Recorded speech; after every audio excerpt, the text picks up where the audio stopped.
This is okay? Putting it here. Shruti? Shruti. This will be closer. Okay. Yeah.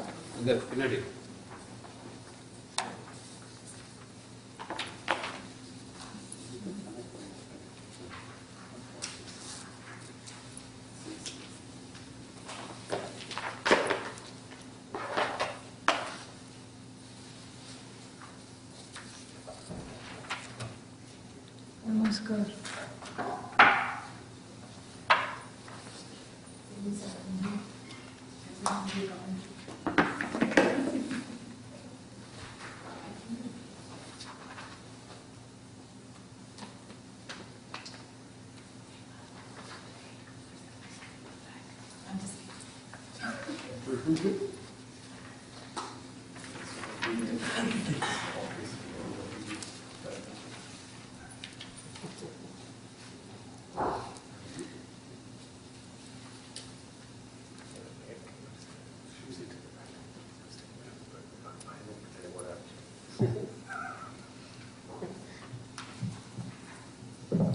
Wait for a few minutes or shall I start? Wait. Wait? Wait. Wait for a couple of minutes. Yeah. Bhajan time, yes. Somebody can sing. Vidya Kecha. You suggest go for it.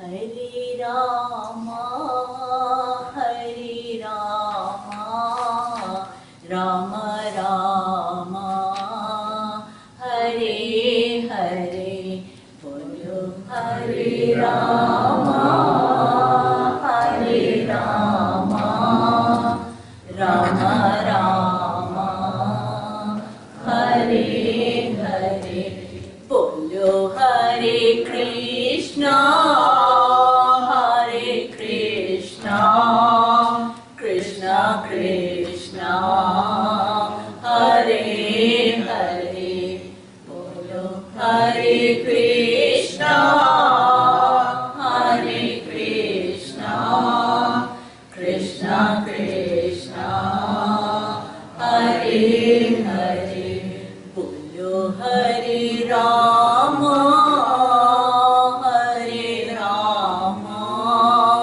Rama Rama, Hare Hare, Bolo Hare Rama, Hare Rama, Rama Rama, Hare Hare, Bolo Hare Krishna, Hare Krishna, Krishna Krishna, Hare Hare, Bolo Hare Rama, Hare Rama, Rama Rama, Hare Hare, Bolo Hare Krishna, Hare Krishna, Krishna Krishna, Hare Hare, Bolo Hare Rama, Hare Rama, Rama Rama, Hare Hare, Krishna, Hare Krishna, Krishna Krishna, Hare Hare.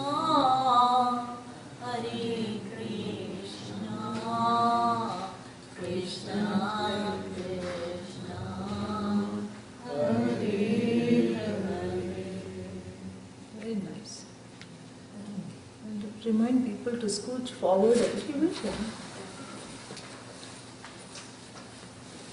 I promise I will not bite. Come a little forward. Namaskar.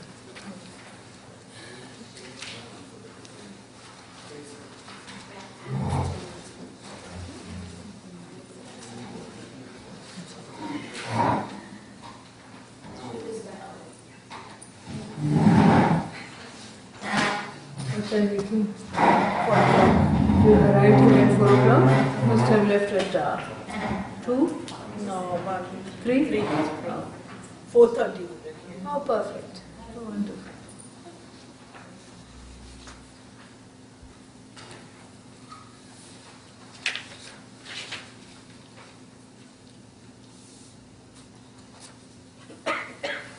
Sahana bhavatu, Sadhana Sahaviryam Pravavanai Tejasvinavaditamastu Mavidvishavanai.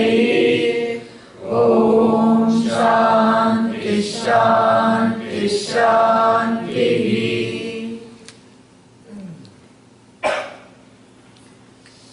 Yati Panchakam. Morning we studied Shatkam. Shatkam means what? 6. Group of 6. So Panchakam means 5. group of 5. Yeah. Group of 5. Group of 5 what? Pranas, 5 elements, huh? Verses. Group of 5 verses connected to, pertaining to one who is called Yati. Not to be confused with the mythical monster they talk about Yeti, correct? No. If you Google Yeti just for fun, you will see that this is not what comes up, Yatnashilatvat Yatihi. Yatna means the one who puts effort. But everyone puts effort, correct? Yeah, even that Olympic weightlifter is putting effort. Marathon runner is putting effort. Foodie is also putting effort. Foodie means, who is foodie? You don't know? Yeah, exactly. People looked uncertain, that's why I asked. Made sure everybody knows the meaning, right? Foodie puts a lot of effort. And even the bank robber, to plan a grand larceny requires a lot of brains and a lot of effort. You can't just do anything without effort. So then, Yati means all of those people who put a lot of effort should be Yatis, correct? Yes? Yes? Yes? No. Because we won't call a robber Yati. Somehow it doesn't seem right, correct? Maybe Yeti, but not Yati. So then what is the meaning of the word Yati? Puts the effort, who makes effort. That's the meaning. Yatnashilaha, the one who is constantly making effort. So what is the difference between someone who is making an effort to do all these things that we talked about and the one who is making an effort here, who is praised in these group of 5 verses in this Panchaka? What's the difference? Usually you ask the questions, today I am asking the questions. So the Yati will be striving for spiritual progress. So he's making he or she is making the correct effort in the correct area. So the striving is not random striving, because there's all kinds of people who make efforts, pranayama efforts, cooking effort, cleaning effort. That way every OCD will be a Yati. No, this is not it. So who makes the correct effort, the right effort, in the right manner, who makes, is called Yati. Then that brings forth one more question. What is the right effort? What is the right effort? Achieving Bhagavan, pursuing Bhagavan. Correct. But why is that the right effort? Because that which puts an end to all striving, not action, striving. See the difference, please. A number of people shy away from Vedanta, especially Yati Panchakam, because the feeling is that studying something like this is going to propagate sitting quietly under a tree when the world is in crisis. The world is in crisis, and this fellow called Yati is enjoying himself, correct? Sitting under a tree when there are so many burning issues causing heartburn that need to be addressed. And this person is not only not making any effort, any contribution towards these burning social, cultural, whatever, political issues, but also setting a bad example by sitting under the aforementioned tree, so that everybody follows this kind of a yati. And then here, in these 5 verses, such a person is praised. So this is something which is the contradiction. This is Adi Shankara praising. It's not some ordinary, not ordinary local Shankar praising. Adi Shankara praising. एक बड़ी बात है. This is a huge thing. So obviously we have to see what this effort to give up striving is. It's a paradox. But like Vedanta, what is not a paradox? Everything is a paradox. So what is this effort to give up striving? This we have to understand. And when we talk about effort and striving, are they not the same thing? Yes and no. Here it's slightly different. So the striving is the definition of a human being. We are not again talking of action. We are talking of that which motivates one to act. And if we look deeply into what motivates each person to act, it's the same thing. What is that? Desire. Kama.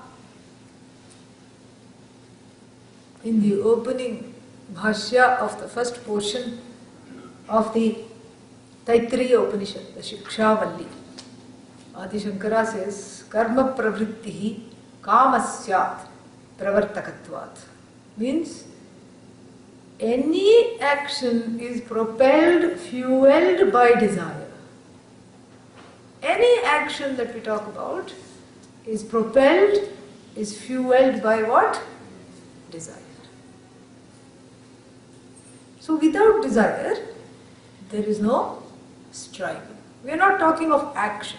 We are talking of striving. So pravartakatvam here means a certain kind of a striving. That is what, pravartayati,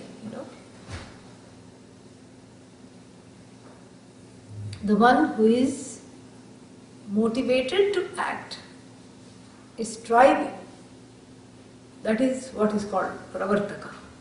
So what makes one strive, the petrol for that is desire. Then again we have to ask what kind of desire. Because so many people, 6 billion people on the planet, so many desires. And each day the same person is having new desires. So, some desires may remain the same, but most of the time they are being upgraded like the computer software. Constantly, you open the computer, it says it requires an update to click here all the time. Every time. And so too with the desire, whatever it keeps updating itself. As new things become available in the market, the desire constantly updates itself, renews itself, comes back with a renewed vigor and some parenthetical comments. Yes, I like this, but this particular operating system, this particular size, this particular shape, this particular version So the desire also is constantly upgrading itself. And so the striving is continuous. And if one is a Hindu, one will say that this continuity, is from lifetime to lifetime. Continuity does not end. The continuity of desires, this continuity does not end with the fall of the body. When the body falls, the subtle body rises, pranaha utkramanti, and what do? They carry the desire very carefully. Which desires? All of them. But mostly the strongest ones in the previous life. And they carry them and they go hunting. The subtle body goes hunting. Hunting for what? Body. Another body. Yeah. Giving a new definition of body snatchers, body hunters. It's hunting for another body. And if a new body is not found, this is according to the Aitareya Upanishad, very interesting. It allows itself, the subtle bodies of the jivas, the latent jiva, which is in a little capsule, so to speak, of the subtle body, it allows itself to be evaporated with the water and sits in the cloud. Comes down in the form of rain, irrigating the vegetables and the grains which the prospective parents are going to eat. And then comes through these people. Yeah, very sly this is. On the lookout for a body, a subtle body, all to fulfill these remaining desires. And then somebody said, so we should have something called Vasana Kshaya. What is Vasana Kshaya? Fulfillment of all the desires. So we should just keep being born till all the desires are fulfilled. Is that possible? Yes, it is possible, unfortunately, but it is not desirable, speaking of desires. It's not desirable because you get the feeling that you are going on the same trip over and over again. Different container, different body, different upadhi, different activities. And that's why nobody needs to travel. Because every small island and big continent that you can think of, trust me, you have already been born there. You have already lived your life there. You have already striven there. You've already got fed up there also. And you have already come somewhere else as a result. And that's how the jivas keep going. A person living in India wants to come here, correct? Doesn't make it. The line at the consulate is too long this time. Did not make it. Next time is born as an American, but wants to eat roti all the time. This is the thing. Marries an Indian. This is how it happens. And then born in a woman's body. And then the woman's body, then people say, oh, so difficult. You have to go through childbirth and all these kinds of difficulties. And then there is patriarchy, and then this woman's body. Not nice. And Bhagavan is very obliging. Bhagavan says, "Theek hai, next life, man's body." Oh, that's also very hard. Can't cry when I want to. Have to keep everything bottled up. Can't show emotions. Have to work so hard, otherwise they'll say, why are you sitting here? So Bhagavan keeps everything going like this. And so this is what the striving that we are talking about, a striving that refuses to be quenched. It's a very funny kind of striving. If you're hungry, you eat, the hunger goes at least for 2 hours. Till the next meal, correct? Yeah. We were at the weekend retreat and we ate every hour, I think we were at their place. So this is what it is. And then let's say there is some kind of a desire for reading something. You read something and then you are satisfied for 5 minutes, perhaps. But really speaking, this kind of a striving and this kind of a desire refuses to be quenched. No quenching possible. Striving, several lifetimes are gone. Longing. One doesn't know where one belongs. One is keeping on longing and one is keeping on striving. And this is what is the human condition. The constant striver. And why is it a striving that refuses to be quenched? The answer given in the Upanishad is because one is not striving for a particular object. That is why. Because if one was really striving for a particular object, you get that object, and in the wake of the gain of the object, the one should be happy. The seeker should be happy after gaining what you want. But if we look at even this lifetime, it's very clear that having gained what one wants, what happens? For 2 minutes one is happy and the striving starts again.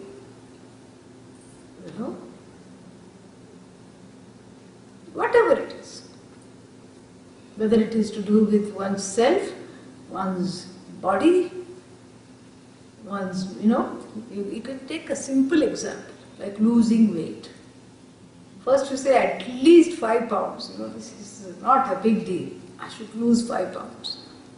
Then after 5 pounds, little more. That more never stops. Anything you take, little more, little better. It can be a little better. Everything is always the second best. It's not the best. And even if you say it's the best, then very soon it's displaced. This is what I mean by a striving that refuses to be quenched. And what the sages who have channeled the Upanishads tell us is that the striving is not for any discrete objects or a set of objects or a set of experiences. ठीक है? Then what is this striving about? What is this striving for? It is for what those objects represent. That's what it is. The striving is what is represented by the objects. So based on what is represented by the object, the Hindu tradition has what is called the fourfold goal. What are those goals? Dharma, number one. Slowly, we have a lot of time. Dharma. Then Artha, Kama, Moksha, and Moksha. So all the things that are represented by this aimless striving have been categorized into 4 pursuits: Dharma, Artha, Kama, and Moksha. Dharma means a certain kind of a comfort. What kind of a comfort? A level of feeling comfortable in the Jagat as I relate to other people, as I relate to myself, as I relate to Bhagavan. So as I relate to Ishvara, I should feel comfortable. There should be a certain relationship. As I relate to the Jagat, I should feel comfortable. As I relate to myself, I should feel comfortable. This is Dharma, really speaking. And what is this Dharma really? It is a matrix of norms which are really unwritten. but which have to be followed because everybody wants it. How can you say everybody wants to be dharmic? This is not correct. Everybody doesn't want to be righteous, everybody doesn't want to be giving, everybody doesn't want to do the right thing. What is it that you are saying everybody wants dharma? Ask Duryodhana, do you want to be dharmic? What will he say? He will say, no, I don't want to be dharmic. But he will say, I want other people to be dharmic towards me. That is why dharma is the first purushartha. It's only in the Hindu tradition that dharma is something to be achieved. It's not a mandate of God, it's a manifestation of Bhagavan, really. So, universal matrix of norms which everybody wants. This is the basic want is dharma. Either you want it directly by wanting to do the right thing, or you want it indirectly because you want other people to do the right thing in connection to you, even if you are not doing the right thing. Yeah. In fact, it frequently happens that the people who have the tendency to violate other people's rights want other people to be righteous towards them. Yeah, they get very outraged. How can you do this? How dare you do this? Don't you see that this is my right, this is my privilege? But what did you do? Don't talk about that. So this is dharma. It's a universal matrix of norms, which really cannot be enforced. Because already in this country we are bringing the state into the living room. The state has to come into the house to say these are your rights, these are your privileges. We keep looking to the state to enforce everything. Even in our private affairs, the state has to come into the picture. You keep complaining and running to daddy, the state, really, like a small child. This is not our tradition. Our tradition is basically self-service, Yeah. It's not a rights-based tradition. It's a duties-based tradition. So if I do my duty, you automatically get your right. If you do your duty, my rights are met. This is how we have always seen the things. So dharma is something which is so important. It's a basic human need. So no matter what I'm striving for, one of the things that I'm really striving for is to be alive, to feel comfortable, to feel safe, to not feel at threat from other forces, other people who want to cramp my style, to feel valued, to feel like I have some breathing and elbow room, to feel like nobody is violating what my things are, few things that I may have managed to collect. Nobody is cheating me, nobody is defrauding me, nobody is causing me to be afraid. This is what everyone wants. From mosquito onwards, in fact all jivas want it. From mosquito onwards, everything wants to survive, everything wants to be safe, everything wants to be free. This is dharma.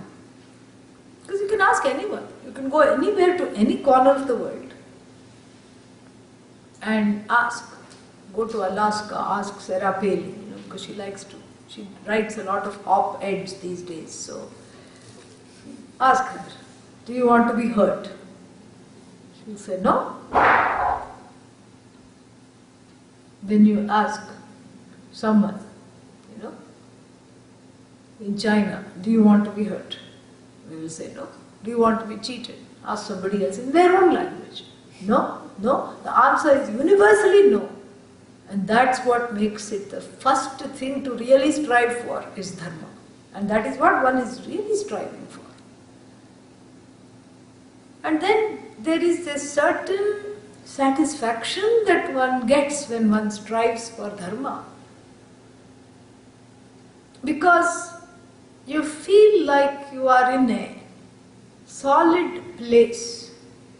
You're not kind of fluffy and wishy-washy all the time, unanchored. You have something that you have achieved. You feel good. You set an example for others. You have a high level of ethics, values. You feel good about yourself. That's what I meant. You feel comfortable being who you are. You have no conflict. When you relate to Bhagavan, the Creator, you have no conflict. When you relate to other people, there is a sense of comfort. When you relate to yourself, you are able to sleep well at night. This is the first Purushartha. Artha, Purush, Sarvaihi, Purushaihi, Arthyate, that which is striven for by all human beings. This is what is called Purushartha. And since the striving is many and varied, the Shastrajñas, the people who know, have classified them into 4 kinds of strivings. The first one is actually, this is what needs to be accomplished before you embark on the second, third and fourth. Without the first, the second and third, cannot be really attempted, and the fourth one is not even in the picture. So this is Dharma.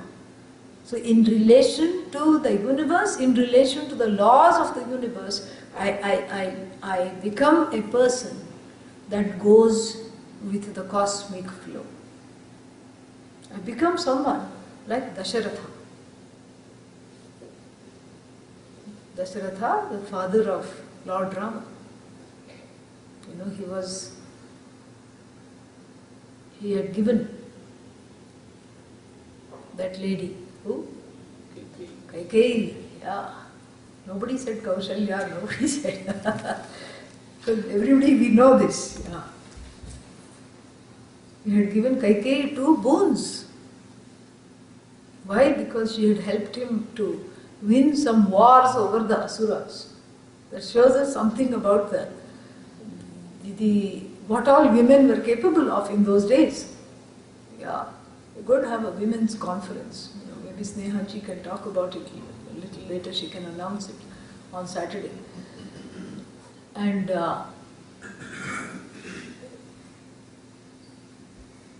this is what she was driving the chariot. Like Lord Krishna, she was driving the chariot.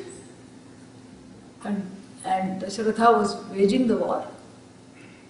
And as though that is not enough, the axle of the chariot broke, cracked in the middle of this. And you see in the rules of the warfare, when the axle breaks and the chariot, or for whatever reason the chariot topples, then that means you cannot fight. You're not fit to fight anymore. You have to declare truce. You have to accept your defeat. So she wouldn't let that happen. So with one hand she is managing the horses and the reins, and she inserts a finger into the hub of the wheel and catches hold of the axle while driving the chariot at the same time. So this obviously, she should get more than 2 boons, correct? Yeah, 2 boons was nothing. She should get several new saris, sets of jewelries, everything she should get. Take it, 2 boons, She got. Then, what did she say? I'll take a rain check. I'll encash them when I want. And at that time she didn't think, this is going to happen, and my son is going to be sidelined, and this stupid Rama is going to be put on the throne, and I'm going to, get this from him. No, she didn't think, she had not planned. She was so happy and satisfied and contented that there was a cessation, there was a brief cessation of desires. And she couldn't even think what to do with these 2 boons. She said, let's keep them for later. Then later comes, and egged on by her maid, she goes ballistic. 1 minute, she goes bipolar, really. Because 1 minute Dasharatha has left her choosing saris for what? The coronation. She waits till the day of the coronation of Lord Rama. And another minute she has entered the anger management room. Every palace had that in the ancient times. It was called Kopa Bhavanam. I highly recommend that in every household. No, everybody is building big houses. One room for puja room, okay. Another room for anger room. Yeah. And we hear in the Ramayana that it was made of some transparent glass or something like that. Why glass? So that you could see what they are doing, and if they are hurting themselves, you could go enter there and rescue them. Otherwise, you just enjoy its live entertainment. You enjoy their anger. So she, takes off her jewelry, unties her hair, which is not a very hygienic thing, Not in the Hindu tradition, it's not considered a very good omen. Hair flying all over the place. And she is in the, jumping up and down in the anger management room. And Dasharatha is confused. What happened? Just now you were choosing saris, now you are here. What happened? She says, I want those 2 boons now. She says, okay. He says, I will give. No problem, I will give the boons. Just come out of there, get dressed. Because see, the muhurtam for that coronation was very short. Should have been done all in that. Everything in Rama's life was like that. Even the marriage, they say the muhurtam for was that Sita Kalyanam was very short. And this was also short. So then she says, I'll come out of this only under, one condition. I want the boons now. Boon number 1, my son should be on the throne. Boon number 2, this fellow should be sent for a holiday, an extended holiday, camping for 14 years in the boonies in the forest. What's the connection? Connection is Rama was so much accepted and loved by the people of Ayodhya that they would not have accepted anyone else. And had he continued to be there, the people of Ayodhya would not have accepted Bharata as the king. So banish this fellow. Out of sight, out of mind. How they'll cry, the Praja will cry. But just like with celebrities, you forget about them after a while. Until a new movie of theirs comes out or something. And so too the fans of Ayodhya will stop yearning for him. That was the idea.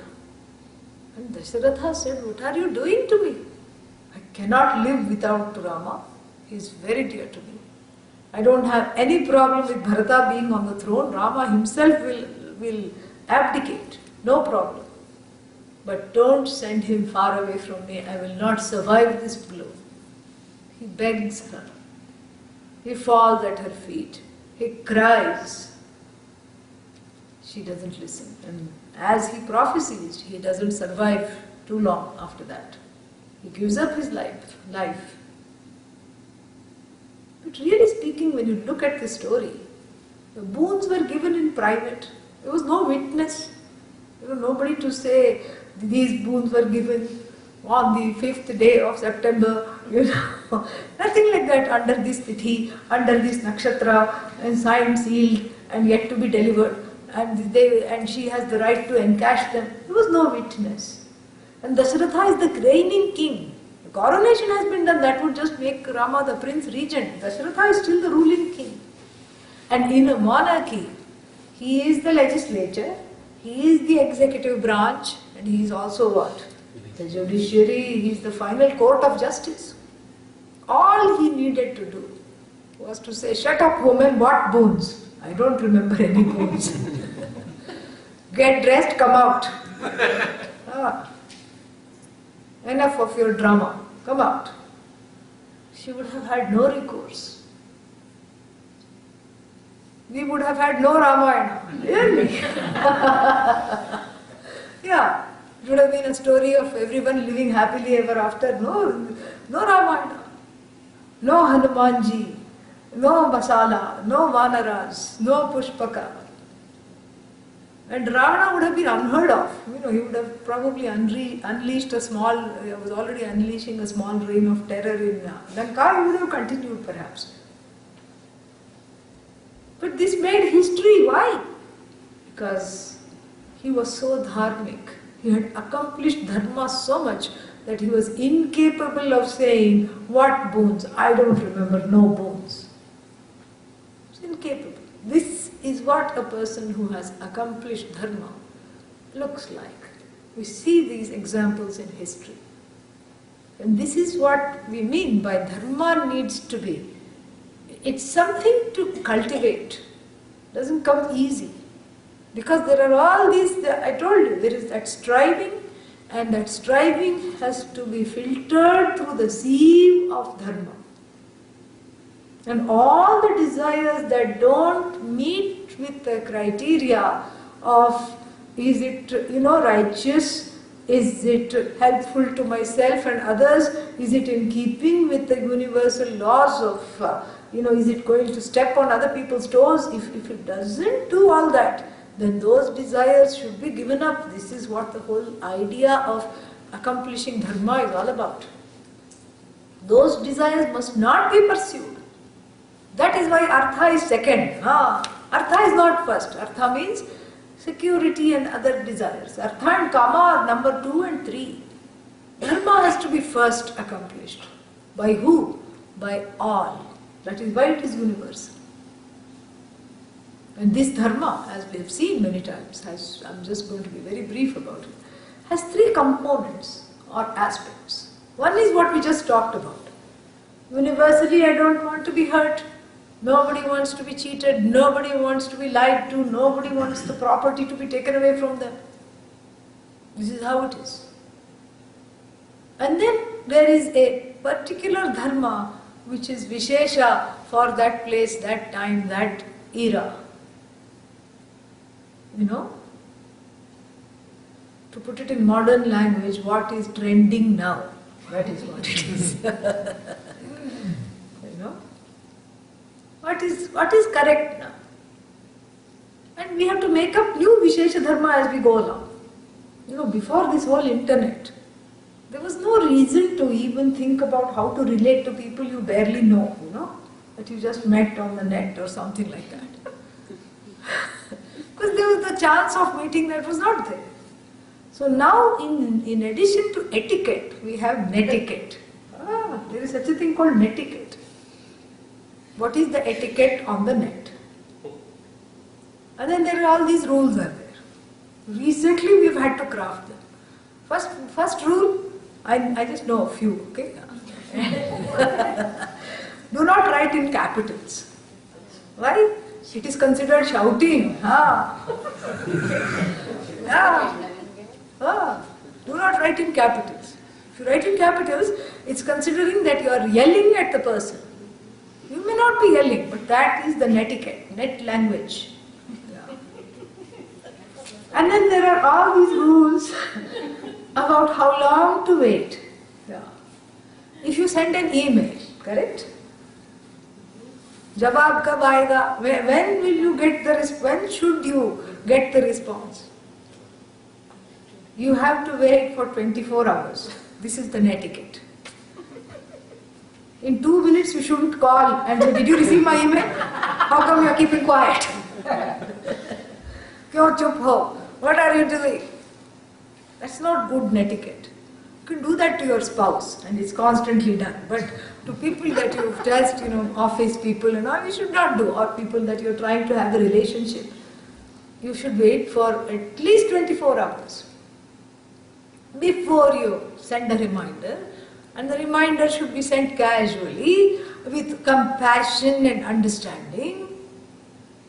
I know how busy you are because I am also equally busy and you have perhaps not had the chance to read what I sent earlier, and I have these particular constraints because I have to give the response, and so can you please reply? This is netiquette, correct? Yeah. And then there are rules, what is considered obscene, what is considered impatient, what is considered, this is net dharma, yeah. Net dharma. Netiquette is nothing but net dharma. And what is funny about this is that 20 years ago we didn't have to bother about this, 30 years ago we didn't even know what this is about. And even now people are just finding out, you know. What is this netiquette? This is an example of Vishesha Dharma. Something that you have to craft for a particular time, a particular place, a particular kind of interaction. So Dharma is really for ease and comfort of interaction of people with one another, of people in relation to themselves, and of people with the forces, the natural laws that we call Ishvara. So that's the second component of Dharma. Then the third component is what? Duties. What I should be doing. And this is always people say, I don't know what I am supposed to be doing. It's a common question. What should I do? And I usually respond, by saying, what are you already doing? Then I say something. Continue doing that. Continue doing what you're doing. That is your dharma. It's simple really, even though it looks complicated. It's complicated because the striving, the aimless striving comes in. It's very simple. If you're a son or a daughter, it comes with a portfolio, correct? There are certain things, especially in our dharma. We are not talking of those traditions where you just, not think about parents. That's not the tradition. In our tradition, there is a certain portfolio. How to relate to father, how to relate to mother, what are certain expectations, how to fulfill those expectations. There is a book.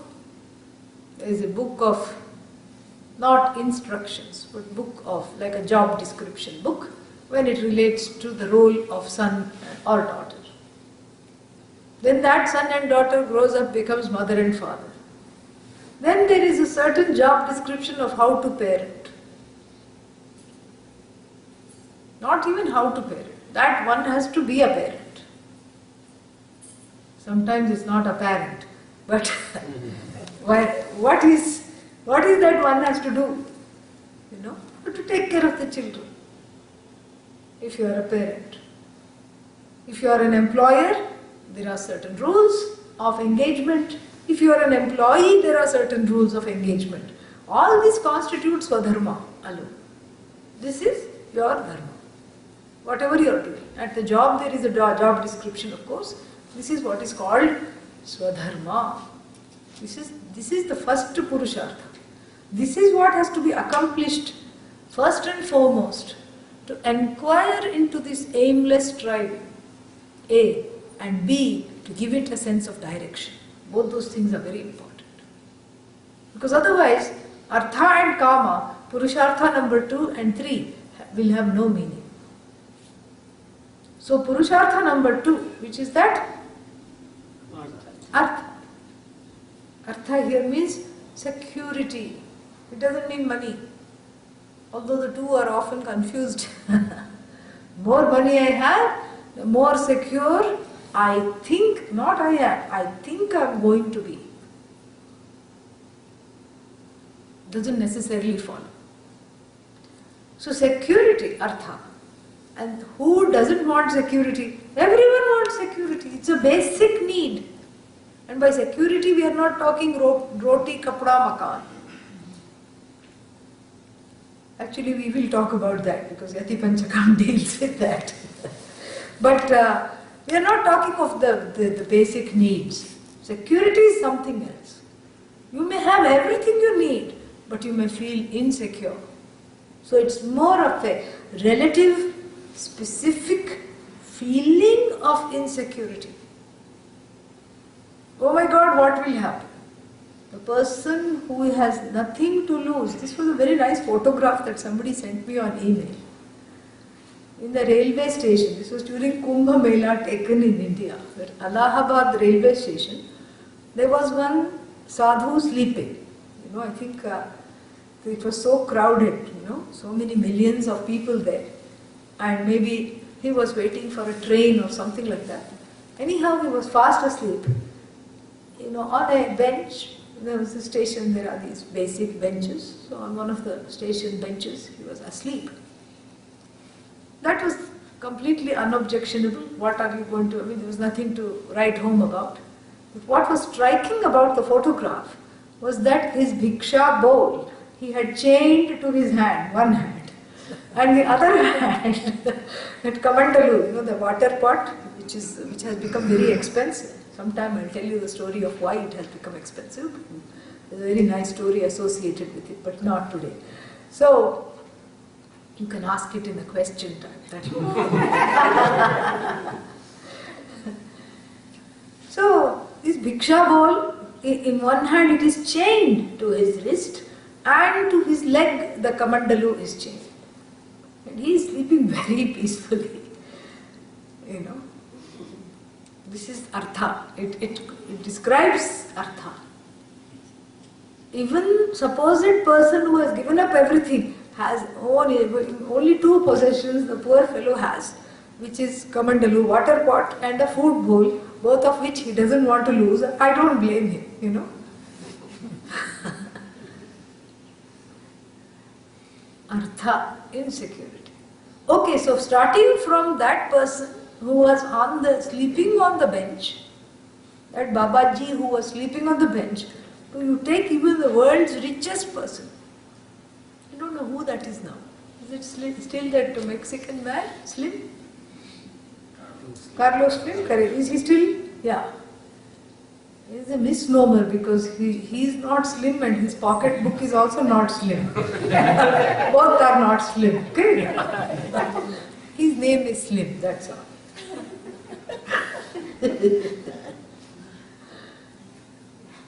So you interview him and he will say, I am insecure. I want to own one more corporation. I have some more ambitions. And in fact, I did read one interview with Bill Gates. And he said, I don't feel very secure because the dollar is slipping and so many things are happening and now we have to invest in euros and so many things. He had his own problems. He said, I have money but I don't have time to spend with my daughter. Insecurity. I don't know how she's going to turn out. Will she still love me after she's grown up? This is artha, the need to feel secure. And for that money is made, for that houses are built, for that reason alone one becomes a shopaholic, any holic, yeah, to feel secure. The idea is, the feeling is a wrong idea. The feeling is that if I keep hoarding things, somehow one day I will feel fine. But that's not true. But that's the feeling. And the Veda Mata, Mother Veda doesn't argue with that, with this jiva, with this fellow. Why? She is very wise and she knows to argue with this jiva is useless. Sunne wala nahi hai. He is not going to be listening. This jiva is a mandu. Mandu means, yeah, he is very obstinate, set in his ways. And whatever he thinks he will do, whatever he wants to do alone he will do, he is not going to change. He means jiva is a masculine noun. I am not talking anything else. Only on the level of the word, the noun is masculine. So this jiva will do whatever this fellow wants to do, he is not going to change at all. So the Veda says, all right, keep striving, no problem. But strive after keeping Dharma in front. Strive prayerfully, strive righteously, Strive in a way that doesn't hurt others. Strive in a way that you're not cutting other people's throats, stepping on their toes, encroaching upon their rights and privileges. Strive, otherwise strive, no problem. This is what is called artha. Is this enough? No, this is not enough. Why? Because what about, you have not included restaurants. I have not heard you talk about restaurants. I have not heard you talk about movies. I have not heard you talk about malls. We just talked about money and security and house and all these things. Where do all these things come from? Music, books, gaining some kind of a skill just for the thrill of it. This comes under kama, pleasures, aesthetic and otherwise. Because, a person does not live by money alone. That's why to have the blessings of Lakshmi ji is important. But Saraswati ji doesn't get angry because everyone is worshipping only Lakshmi. She calmly waits because she knows that in order to enjoy life, her blessings are definitely needed. Lakshmi ji can help you buy a book, but without Saraswati ji's grace, you cannot read it, much less understand it or enjoy it. So in this way, this kama is very interesting. So the pleasures, because still the striving. So dharma should have quenched the striving. It hasn't, it has just given it a direction. Let us look at it. And then artha has taken the edge of the striving, but has still left something wanting. Sometimes people say, I have everything, but I don't have. Somebody told me, I live in a small town. I have everything. I have a great job. I have a huge house, a loving family, but no intellectual stimulation. Nobody on my wavelength. Nobody to talk, to discuss, anything. Politics, movies, culture, nothing. Intellectually dry. This is what kama fills. So it's not enough to, fill the pocketbook. It's not enough to fill, the heart with righteous living. It doesn't seem to be enough. It's not even enough to protect, to be dharmic and stand to protect other people's rights. Even that gives a lot of satisfaction, but it's not enough. There is something more: yearning, striving, striving. Then you say, aha, it is kama. It is kama. Here kama doesn't mean desire. It means pleasures of various kinds, like this intellectual stimulation, that searching for that wavelength, the feeling that somebody should understand me, the feeling that I can set forth my ideas and it will be appreciated, the feeling that I can connect with people mentally, musically, aesthetically, and gain some satisfaction. This is kama. And the Veda is chup, doesn't argue. She says, go ahead, no problem. But first dharma, that's all. Kama means you cannot go and grab everything that you desire because it belongs to somebody else. That is not dharma. So, as long as you follow dharma, okay, have that also. Then dharma, artha, kama, does the striving come to an end? Say no, come on, oblige me. Yeah. It does not come to an end. Why does it not come to an end? It does not come to an end because there is something missing. Yeah. In fact, it's a big, major thing that is missing. That is why it does not come to an end.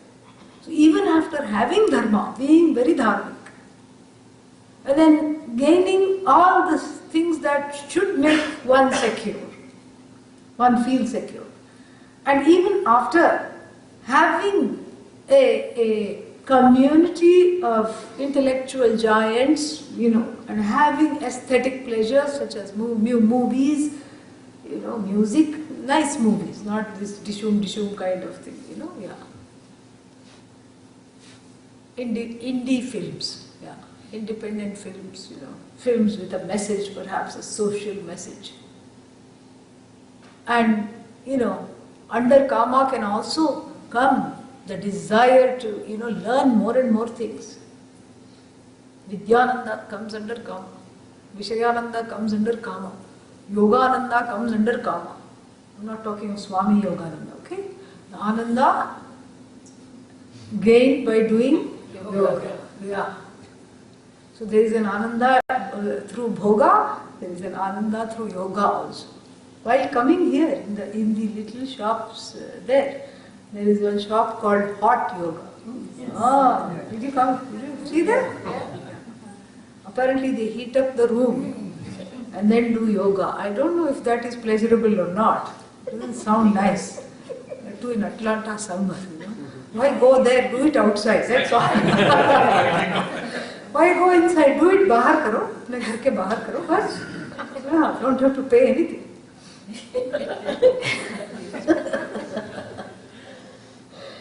So this is all. So the person could be well endowed where, dharma, artha and kama are concerned. Does that person stop striving? No, the person does not stop striving. Wants more of something is missing something. Missing. What is that? What's the last one? What is that? Moksha. Not to be confused with moksha. That comes under number 3. Okay? Yeah. Moksha. What is this moksha? They say it is the 4th Purushartha. Final thing. Because the Upanishad is fair, the Veda is fair. The Veda says, I have classified these goals, these are the 4 goals. Moksha means a sense of freedom. From what? From anything that you don't want. Really speaking, what is it that you don't want? I don't want death. I don't want disease. I don't want, endings.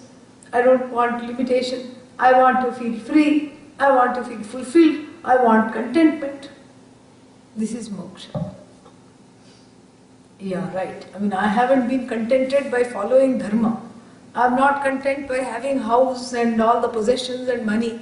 And you're saying I'm not also content by having the intellectual stimulation. And now, if 3 things have failed, this 4th thing is going to suffice and make me fulfilled.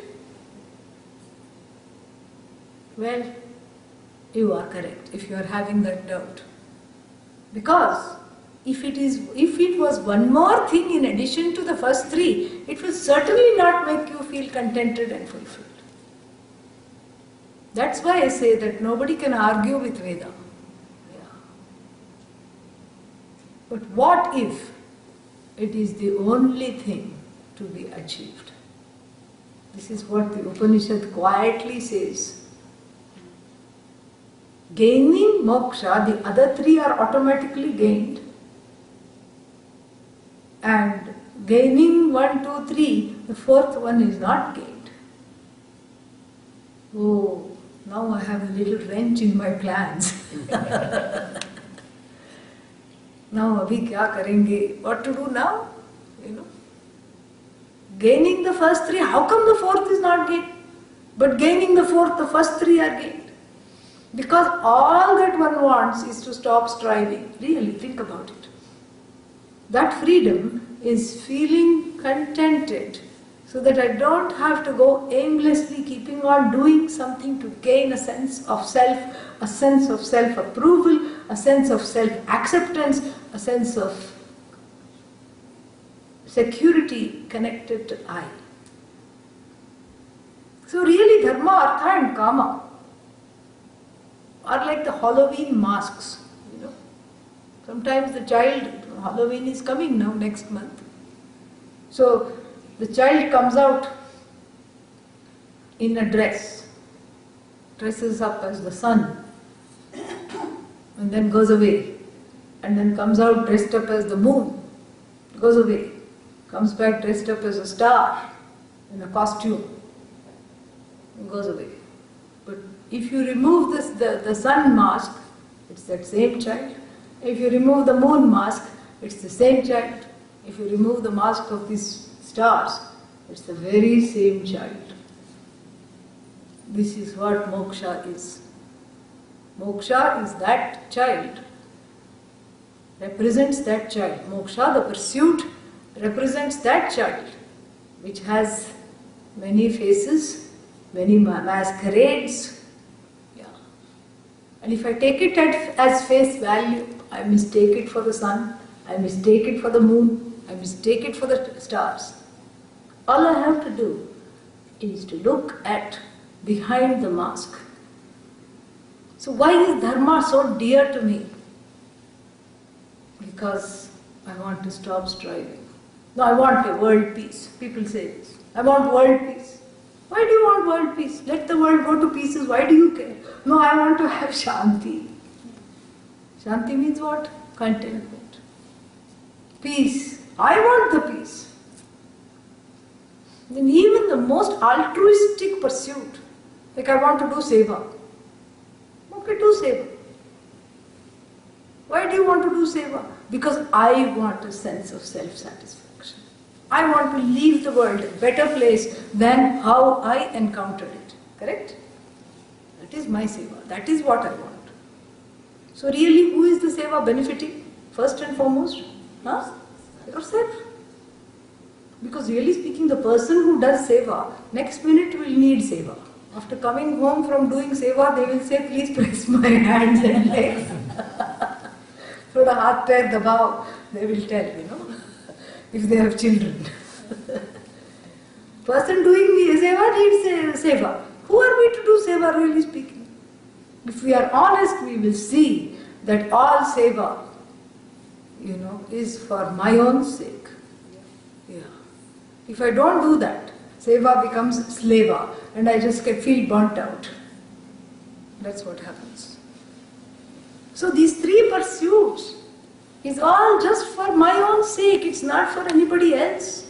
It's so that I have a sense of purpose, a contentment, a sense of acceptance connected to the I, a sense of happiness, if you want to call it that. All weekend we talked about happiness, so that we could have a happy week, happy life. So this striving is all for the sake of feeling acceptable. And we know by now that we can't have other people accept us totally. You cannot. Even the significant other will have a few things they don't like about you. Yeah. So the only chara, the only way out is to accept yourself. And that complete and total self-acceptance is moksha. Gaining which one is free to do whatever one wants. It's not about sitting under a tree and giving up. People are afraid. They say, I have to give up all pursuits. I have to sit under a tree. I have to wear orange. And then what I have to do? I have to stop going to restaurants. So this is a very hard one. Orange pehen lenge, theek hai, it's a nice color. It suits me also. People say this. I look good in orange. But people may think like this. ठीक है, suit करता है, colour पहन लेंगे, no problem. But I have to stop visiting friends, I have to stop going to movies, I have to stop all this, then all this striving has to stop. All these actions have to stop. Again, don't confuse action with striving. That is why at the outset I said those are two different things. They are not the same thing. Striving is that sense of that pressure to do something, that pressure which refuses to be quenched. Action should be free because it's based on your free will, correct? But if the action comes under the slave of this striving, it is no longer free. You are not a help to anyone. You are constantly just going around what Pujya Swamiji calls the sorrow-go-round of life, not the merry-go-round, because this is not a merry thing. It's a sorry-go-round, because the same sorrow keeps going round and round and round. I shouldn't have said that thing about update. Now here something says it needs to be updated. I'm going to cancel it. If I can't, I will get your help. Okay, it's gone. Good. So, be careful what you ask for, right? So this moksha is stopping this sense of striving connected to the self as an incomplete entity, waiting first to be complete, waiting to be contented. And that is what leads one to act in ways that are compulsive. In fact, everyone is an OCD in a certain way, in this way. Obsessive and compulsive. Somehow I feel that of all the things I can do, this is where I can shine, and I catch hold of that avenue and relentlessly keep pursuing with no end in sight. And all the ladders of achievement that I am able to achieve, it does not satisfy. I want to leave that, do something else, gain more. And then one gets bored. And then you tell yourself, to make yourself feel better, it's because I'm a genius, I'm bored. Yeah. Sometimes people say that. I'm restless, I'm bored. That's not why one is bored. One is bored. Boredom means apathy. Meaning I'm sick and tired of just being in what seems to be an endless and a wrong and an unsatisfying series of pursuits without a sense of direction. That is boredom. And yes, you are a genius to have figured this out, that this is not satisfying me. So moksha is that pursuit. It's an as though pursuit, really. Because if you were not contented, if one was not acceptable to oneself, if one was not happy, if one's nature was not happiness itself, then you can call moksha one more pursuit, which is a dead-end pursuit. But in the eyes of the Upanishad, there is nothing wrong with you, there is no need to strive, you are fulfilled, you are free, you are whole. Purnamadaha Purnamidam. The cause is whole, that which has come out of the cause is whole. You cannot be improved upon. All that is there is you alone. It's all for your sake. And the self that is you is the most acceptable thing in the universe. Oh, really? Then what should I do? How come I don't feel it? This is what one has to ask. One cannot say, I disagree. If you disagree with the fact that you are limitless and whole, it's not a fun thing, correct? Yeah. You will only look bad. So better to keep quiet and ask the logical question, how do I get there? Yeah. And here the Upanishad says, put proper effort. How did we start this talk? The person of correct effort is a yati. And here the advice given to the struggling, striving, driving jiva, driving himself and others crazy with these endless pursuits, the advice that is given in the Mundaka Upanishad is that first put yourself in order. Then the whole world will be very nicely in order. If you are in disarray, then the whole world is in disarray, because all that is there is really you alone. And if you are at peace with yourself, in fact you can do more. In fact there is no injunction that if you pursue moksha, like I said, it's an as though pursuit. We'll see that more later. If you pursue moksha, you have to, close down shop, stop action. No? We look at Pujya Swamiji, how much he does. Hardly sleeps, always active, doing something or the other. Because there is no benefit for himself to be gained, he works on behalf of the whole Jagat. This is very beautiful. This is a very good example to show that there is not some kind of a big rift between action and, and being someone who is interested in moksha. Neither is the pursuit of moksha selfish. No, because actually you are doing a great favor to everyone if you really understand what this pursuit is about. The significant other will heave a sigh of relief. Yeah. Even if it means that, once in a while you are gone for a week. Yeah. Some retreat. Even at that level. But that was just a joke. On a practical level, you become calmer, you become more contented, your life has a purpose, it makes sense. This is what our sages envisaged as the purpose of a human life. So I am doing what I am supposed to do, and when I am doing what I am supposed to do, everything falls into place.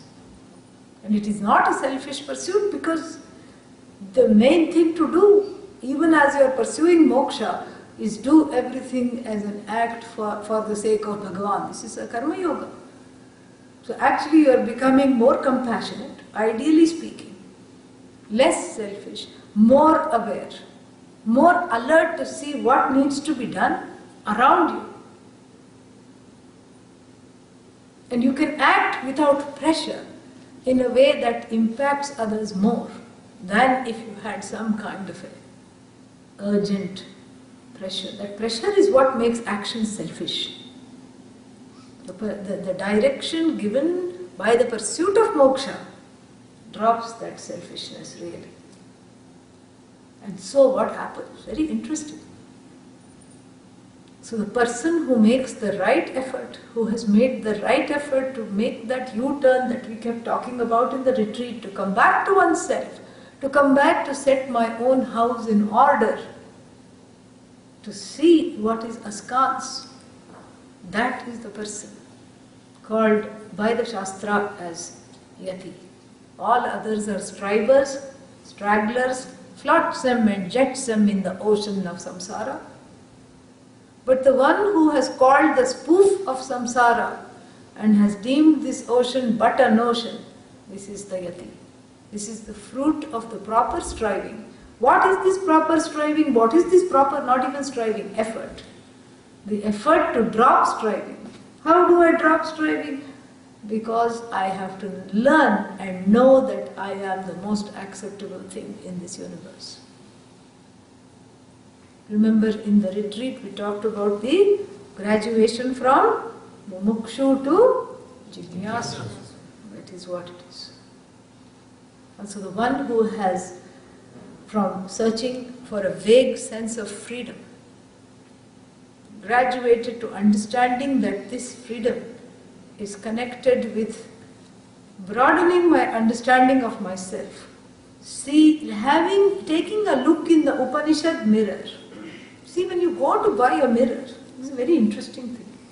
When you go to buy a mirror, one spends a long time. First you look at yourself this side, then you turn this side, all angles. It should make you look very thin from all angles. It should not be some kind of the Disney, mirror, trick mirror, concave, convex, like that. It should not make one look bloated. It should not make one look, splotchy. It should make one look very nice, correct? Yeah. To take a look at the mirror, and then you like it. First when you look at the mirror the first time, you are not looking at yourself, correct? you're testing the mirror. Yeah. Think about this. It's very funny. Lot of fun to think about this. Then finally you approve of a mirror, that makes you look like a wafer, thin, wafer thin. Then you approve of the mirror. Then usko ghar leke aao. You bring it home and you hang it on your wall, correct? And next day after dressing up, you come out of the dressing room and you look at the mirror. Are you looking at the mirror or are you looking at yourself? Yes, sir. This time you are looking at yourself, ठीक है? Because you have already bought into the mirror and you have liked what you see, and then you have brought it home and now you are looking at yourself. The Upanishad is a mirror. First you listen to it and see, and then you will see when you listen to it that it makes you look in the best of lights. It says there is nothing wrong with you.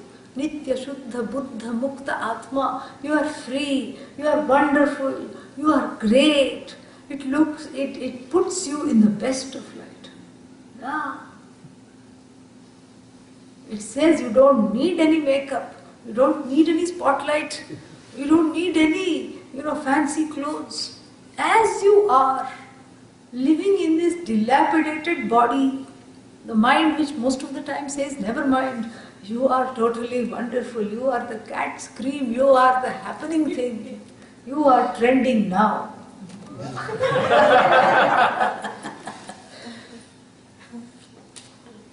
Who can argue with this? This is what the Upanishad says. Who can argue with this? This is the definition of Atma. Atma means the self, I. So then we have to certainly buy this mirror, correct? And the best part is it doesn't cost money, it's free. Yeah. It's free. Because, there is really, the charge comes when there is money or whatever. Charge comes when something is being told that you already, are not. Then perhaps you can charge. But here, you are being told what you already are. You are being converted. Oh, no, I think I should leave. To yourself. To what you already are. So, it is free. The mirror doesn't cost any money. So therefore, and it makes you look in the best of lights. So therefore, my suggestion today is to buy this mirror, buy into it, figuratively speaking. To buy into this. And so tomorrow, we can spend time admiring ourselves. Om Purnamadav Purnamidam Purnat Purnamudachyate Purnasya Purnamadaya Purnamevavashishyate Om Shanti Shanti Shanti Hari Om Shri Gurubhyo Namaha Hari Om. We have about 5 minutes for questions if anybody has. Bolliye.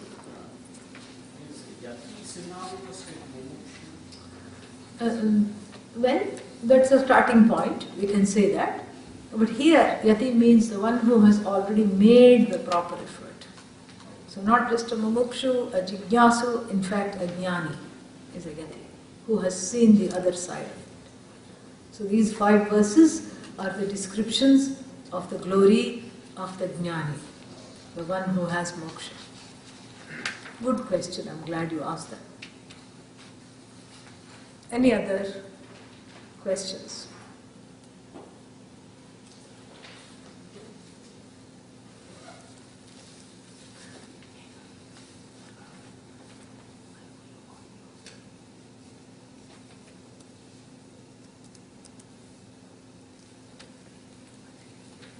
Any questions? No? Yes? Yes. I think you talked about Dharma. In this world where you're trying to be dharmic, but the world is so much adharmic. They don't care about your this thing. So in that context, still, how do you, how do you stay aligned or still hold on to that and continue to move forward? Just like Dasharatha did. Just like Dasharatha did. Just like Rama did. Even around Rama there were a lot of adharmic elements. And you have to hold on to Dharma. Holding on to Dharma doesn't mean passivity. Yeah. It doesn't mean, oh, it's in my karma to be surrounded by these people. That's not what we are advocating. That is silly. No. Holding on to Dharma means, like we've seen Gandhiji do it. This is how we got our freedom. That was called Satyagraha. We have and it spread to South Africa. It spread to even this country. Martin Luther King. So that nobody until then thought that non-violence is a weapon. But it is. It can be used as a weapon. And non-violence, ahimsa, paramo dharma. That's the highest form of dharma is non-violence.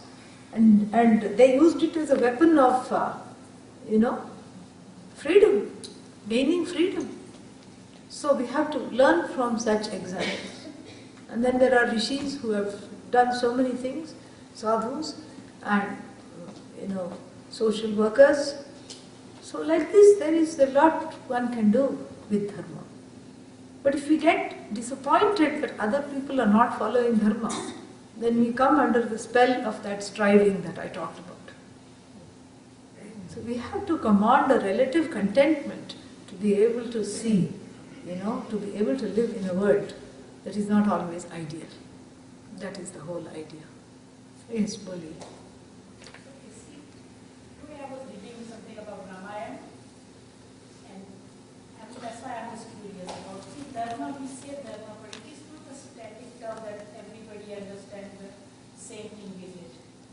So what you consider Dharma may not be same for the other person, because the story that you said about Kaikeyi, Mantra and Dashrath.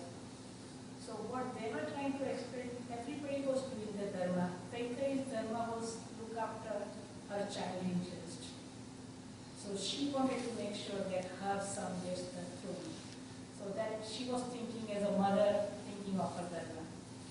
Mantra, she was a servant who was sent to look after Kaikeyi's interest. So she was advising based on her understanding of Dharma as a servant for Kaikeyi. So it was not that they were evil, they just looked at the Dharma differently. So there seems sort of, I don't understand, is it true? Can you look at it in that light? I would say that they might have thought that they were doing their best. I don't contest that, because there's no way of knowing whether they were doing their best or not. Okay, give them the benefit of doubt. Manthara knew Kaikeyi when she was a small princess, child. And she was like a grandmother to her. And so she was like a, fiercely protecting her interest. Protecting the interest is not bad. That may be a dharma. First of all, is it the dharma we have to ask? But let's not go there. Let's give them the benefit of doubt. That is her dharma, okay. She may see that as her swadharma. But at what cost? Can we do it at hurting? See, that's why the samanya dharma has to be very clear. Cheating, hurting, trampling over the privileges and rights of others, killing, defrauding. These are the samanya dharma, himsa. This is samanya dharma. Yeah, universal dharma. That samanya dharma has to, baliyan means it's stronger than other two, really. So the other two change. Swadharma may change. Because one is a son, daughter, then one is a mother, father, one is husband, wife. So Swadharma keeps changing or keeps adding on, And then Vishesha Dharma keeps changing because what is correct to do here is not correct to do in India. But Samanya Dharma is that which never changes. And the interpretations, what we are talking about, are at the level of Swadharma and at the level Shri Ram Jaya Ram Jaya Jaya Ram Shri Ram Jaya Ram Jaya Jaya Ram Shri Ram Jaya Ram Jaya Jaya Ram Ram Ram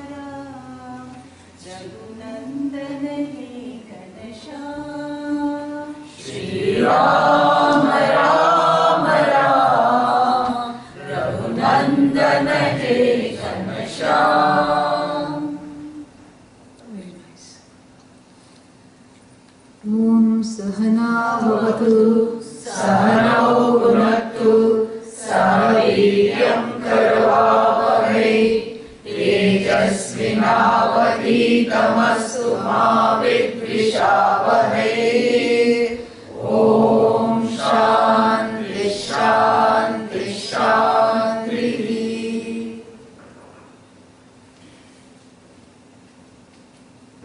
Moksha, therefore, is called Parama Purushartha. Parama means the ultimate, the absolute, gaining which there is nothing more to gain. When we say this, gaining which there is nothing more to gain, this should not be a cause of alarm. This should not be something alarming, this should be something relieving. If after yesterday's talk it is still alarming, then we have to listen to that talk of yesterday again. That's all it is. Because that pursuit alone satisfies, and the pursuit is not really a pursuit. It's a gain of that which is already gained, which is the truth of oneself. Which is that one is whole, the mirror that we talked about. That one is whole, one is free, one is a non-striving being. A non-striving being. This is a very important thing to know. An appreciative, non-demanding, self-accepting, non-striving being. This is the truth of oneself.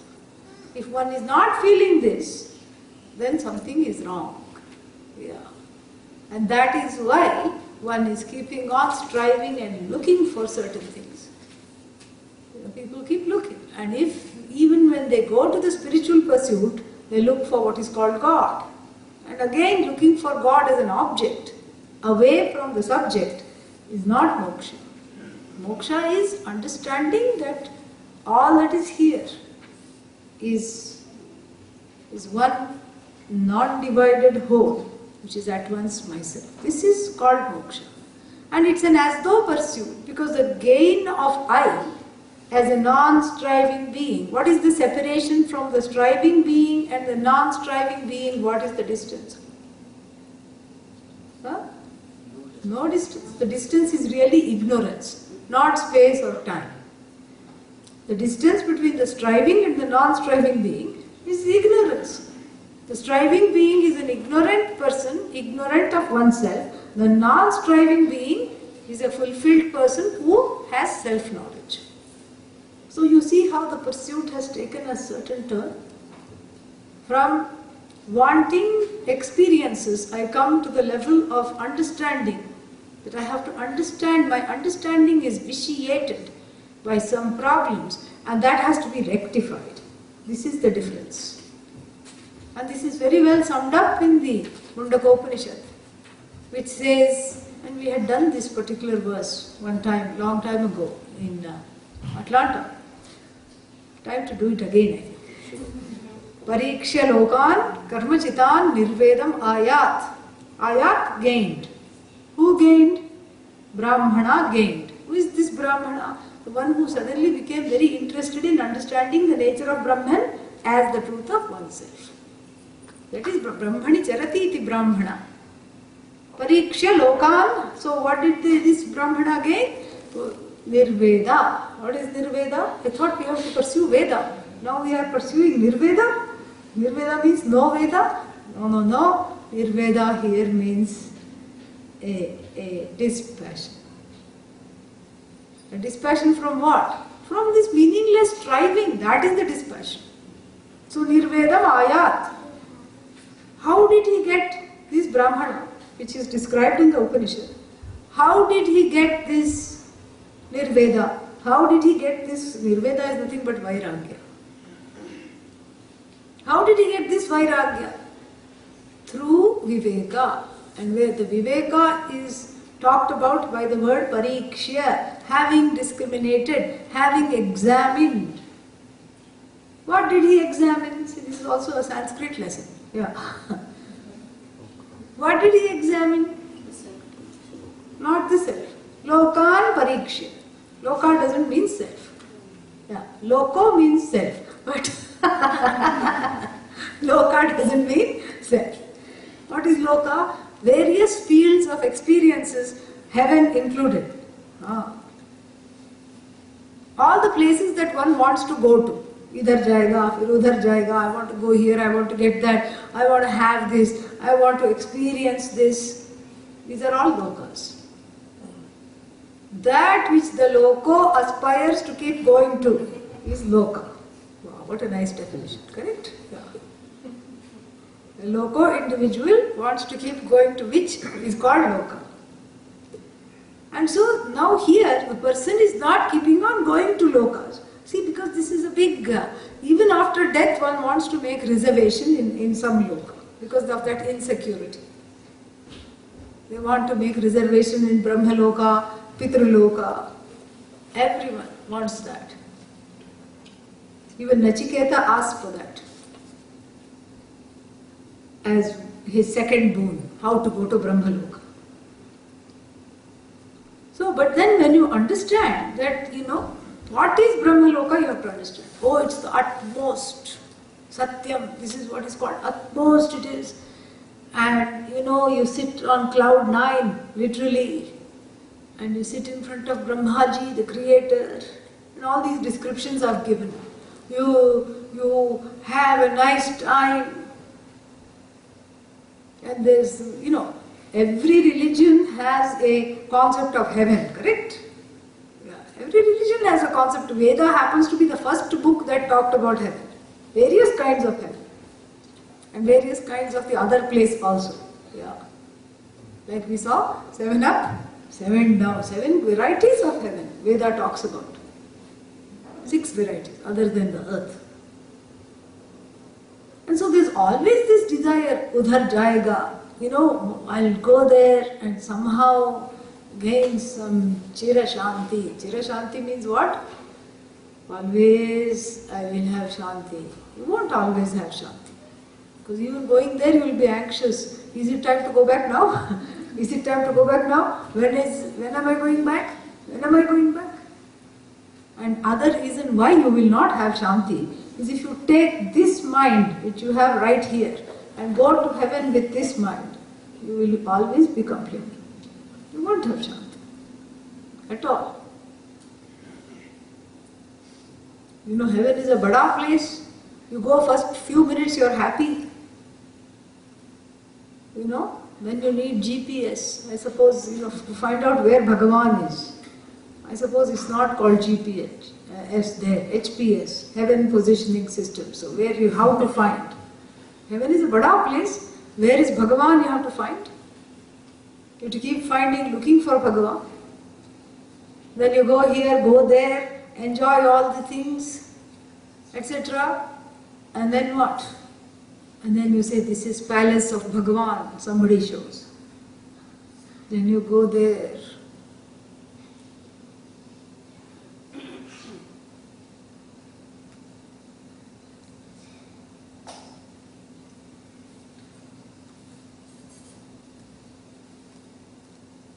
She's okay? So then you go there. You go to various places. And then what happens? You find Bhagavan's abode, palace, Bada palace. It has lot of steps. You go there. You sit. And there are lots of people who have made it to heaven. Some have gate crashed and gone there. How do you gate crash? You just say, I'm saved. And you also, reach there. Everybody reaches there. And Bhagavan is a pinhead sitting there because small. Even you have to bring your own binoculars. And then you have to focus in on Bhagavan. And because you are from India, you have an advantage because you know how to push and go forward. So you elbow people, you push, you rush, you do all kinds of things. And then what happens? You finally go you get the second or the third row, maybe the fourth row, correct? Yeah. What happens then? You are sitting there. But of course, karma gets you there also. In front of you, a big basketball player comes and sits. 7 foot tall.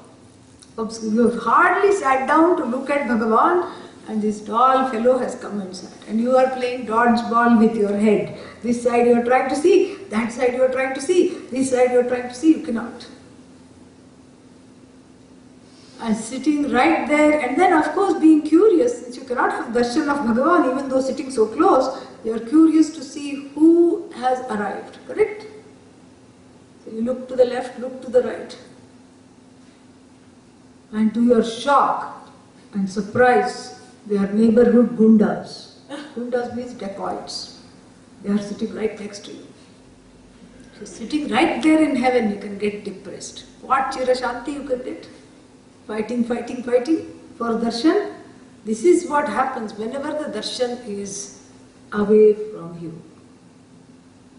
So really speaking, this is Atma Darshan, that is what is the looking glass we talked about, in the form of the Upanishad coming through the Guru Mukhat, through the teachings of the Guru, the teacher.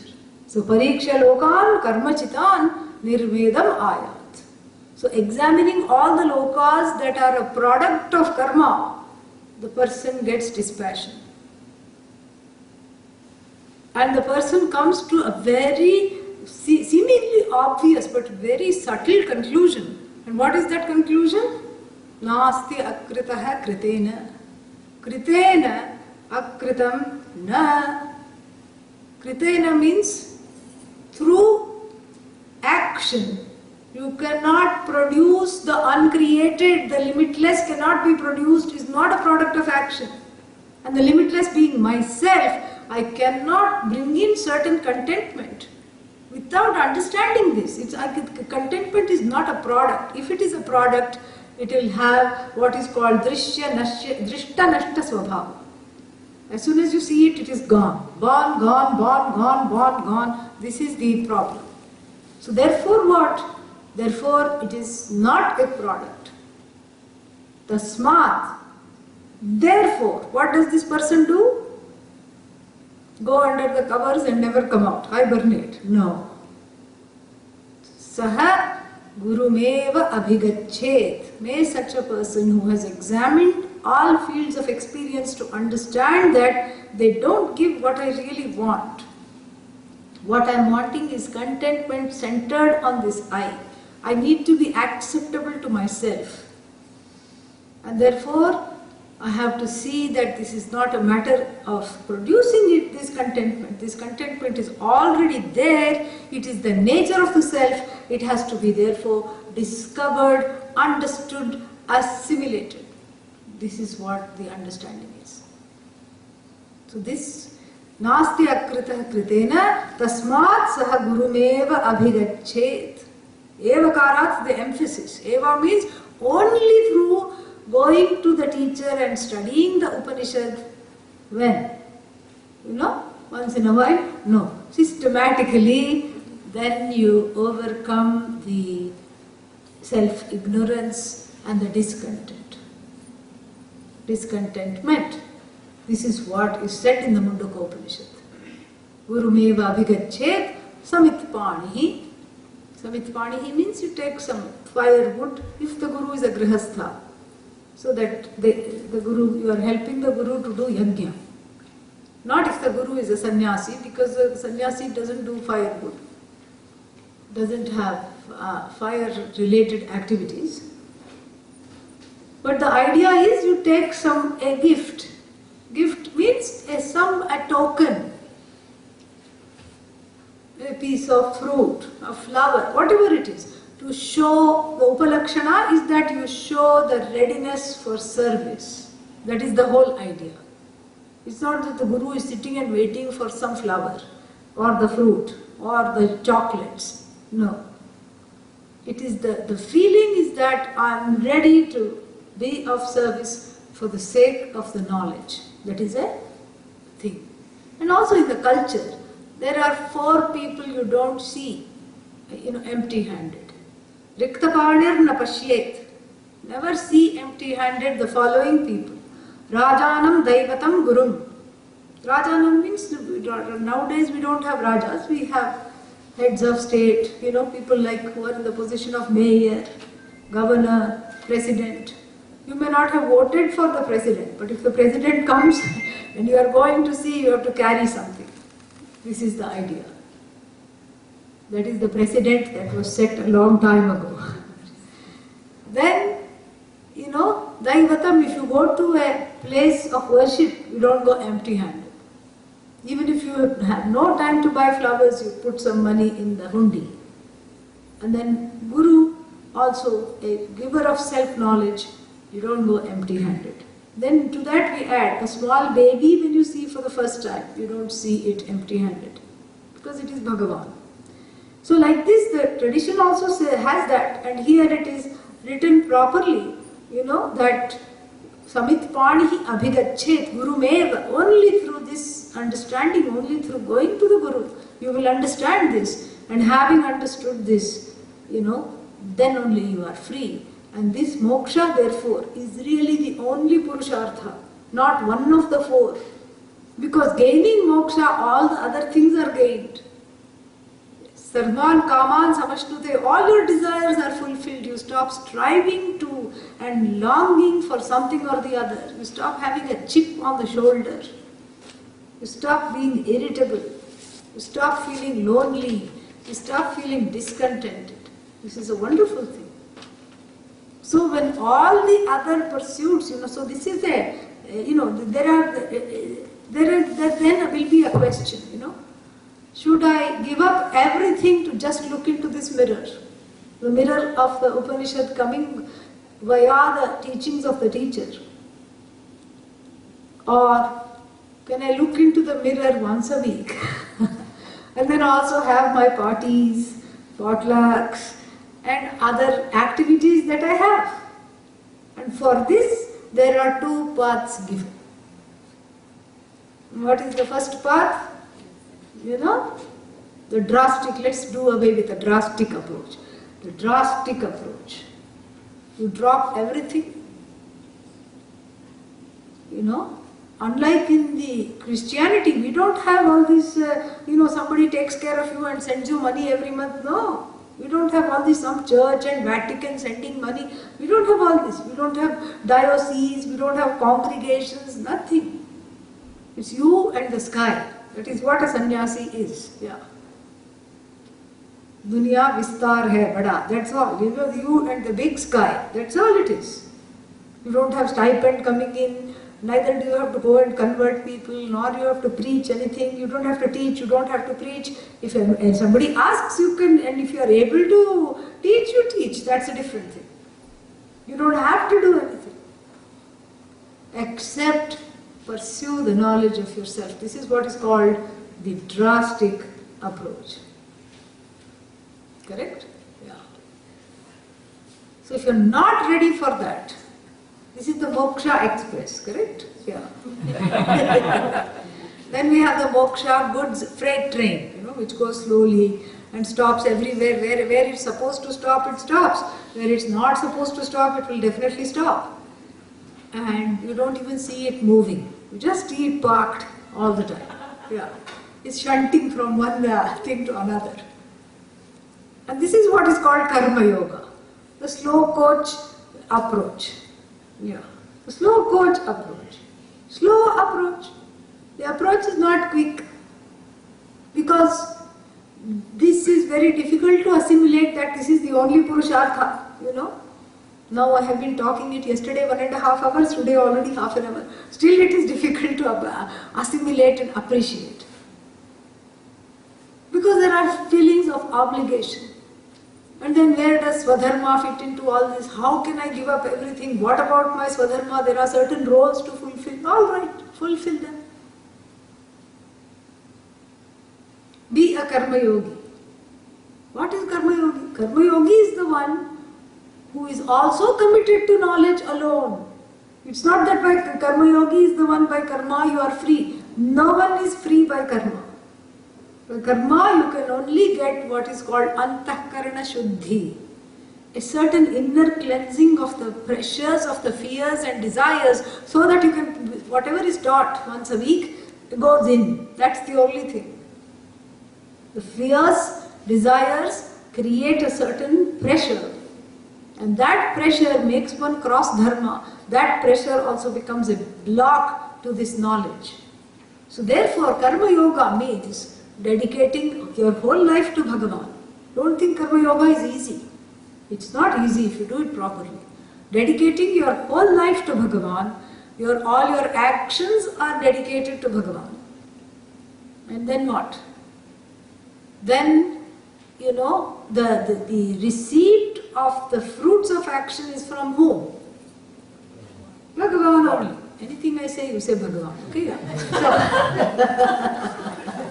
So, the fruits of the action come from whom? Bhagavan. And you receive everything as a manifestation of Bhagavan. And in all people and all things you try to see Bhagavan. Depending on the day, the answer varies. Sometimes it is Atma, sometimes it is Brahma. Correct? Yeah. Today it is Bhagavan. Okay? So it depends on the day. And then, so in every person and in every situation, you see Bhagavan. And then if you cannot see Bhagavan, you pray to Bhagavan to give a sense of acceptance, calmness, etc. Why are you doing all this? To prepare for the knowledge. While at the same time pursuing the knowledge, not kabhi kabhi, all the time. So you see, your life has already taken that U-turn we were talking about earlier. And what is that U-turn? You are the one who has turned. That's what is called U-turn. You're not waiting for your life to change its, things. You're not waiting for someone to be kind to you. You're not waiting for the neighbors to, pick up their act and stop making noise. You're not waiting for your relatives, for your in-laws to stop behaving like outlaws. You're not waiting for any of those things. It's all about you. You have decided to straighten up your own act and put it on this road of knowledge, but on a slow road, that's all. Dire, dire, yeah. But it's a sure road. It's not it may not be the quick road, but it is a certain road. In the race of the tortoise and the rabbit, not rabbit, what is that other thing called? Hare? Yeah, hare, H-A-R-E, correct. Hare. Who wins? So karma yoga, if it is done properly, it is very promising. The only thing is you don't feel like you are going anywhere. Yeah.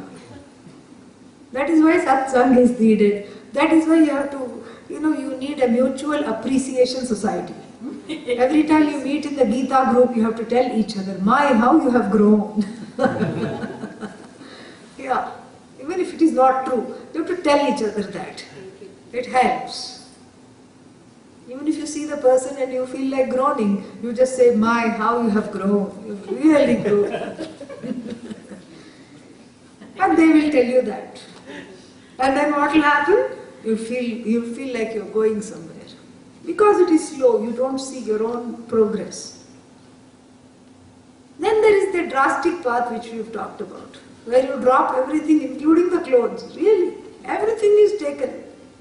And then you and the sky, and all you do is study and teach, That's all you do. That's the exclusive path, These are the two paths. Now, any guesses as to first let me say the answer to this question is not Bhagavan. So any guesses as to which kind of people this text that we are about to embark on is going to talk about? Is it going to talk about the milk run people or the Moksha Express people? Moksha Express people. It was good that I warned you that the answer to this is not Bhagavan. So these are the people who have taken the quick road, the drastic road, dropped all ties, dropped all fears, dropped all desires, and just said, all I want is moksha. And when do I want it? Last life. That is when I have been wanting it. Not even now, not even yesterday. When do I want it? I have been wanting it since last life, or many lives before. And that is what I am going to pursue. So then here we are talking of the people who have done that route, gone to the teacher, studied, and now are enjoying the fruits of their Shastra study. You know, the fruits of the self-knowledge. They are enjoying that. And so we are going to see what their life looks like. Okay? Now before that I have a doubt. You know, is there anybody in this room that is wanting to take up this life right now? See, nobody said anything. Everybody maintained a polite silence, correct? Yeah. So, that means the answer to that is no, correct? Yeah. So, if the answer to that is no, then why are we studying about these people? Yeah, that's my question also. Yeah. Yeah, see, that was many people's question. That was your question, that was your question, that was your question. That is my question too. Why are we wasting our time? Why are we going to study about these people who are living in, you know, on roots and fruits and, you know, they just, you know, dropped everything. We are not wanting to do that here. A little later. So, their characteristics become our effort. Yeah, a little later. So, what happens, that's the correct answer. But so, what happens is here, why are we studying? Why on earth are we interested in these people's lives when we don't want to be there? In fact, we are running away from there. Why are we interested in their lives? You know, like he said. First, let's hear from you. What did you want to say? Just the total express, you know, going slowly with karma, to know that this is to know that this is the goal. Yes, to know that this is Vedanta. This is where we are. This is Vedanta PhD. This is the PhD in Vedanta. To know what is there, that is very good. And the other reason to do this is to, you know, Adi Shankara, in explaining the verses in chapter 2, 56, 58, 56 onwards, that whole section, what is that section? Sthita prajnasya ka bhasha, etc. How does the person of knowledge live, eat, drink? Arjuna also had this question, correct? How does the person of knowledge move? What do they do? And Adi Shankara and Bhagavan talks about the characteristics of a wise person. And in Adi Shankara's commentary in the Bhashya, he says, the lakshanani, the lakshanas, the definition of a person of knowledge becomes the sadhana for the karma yogi. Yeah. So even though you may not be living like this, or even though you have no intention of living like this, because some of the descriptions are very drastic, I'm warning you beforehand. So even though you say, I'm going to run away from this life, I want to have nothing to do with this life, even if you are mentally thinking that, especially by the time we get to verse number 3 or 4, still, you know, the inner vairagya you can get from the study of these verses, that inner vairagya is something to attain, and the study of these verses is indispensable for that. So if we see how a jnani lives, because yadyat acharati shresthaha tattadeva itaro janah sayat pramanam kurute lokaha tad anuvartate. Just as the exalted person in the society behaves, says the Bhagavad Gita, others follow suit. Because this is the most natural tendency to follow someone who is exalted. And these people are very exalted. And let us see now how they gained this exalted status. What makes them so special? Let us see that.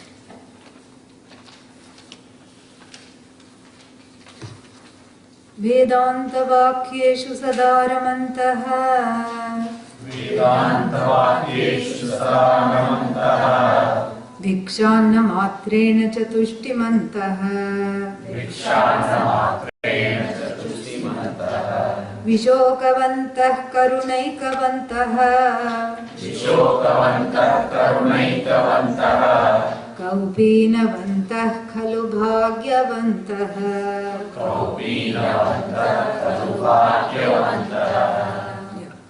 This is the refrain. Kaupinavantah khalu bhagyavantah.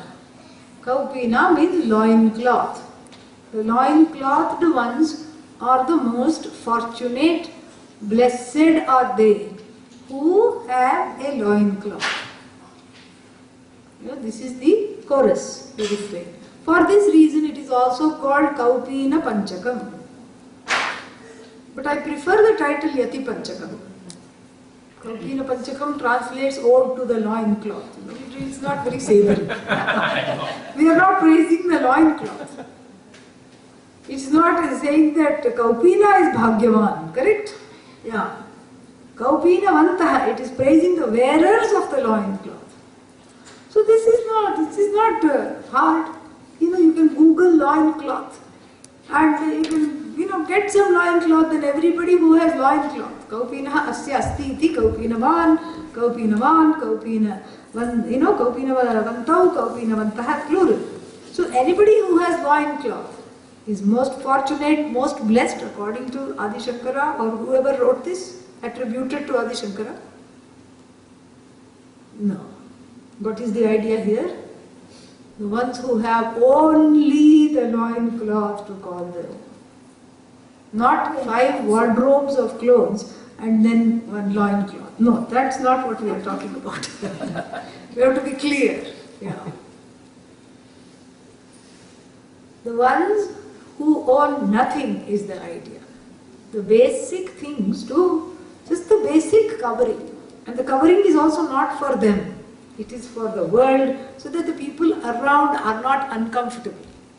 There is when Ramana Maharshi went to the Tiruvannamalai temple, and he decided never to go back. He just went from an errand, running an errand. His mother said, some guests are coming, go buy something. Gave him some money, and then 3 days later his brother found him sitting meditating along with the money in the hand. That's how it was. Then he just walked off. He told the brother, I'm not coming back. Walked off and roamed around and finally made his way to Tiruvannamalai.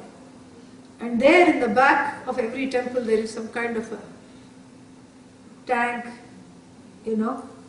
and he shaved off his hair and then cut the sacred thread and removed all his clothes and put it into the tank.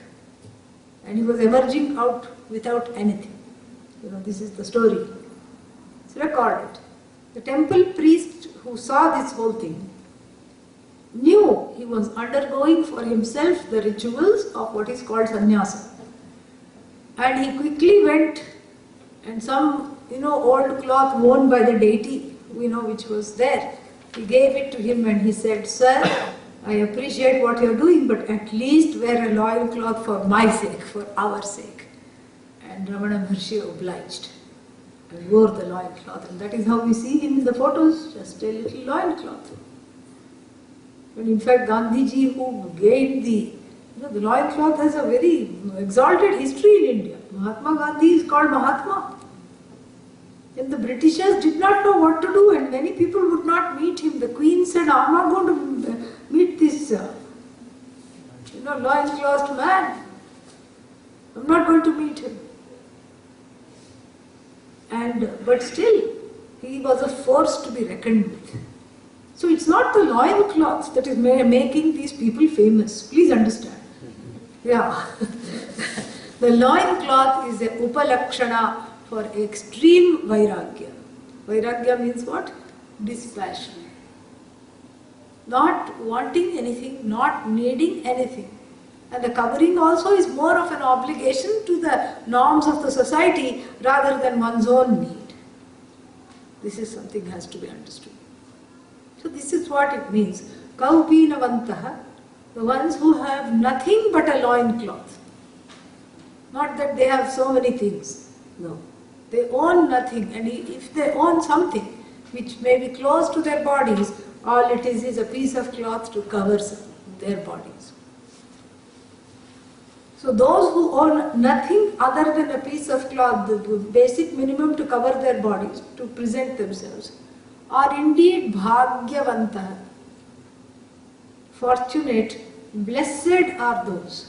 Why are they blessed? Because there is nothing to upkeep. Yeah. This upkeep is the cause of downfall. Yeah. House means you have to keep it painted. You have to keep the grass cut. You have to keep the car washed. And then you have to keep the house, in spick-span condition. Because you never know when you will want to sell it. And all the cracks and everything has to, be taken care of. And then taxes have to be paid on time. This tax, property tax, this thing, electricity bill, water bill, garbage bill, keeps piling up. You have to upkeep, and in order to upkeep that, then you have to do a whole gamut of other things just to upkeep this, correct? And then all those other things that you do, they also have other consequences, and then it just grows and grows and grows and grows and grows. And this is not bhagya at all, because everybody wants bhagya. Bhagya means the most fortunate place of being. Abundance, prosperity, everybody wants. This is Lakshmi, this is Arthakama pursuits. But the bhagya who gets? The one who doesn't want it gets it. Yeah. The prosperity and the abundance belongs to the people who do not seek it. That is what is meant by Kaupinavan, Khalu Bhagyavan. One who is free of longing, the one who is not pursuing anything, everything comes. Because there is no tension, there is no chinta, there is no striving, there is no worry. They are free. So this is the refrain, the chorus here. And then the first verse says, then you wonder, how did they get to the place of being Kaupinavan and Bhagyavan? The first three lines talked about how they got there. Vedanta Vakyeshu, in the words of the Vedanta, Ramantaha, from Ram, which is the root verb from which the Lord Rama comes, Yeah, not R-U-M, Ram, yeah. Ram means to rebel. Yeah. The other Ram only leads to sadness, doesn't lead to revelry. So, Ram to rebel. Raman, Ramantau, Ramantaha. Ramantaha, they all rebel. Present participle, has the meaning of reveling continually. So it has a meaning of a continuation. Reveling. So then, reveling, of course, begs the question, in what? And what's in the locative case? Vedanta Vakyeshu, in the sentences of Vedanta. The one who revels. Revels means feels happy listening to it. Which sentences of Vedanta? All things. Oh, not all sentences. Yeah. Because there are so many sentences. Shaunako havai mahashalah. Yes, you can revel in that also. But it's just telling a akhyayika, the story. Correct? Upanishad. Ati Mrityum Vedanta is Upanishad. But even in the Upanishads, which kind? I am giving you the kinds of sentences. Some sentences are called Avantara Vakyas because they connect to three things. And some sentences are Akhyayikas, stories. Shaunako Havai Mahashalah. You can revel in it, but it's just a story. Shaunaka, the son of, so and so, had a Mahashala, had a big hall where he was doing yajna. Like that, there are certain sentences. And then there is also the Phalashruti. Ati mrityum eti natasya pranaha utkramanti. Overcomes death, overcomes mortality. The pranas of such a person do not rise. There also you can revel. But really speaking, that is the fruit of the teaching. Correct? The teaching itself is nothing but those sentences that talk about the identity of this complaining jiva, the discontented, striving, non-appreciative, demanding, sad jiva with Ishvara, the whole, with Bhagavan. Those are the sentences in which these people revel. When do they revel? Sada. Yeah, look at the text. Not kabhi kabhi revel. Yeah. Once in a while revel. No. Sada revel. Revel means the ones who are in these, who have assimilated and continue to assimilate the meanings of these sentences. Aham Brahmasmi. I am nothing but Brahman. Jagat Karanam Brahma. I am Ishvara. Isha Vasyam Idam Sarvam. Sarvam includes me. Therefore it becomes a Mahavakya. Satyam Jnanam Anantam Brahma. Surprisingly, even though people don't think it's a Mahavakya, it is a Mahavakya. Why? You know, that Jnanam is myself, that sentient conscious being. Both myself and Bhagavan share that. Mahavakya. Tattvamasi. Mahavakya. Prajnanam Brahma. Mahavakya. Prajnanam is that consciousness as it obtains in the body-mind sense complex, and that indeed is Brahman, the total consciousness. Mahavakya. So when can you revel in something? You can revel in something only when you know its value, correct? This is a cultivated revelry. Like blue cheese. Nobody likes, I don't know what, already cheese means fungus. And then on top of that, cheese which has special kind of fungus. People think it's gourmet. There are many kind of varieties it comes in. Really, when I look at it, somebody brought it to me, that's how I know it intimately.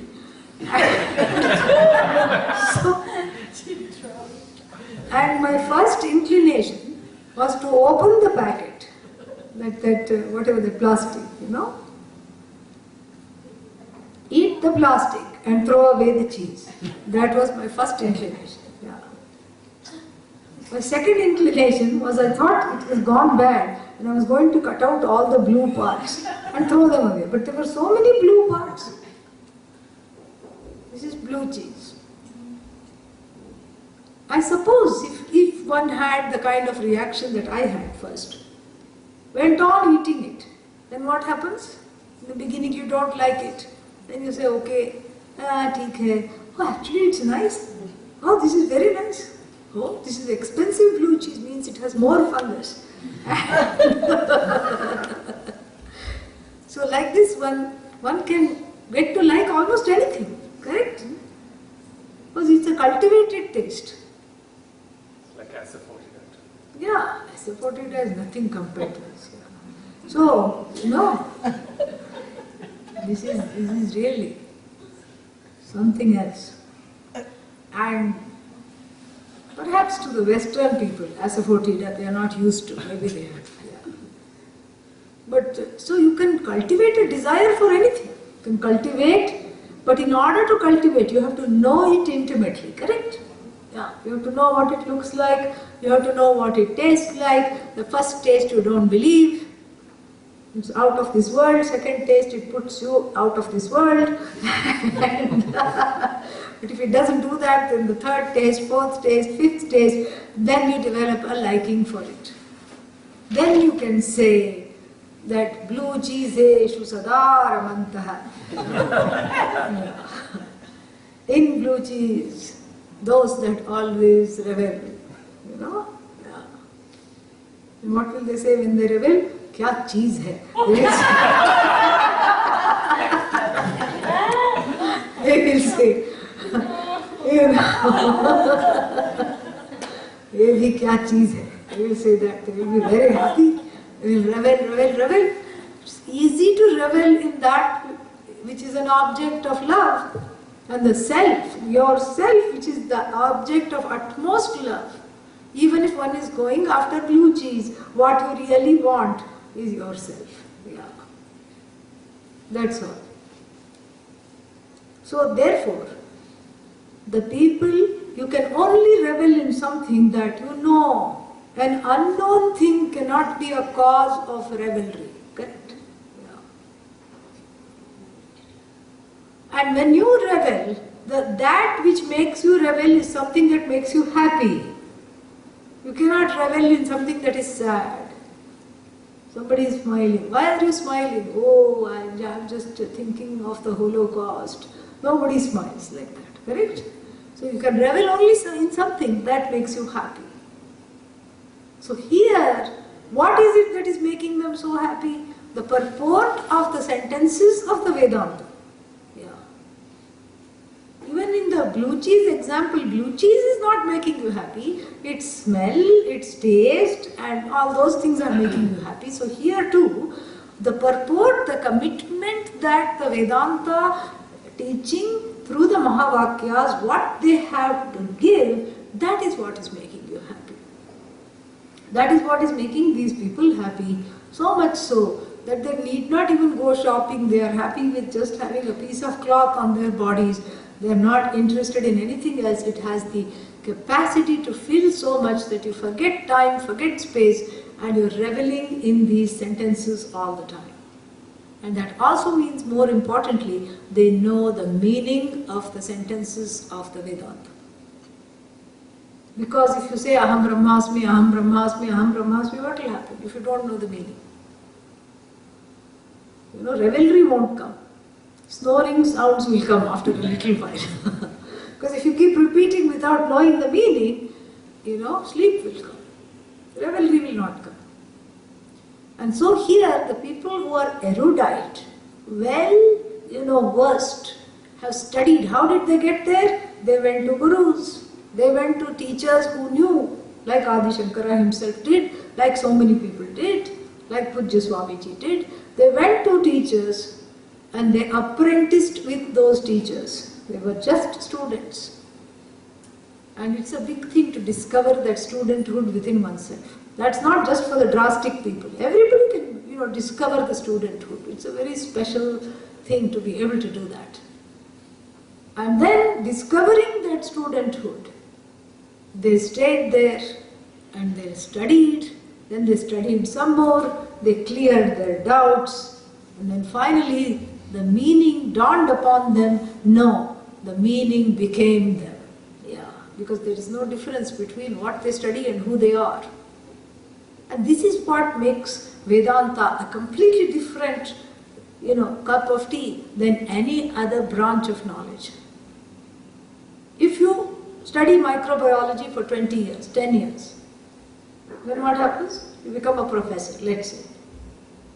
Then you teach for 20 years. You studied for 10 years, you've taught for 20 years, and then you suddenly turn into a microbe. Yes? No. You teach botany and you become green. You become very leafy. No. Here, Brahmavid Brahmaiva Bhavati. The knower of Brahman, quote unquote, becomes Brahman. Not that before they knew they were not Brahman. They were Brahman, but now they know. They are one with that knowledge. It's the only branch of knowledge where you say there is zero difference between the teacher, the subject matter, the nature of the teacher, the nature of the subject matter, the nature of the student is all one. It's all the same.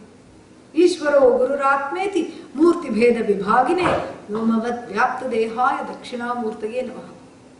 The one that breaks apart all these distinctions, teacher, to taught, student, guru, Bhagavan, everything is one. And this is part of our paradoxy. The paradox is that you create a certain two in order to show that all is one. You create a false separation between the teacher and the taught, and you maintain that separation in order to just dismiss it at the end. It's so beautiful. You maintain that separation. Why? To have that correct attitude of Shraddha, reverence, bhakti, etc., without which you cannot gain the knowledge. That's why.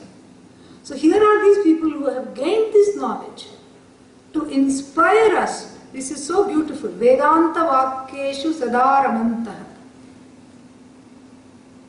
So then, that means what? They are not thinking, what will I have for breakfast? You know? Should I go the macrobiotic route? Because nowadays it's healthy, you know? Because in America there is the fast food movement. You think fast food is new? No, that is old, it's cliche now. Now there is the slow food movement. Now I am also learning about it. Yeah. Slow food movement means, you know, in the morning you get up, you cook. What are you making? Breakfast. What are you making? Breakfast. Karte, it is lunchtime, you know. By the time the person makes breakfast, it's lunchtime. No time to eat because then you have to start cooking dinner. Lunch you have to skip because there is no time at all. And you sing to the seeds. I have seen people do this. You chant, you know, you put tadka, that, you know, in the oil you put, what is that thing called? Rai, mustard seeds, yeah. You put the mustard seeds and you chant and you sing. Hare Krishna, Krishna Krishna, Hare Hare. And of course it has to be a slow food movement, the flame has to be slow, otherwise everything will burn. If you are Krishna Krishna chanting, everything will burn. So, and then you use solar cooker and things like this, you know.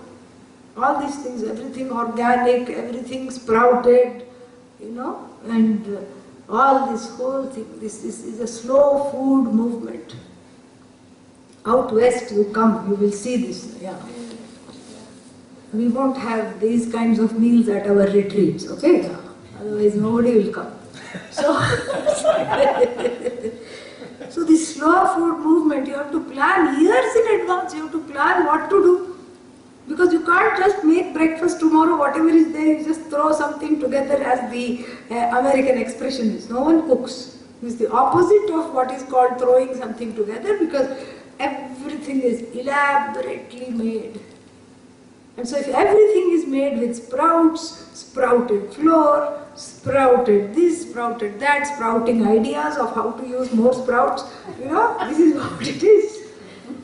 So you have to plan 3-4 days in advance. So it is safe to say that a sadhu and slow food movement do not go together, correct?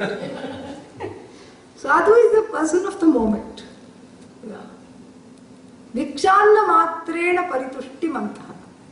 Viksha means alms. So this is this is allowed in the tradition that because this pursuit is so rare and so difficult, where somebody gives everything up and is just by themselves. The people who aspire to this and know that they are not in a position to do this, serve those people with food, you know, with clothes, etc.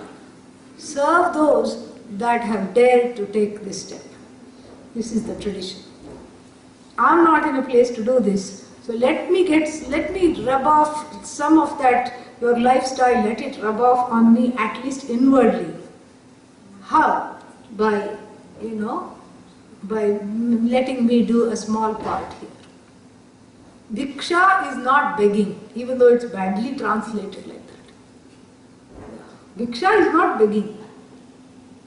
It's not, and a bhikshu, whether it's in the Buddhist tradition or in the Hindu tradition, is not a beggar. Here, the person who is giving bhiksha feels blessed. You know?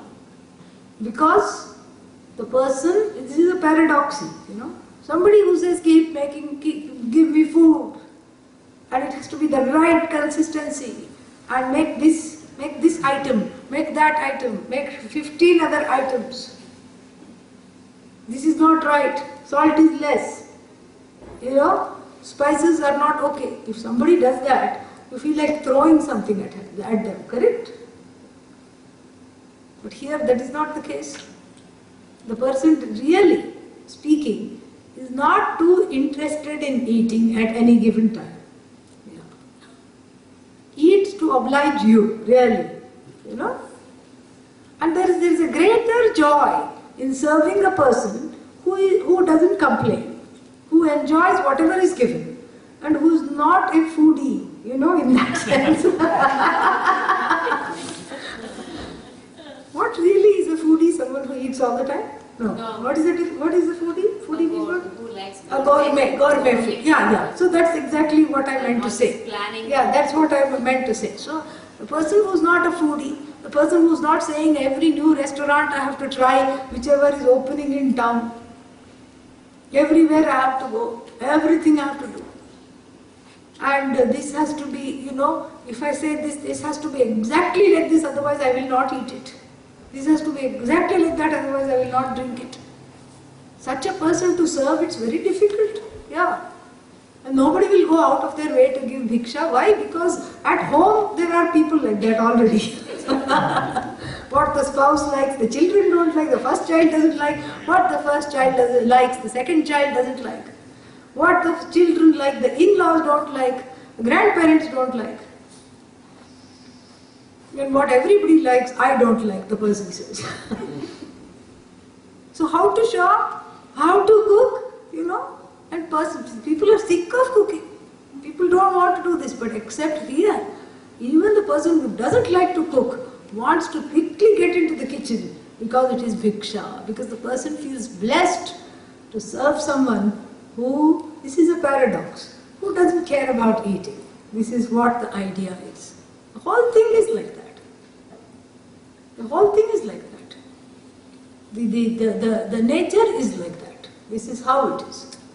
Wherever there is vairagya, there is abundance. That's how it is.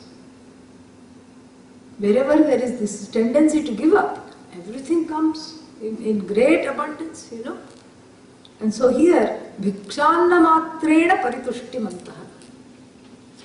Whatever is given is accepted so graciously, so happily, so gratefully, and is thoroughly enjoyed without any complaint. Who won't like to serve such a person? Correct? Because the person is truly enjoying and doesn't care to eat all the time. When once in a while when they eat, it's just a wonderful thing. And so bhikshanna matrena paritushtimantaha. Meaning they are not demanding where there, and bhiksha also stands for other needs, whatever they may have. Food, drink, etc. They are happy with whatever is given, and whatever is not given is never asked for. And there are so many stories that of saints we see. And that is what a saint is. A saint is someone who not only do they not point out other people's omissions and commissions, but they try to hide them. They don't even discuss them. This is very beautiful. It's a beautiful quality to aspire to. And we have the example of the woman saint from Kashmir, Lalla. And the story goes that, she had a very hard life. And which is the case in most saintly people. And once I was asked the question, how come all the saints we know have had difficult lives? I said, that's not the way to look at it. Those that are blessed with difficult lives become saintly. That's the best route. You have to flip it over its head and see it. That is the truth. So here she was married at a young age into a family with a quintessential mother-in-law who was, horrible to her. And she would serve her food. She was a young girl in her teens when she was married. And the mother-in-law would serve her food, and in front of everybody. It's a joint family. So everybody is seeing how much is being served. She would put a big stone, a smooth stone, a big stone on the plate, and cover it with a thin layer of cooked rice, barely enough for a young growing girl to subsist on. Every day. This is what she would get. And what would Lalla do?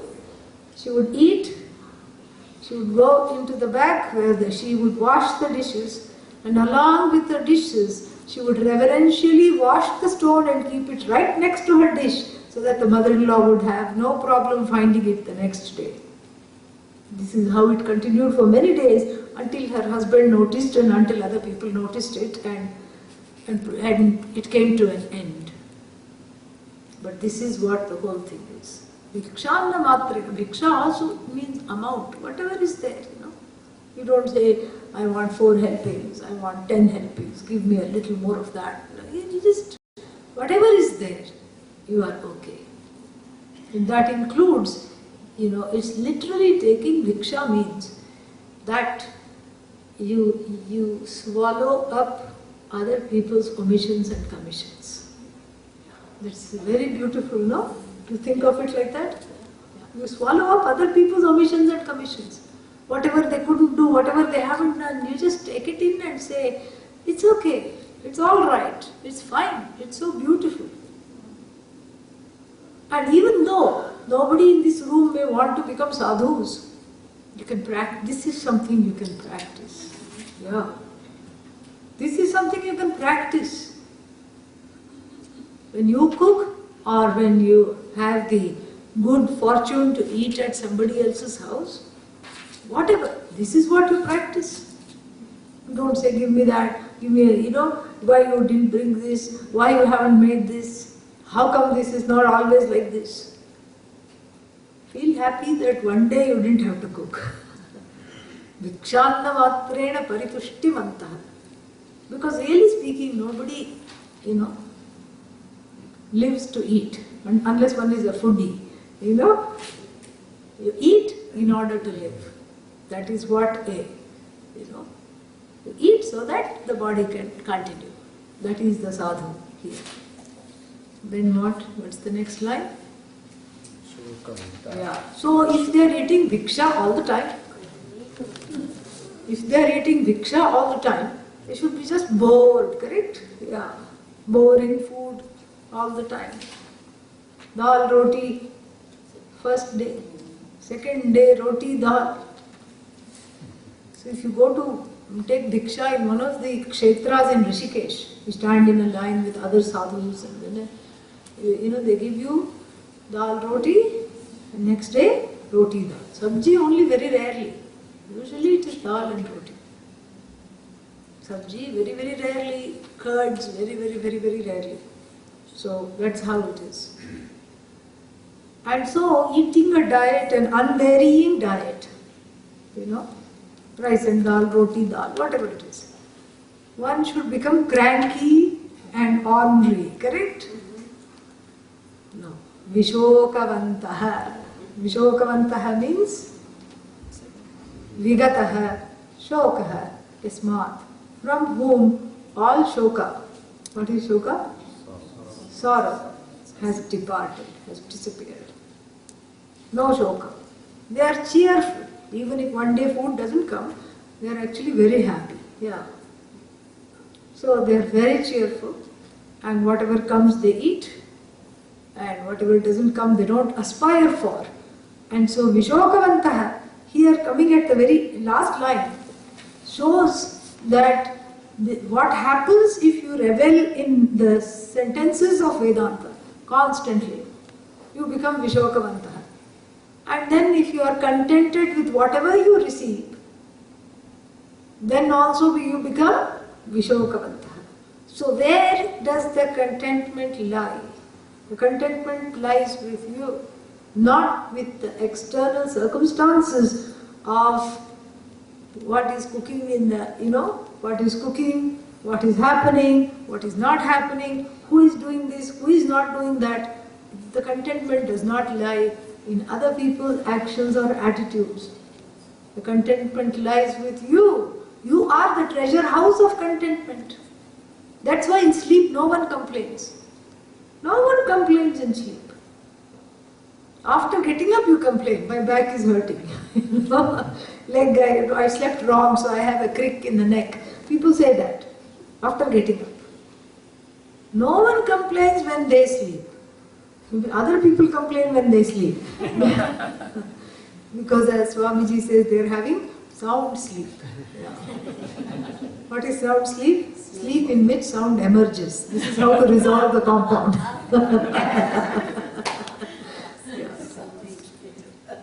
Sleep that makes a sound is called sound sleep. So other people may complain if you are having sound sleep, but you don't ever complain in sleep, do you? No. Why? Because in sleep you are closest to your own nature, which happens to be free of strife, sorrow and discontent. You are just not there to appreciate it, that's all. The mind is in a causal state, alas. So therefore, in the waking state, if I can have, and we'll be discussing some practical tips how to do it also, you know, how to become a sadhu 101. And you know, we have Gita home study. This is sadhu home study. How to become sadhu. Practical tips. DIY sadhu. What is DIY? Very good. Do it yourself. Sadhutvam. How to do it yourself. Because people like doing it themselves. We are an independent culture. So that I promise I'll share a few tips. But before that, you know, how do you become Vishokavantaha? Without Shoka, how to be? Without Shoka, how to be means you have to stop getting shocked at life. Yeah. No shock, no Shoka. That's all it is. Everything that comes you take in stride with an open, accepting attitude. You see, this is where Karma Yoga comes. Sadhu is the one who has already done Karma Yoga either in this life, previously before becoming a sadhu, or in other lifetimes. So they are prepared. So the Karma Yogi has to learn to take what comes as a gift from Bhagavan. Starting with food, starting with whatever there is, and also more importantly, whatever there is not. And then pursuing the study of Vedanta, and then practicing the friendly home tips given by the visiting teacher. You know, one can gain the same demeanor enjoyed by the rarest of sadhus living in the rarefied air of the Himalayas. One can enjoy the same demeanor. It's not what you wear. You don't have to go, like I said in the retreat earlier, you don't have to go shopping for orange things. Yeah. You dress the heart in a robe of orange. Have inner vairagya. And how to do that? Appreciate everything. Here we are coming to the tips a little early. Appreciate everything that comes. How can I appreciate everything that comes? Don't you see there are so many things wrong? Still appreciate. And families can do this together. Have one day of the week, preferably a weekend. Deem it a no criticism, only appreciation day. Yeah. And that is the day you will bite your tongue many times. Then you will need a little bandage, you know. Or you'll have to make some payasam to quench all this. So you have to have one day of no criticism, only appreciation. Tell the people who are not here too, your other halves, better halves, whatever, you know. Tell them also. From now on we are going to have one day of no criticism. And if you've been married for a long time, the suggestion at first will be met with deep suspicion. What is it that you are really wanting? What are you trying to say? Is this a trick? Is this a trick to get something out of me? Because forget it. It is not happening. You know? What do you really want? Bolo, सीधा bolo. Don't give all this, you know, roundabout thing. Don't beat around the bush. I don't have time. I have to go to a meeting. That's what the other half is going to say. But you calm them down. You say, no, listen. This is important. And you know, you put it on yourself. You see how you always say, I criticize a lot. Yeah, but have you listened? For 25 years I've been telling you that. No, but now I'm going to listen. You know? Why? Oh, because, you know, the teacher came and said, I have been saying you didn't listen. Teacher came, one day you listened. No, what you said only I'm listening.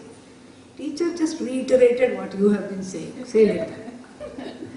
This is diplomacy 101. Before Vedanta 101. And then you say, how does this work? Well, we don't criticize each other, nobody criticizes anybody. No, but what if we feel like criticizing? You change it into an appreciation. You find something to appreciate about them then and there. You said you have to do this for the whole entire weekend, we are going to go mad. Okay, maybe not for the one day. One day is also too much. These are all actually examples of what people have said to me. Please don't give us this punishment, one couple said. One whole day without criticizing, we'll go mad. Please don't do this to us. I said, okay, half a day. They said, okay, half a day means how many hours? They said 4 hours. Let's say, okay, maybe we can do 2, they say. It's a good place to start. Just like I say, 1 minute meditation. There also I got into trouble, you know that? Yeah. And somebody told somebody else that I know, saying that Swamini ji doesn't believe in meditation. She just said, just meditate for 1 minute. That's not what I had said at all. I said, you start by meditating for 1 minute. After that, you slowly increase. So here also, don't go around saying, Swamini ji said, don't criticize for 1 hour. That's the starting point. Yeah. That's the starting point because it is difficult otherwise to do. No criticism, only appreciation day you work out to. You work up to that slowly. And then you see that even when you have the license to criticize, like James Bond, if you have the license to criticize, you won't feel like doing it. This is what is Vishokavantaha. Because when we criticize, we think that we are making the other person miserable. But truly, it's a venting out of one's own misery. Yeah. You think you're making the other person miserable. No. You are the one who is sad, who is miserable. So there is a direct connection between paritushtimantaha and vishokavantaha. Bhikshanna matrena paritushtimantaha. Whatever comes, they take. Bhiksha is an upalakshana for life. It's a metaphor for life. Bhiksha means whatever comes in the form of food I take, whatever it comes in the form of the food of karma phala, I take with glad acceptance, I receive whatever comes, uncomplainingly. I go through whatever has to be gone through. If I can change it with my effort, I certainly do it. But despite my best effort, if I am unsuccessful, I just take what comes. Bhikshanna matrena paritushtimantaha tasmat vishokavantaha. Vishokavantaha, free of sorrow. And then what? Karunaikavantaha. They are the only ones who are capable of karuna. What is karuna? Compassion.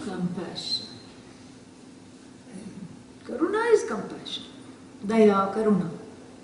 And compassion doesn't mean a misplaced sense of compassion where I can't see somebody suffering, therefore I do something for them. We get these pamphlets in the mail and sometimes on TV it comes, this cry and what is that? Some sad, usually Indian child, yeah. Some Indian child will be there and it will have runny nose and it will have runny eyes and it will be sitting there and thin hands and legs and rickets and all these deficiencies, and then there will be some poignant thing. They'll give it a name also, and they will say that this is Sam. It doesn't look like Sam, but it's there. This is how they say. This is little Samuel. Somewhere in the village in India, his village has no water, his village has no electricity. $5 a day can change his life, can change his family's life, can change his religion. They are not going to say that, but they will say all these things. Just $5 a day, you just give. And there are 100 such Sams in the village. They will say that. And then you cry. Look, that's why the pamphlet is appropriately entitled Cry. Because when you look at it, you cry. This is not karuna. It has the nascent karuna there, but it is mixed in with one's own sadness which is unconnected to that. Of course, out of a sense of human empathy, who wants to see a child suffering? No one, it may not be your child, it may be thousands of miles away. It brings up an empathy, I'm not denying that. But that pressure to help somebody because you think they are suffering or because you are convinced they are suffering often is out of a misplaced sense of not having enough, self-love, not loving oneself enough really. There is something crying here. It's not that the pamphlet is called cry, the cry is happening here. And to make oneself feel better, sometimes one sends money. It's not wrong to send money, don't get me. Don't think that that's what I'm saying. It's not wrong to reach out. It's not wrong to help. Please, whatever way you can help, help. That's not what I'm saying. I'm talking merely of not your actions, but your motivations. The motivations have a pressure. And that is not karuna. Because in succumbing to the pressure and trying to make someone else feel better, actually you are trying to feel better yourself. You are trying to overcome your own guilt and hurt. So that is not karuna. Here karunaikavantaha means who is randomly compassionate without needing to be propped up in return. Yeah. And compassion always doesn't mean giving people what they want. There is a story of a saint who, one man came to him, and Buddhist saint. This man had lost interest in his life. His house had burned down, killing his wife and a small child. He had nothing to live for. He was miserable. And he went to the ashram and said, "Can I have a place to stay?" And the sadhu said, "Sure." "What did you do before this?" "Oh, I was in publication and journalism." And the saint said, "In the ashram we need somebody in the publication department. So you please take over that. Take some time to grieve and to, settle in, and you don't even have to come to the dining hall. Food will be sent to you. Just take some time. All I want to be is alone. Okay, take some time. But when you're ready, come and join this because we really need help in producing all the books and all the publication wing of the ashram needs your help. We are looking for such a person. 1 month goes by, 2 months goes by, 3 months go by. No sign of this fellow. He's just growing a big dadi and not bathing, not, barely eating and just not even coming out of this cottage. Then the teacher goes there and says, you need to come out of this. And 6 months go by, still no sign of him. He is still miserable, sitting in the thing. And then again the teacher shows up in front of the cottage and asks him to come out. He comes out. "What's the matter?" No, I just still go. I'm not ready to face the world. I don't want anything. I love this cottage. I just let me be here. And the teacher soundlessly takes a match and right in front of him sets fire to the cottage. And he says, "What are you doing? You're so uncompassionate. Don't you see that this was a big trigger for me? That I lost my wife and child in the fire and you're recreating this." First he is ready to grab the throat of the teacher. And then the teacher calms him down and this is what he needed to come back to himself. He learnt a big lesson. That the ashram is not a place, it's a place of refuge. But it's not a place of just living out your patterns and living out your, getting into these sick patterns, dysfunctional patterns. So compassion doesn't mean that the teacher or anybody, the sadhu here is doing whatever and everyone wants. That's not compassion. Compassion means doing things without reason. Yeah. Ahetukaha. Without reason, they are compassionate. Not because they are going to get something out of it. This has to be understood. Vishokavantaha, karunaikavantaha, then kaupinavantaha, khalu. Therefore, kaupinavantaha, khalu, bhagyavantaha. That we have seen. Moolam taroh kevalamashrayantaha.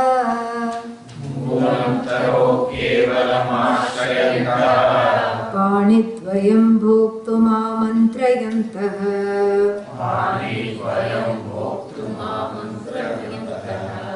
कन्थामिव श्रीमपि कुत्सयन्तः कन्थामिव श्रीमपि कुत्सयन्तः कौपीनवन्तः खलु भाग्यवन्तः कौपीनवन्तः खलु भाग्यवन्तः ॐ पूर्णमदः पूर्णमिदं पूर्णात् पूर्णमुदच्यते पूर्णस्य पूर्णमादाय पूर्णमेवावशिष्यते ॐ शान्ति शान्ति शान्तिः हरिः ॐ श्रीगुरुभ्यो नमः हरिः ॐ Any one or two questions I can take? We have 5 minutes.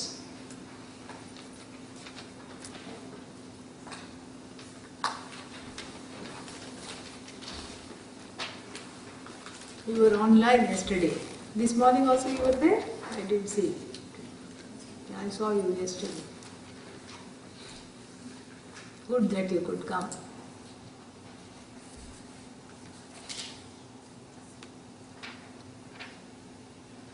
No questions? Yeah.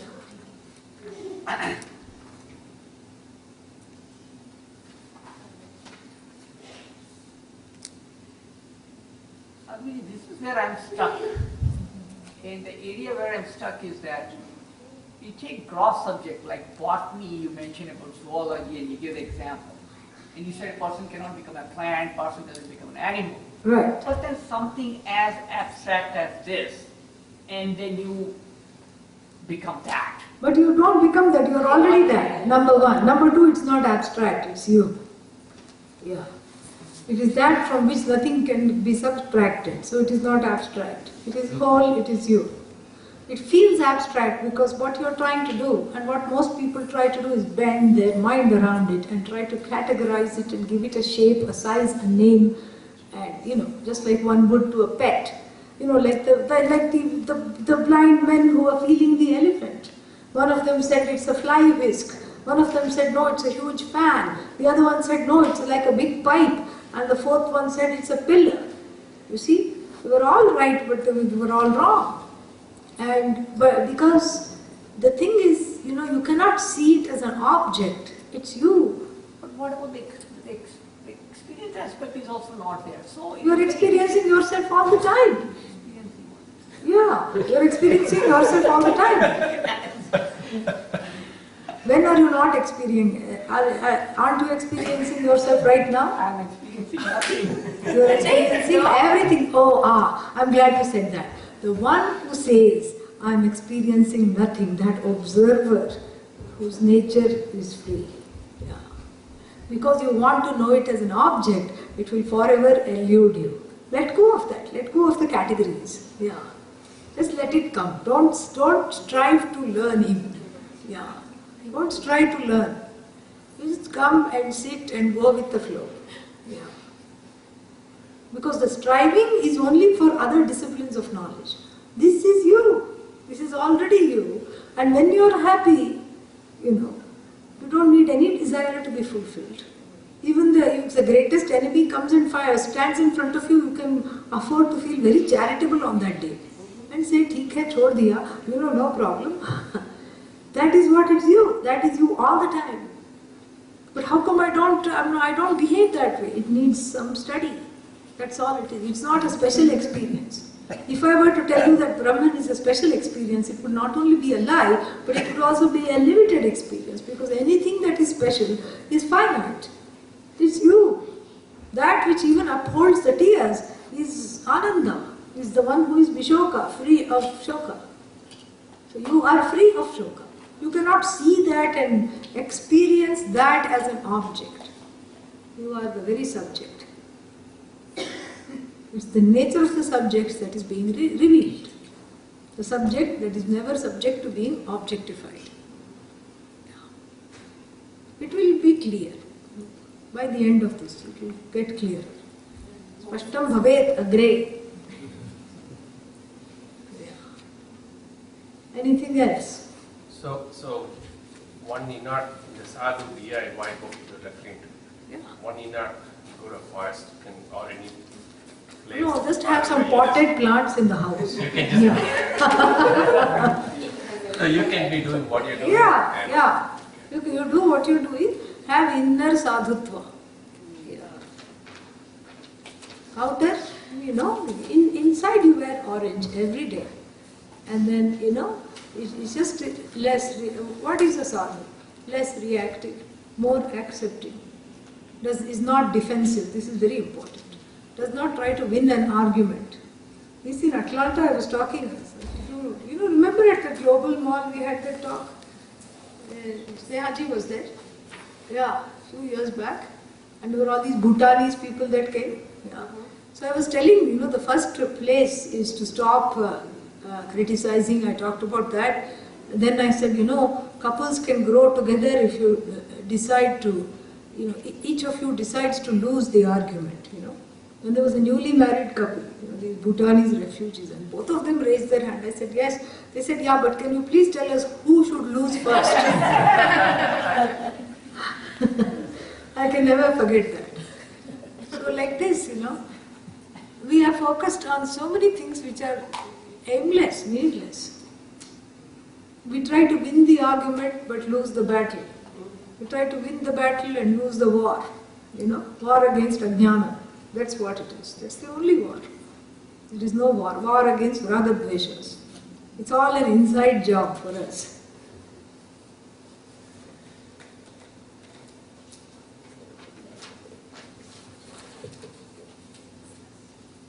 Okay. Yeah. Guru tell. How much of this pursuit of combination of Bhakti Yoga and Jnana Yoga is almost like a reconciliation of the left and right side of the brain, the emotional side and the That is not what either the Upanishad or the Bhagavad Gita would say. In fact, we would say that bhakti, without bhakti there is no knowledge. And in a way, without knowledge there is really no bhakti also. So bhakti is seen as a preparation for the knowledge. Bhakti means puja, shraddha, and the heart opens, And when the heart opens, then it becomes a little more receptive. All the raga dveshas settle down, the heart opens. One is less reactive, less defensive, less on the go all the time. So when that settled mind, when the mind settles down and is capable of being absorbed, then it becomes ready for the knowledge. So bhakti is the preparation for jnana. So if one is serious about this knowledge, without bhakti, kuch nahi hoga. We can kiss the knowledge goodbye. Haji. But how do you get into that bhakti first? Yeah. I'm having trouble with that. Yeah, everybody has trouble with that. You are not the only one. Because the main reason why we have trouble is because the object of the bhakti is not locally available, correct? Yeah, some Bhagavan, some concept of Bhagavan, and thankfully Hindu tradition is very beautiful because we have so many types and forms of Bhagavan. From the Mushika below Lord Ganesha, everything is Bhagavan, Animals, plants, we are told to see Bhagavan everywhere. While this is helpful, it is also vague, So therefore, I look upon Bhagavan. One way to make this perhaps a little easier, I don't know if this will help, but I'm going to say this, is to look upon Bhagavan as an altar of surrender with regard to some Ishtadevata, whatever one can relate to easily. So what is an altar of surrender? That which cannot be altered is taken to the altar of surrender. Things that I cannot change. There are so many dukkha that one has. That things did not go my way. I am the one to sacrifice all the time. I am the one to have to give up things. Nobody lets me win an argument. Starting with that, there are so many things which one cannot alter, and there is no place to take them. If you go to the therapist, as a Hindu, the therapist will say, this is your mother's fault. This is your father's fault. They will really say this. They are just looking into the psychological background. Given this background, this is how it is. I am glad you turned out so good. If I were you, I would not come out from under the covers. And then you feel validated. Yeah. If I were you, I would, even one of these things that happened to me, I would have been bad shape. you are doing fine. And this is because the mother did this, this is because the father did that. And you know, it may be true, but the Hindu heart, which has always heard Matra Devo Bhava, Pitra Devo Bhava, doesn't rest easy. And that's not the ultimate. You know, it's just because I have mother and father, I am like this, that's not a correct explanation. You have to transcend that. The mother did her best, father did his best. Maybe their best was not good enough, but that is all they were able to do. There is an overriding wisdom there. Why these particular parents? Even if you go the psychological approach. Why these particular parents? Why these particular in-laws? Why this particular kind of spouse? Why this particular household? Why these kinds of children? These kinds of neighbors? There is an overarching plan there in the form of my own karma. And Bhagavan here is invoked as Karma Phala Data. So that Data of Karma Phala, that's why Ganesha is a very good Ishta Devata to have, by the way. Because Ganesha is Vigna Harta, but also Vigna Karta. Because he is Vigna Karta, he is Vigna Harta. So Ganesha is a very good way to relate, because you invoke Gananam Adhipatihi, Ganapatihi, the Lord of all the Ganas, all the Jiva Ganas, Deva Ganas, or the Lord of all the groups of, species that have been incarnated, the one who gives them their karma in the form of obstacles and to whom one has to surrender, not as an individual or some Ganesha, but as the law of karma over which one has very little control. So I pray to the one who is giving me this law of karma, the Karmadhyaksha, and say, whatever I have done, I don't know. It is my own karma that is coming to me and bringing these difficulties in my work, in my life, in everything. Take them away. That becomes a prayer, correct? Yeah. And the altar of surrender is infallible. So I learn to accept what comes as an act of Bhagavan. That is how I get to know Bhagavan. More karma, more Bhagavan. More difficulties, in and through every difficulty I see Bhagavan and I embrace that. Of course, whatever I can change, I change. But in the process, I just embrace whatever is I cannot change. That is how to relate. And as Hindus, everybody has a small altar at home. Even in a little closet, cupboard, something is there. And that is good too. In the beginning, there will not be any bhakti. There won't be. Even if we have grown up in very devout households, it's very difficult to relate. So we have to fake it and make it real. You have to have a real relationship. You have to make it real, just like you have with your child. That's why in the Hindu tradition, there is Vatsalya Bhakti. Like Mother Yashoda scolding the baby. Who is this baby? The Lord. And she feels good that she alone can scold the Lord. What have you got in your mouth? Open your mouth. How dare you be so naughty?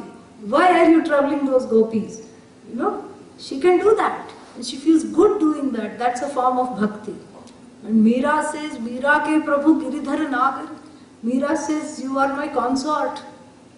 Even though she's married to some king, she won't even look at him. She's just there with her Krishna and she's just with him all the time. You are my consort, there is no one except you.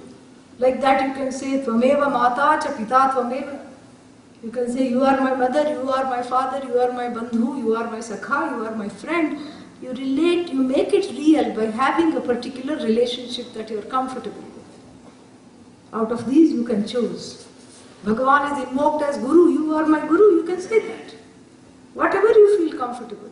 And when that relationship is named, it becomes real. You cannot say I have people cannot say my mother is imaginary or was imaginary, correct? Even if the mother has passed away, you can not say I had an imaginary mother. Mother was real. You cannot deny that.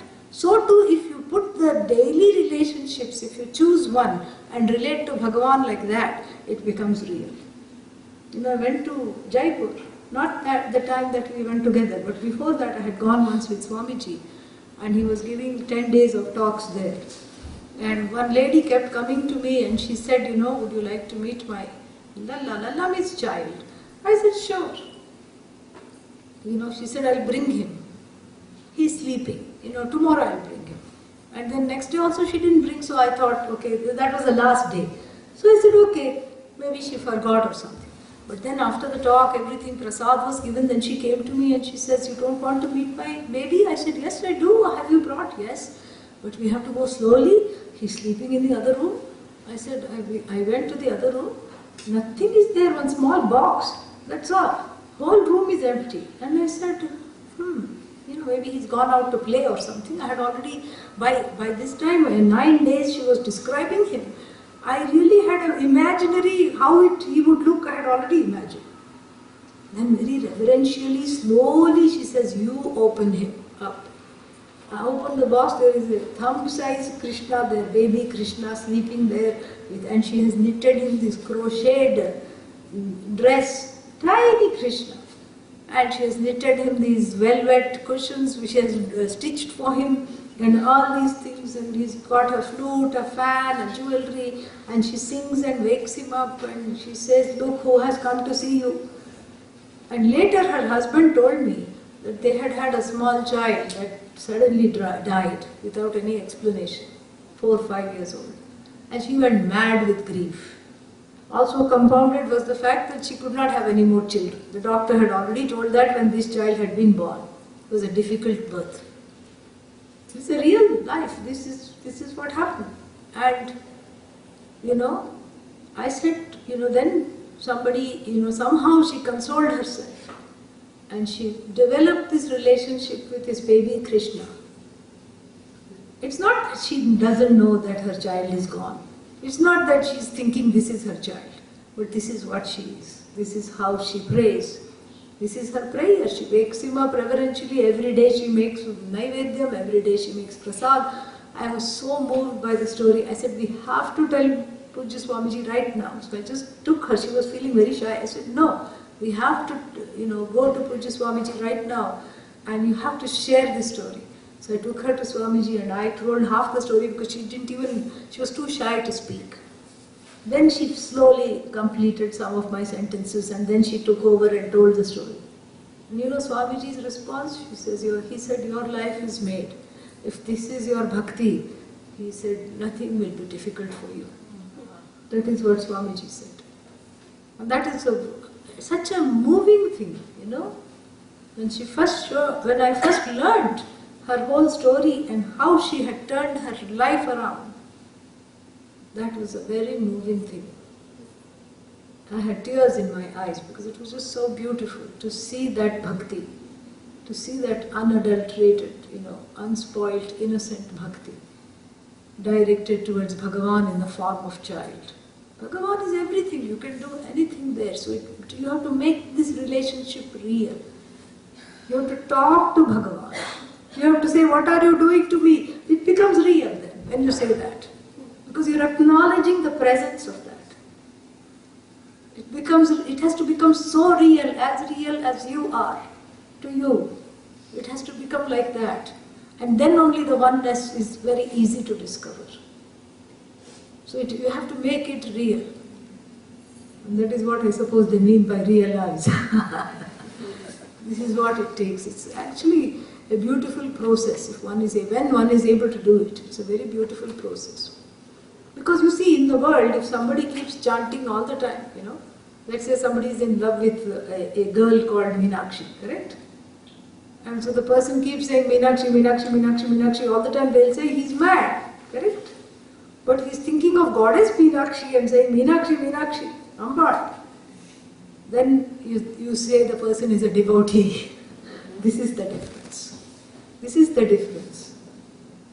Because that which is infallible is Bhagavan, and then nobody can say you are mad if you talk to Bhagavan.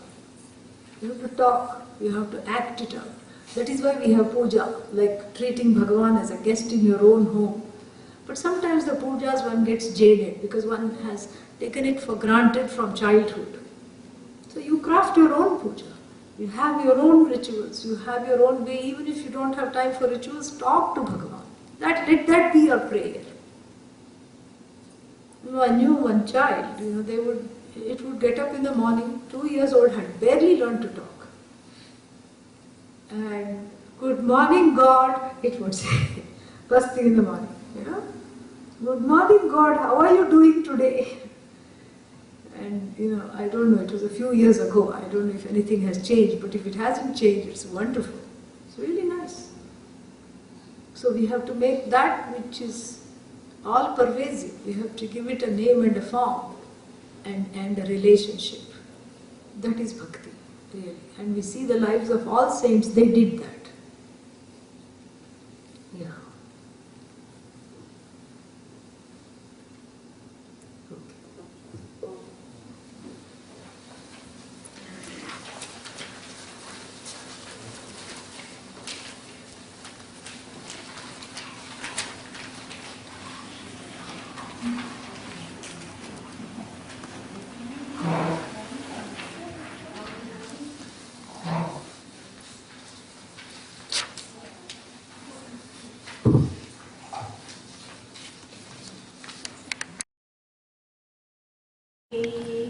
Mukunda Murari Rama Krishna Hare Mukunda Murari Panduranga Panduranga Panduranga Hare Panduranga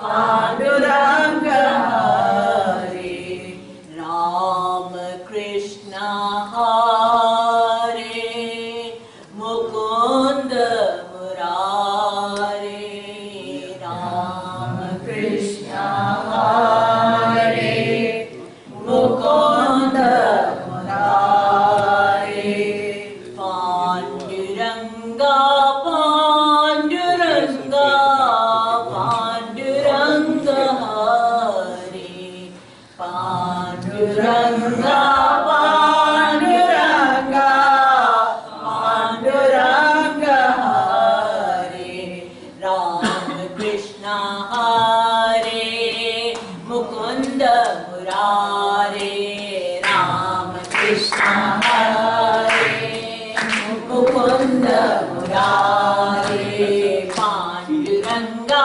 Panduranga Panduranga Hare Panduranga Panduranga Panduranga Hare Rama Krishna Hare Mukunda Murari Rama Krishna Hare Mukunda Murari Panduranga Panduranga Panduranga Hare Panduranga Panduranga Panduranga Hare Rama Krishna Hare Mukunda Murari Rama Krishna Hare Mukunda Murari Panduranga Panduranga Panduranga Hare Panduranga Panduranga Panduranga Hare.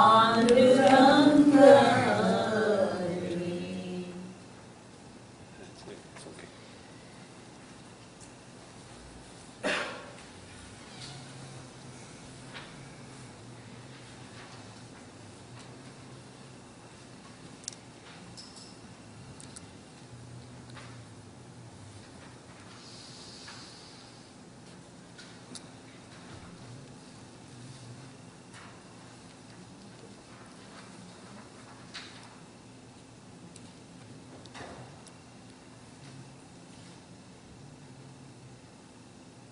Done?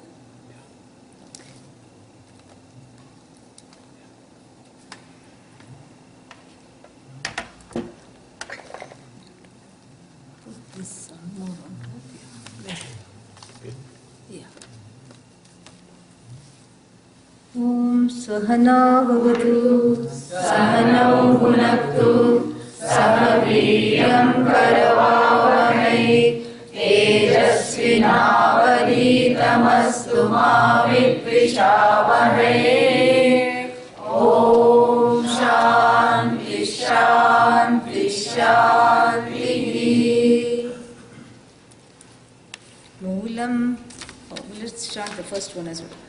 Vedanta Vakyeshu Sadaramantaha Vedanta Vakyeshu Sadaramantaha Vikshana Matrena Chatushtimantaha Vikshana Matrena Chatushtimantaha Vishokavantah Karunaikavantah Vishokavantah Karunaikavantah Kaupinavantah Khalu Bhagyavantah Kaupinavantah Khalu Bhagyavantah Moolantaroh Kevalamashrayantaha Moolantaroh Kevalamashrayantaha Panidvayam Bhoktumamantrayantaha Panidvayam Bhoktumamantrayantaha Kanthamiva Shrimapi Kutsayantaha Kanthamiva Shrimapi Kutsayantaha Kaupinavantah Khalu Bhagyavantah Kaupinavantah Khalu Bhagyavantah. The demeanor of the Yati, the one who has the correct effort put in the proper way and now reaping the fruits of those efforts. Very beautiful. And if you go back to the same discussion in the Bhagavad Gita, what constitutes a Yati is asked by Arjuna as early as chapter 2. And he is only focusing on the externals. What does a Yati look like? What do they eat? How do they move? But the Yati is the Yatihood is an internal demeanor, not so much an external appearance. That we have to understand. So you cannot say this one does not look like a Yati. So what should a Yati look like? There are no rules. What should a Yati eat? There are no rules like that. Whatever they are used to eating, they will eat. So you cannot say only the one who eats puri and chole is Yati. Or only the one who eats idli is Yati. You cannot say all that.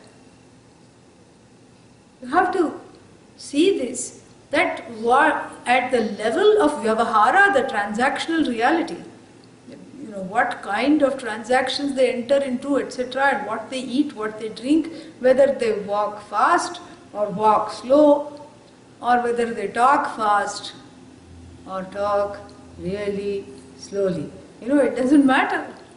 That is something that will mislead the person who is interested in learning from the life of a Yati. So therefore, Bhagavan Krishna answers it in terms of the internal temperament, the inner disposition enjoyed by the Yati. And he says that right in the beginning, Atmani eva Atmana tushtaha. The one who is happy, Atmani, in themselves. How?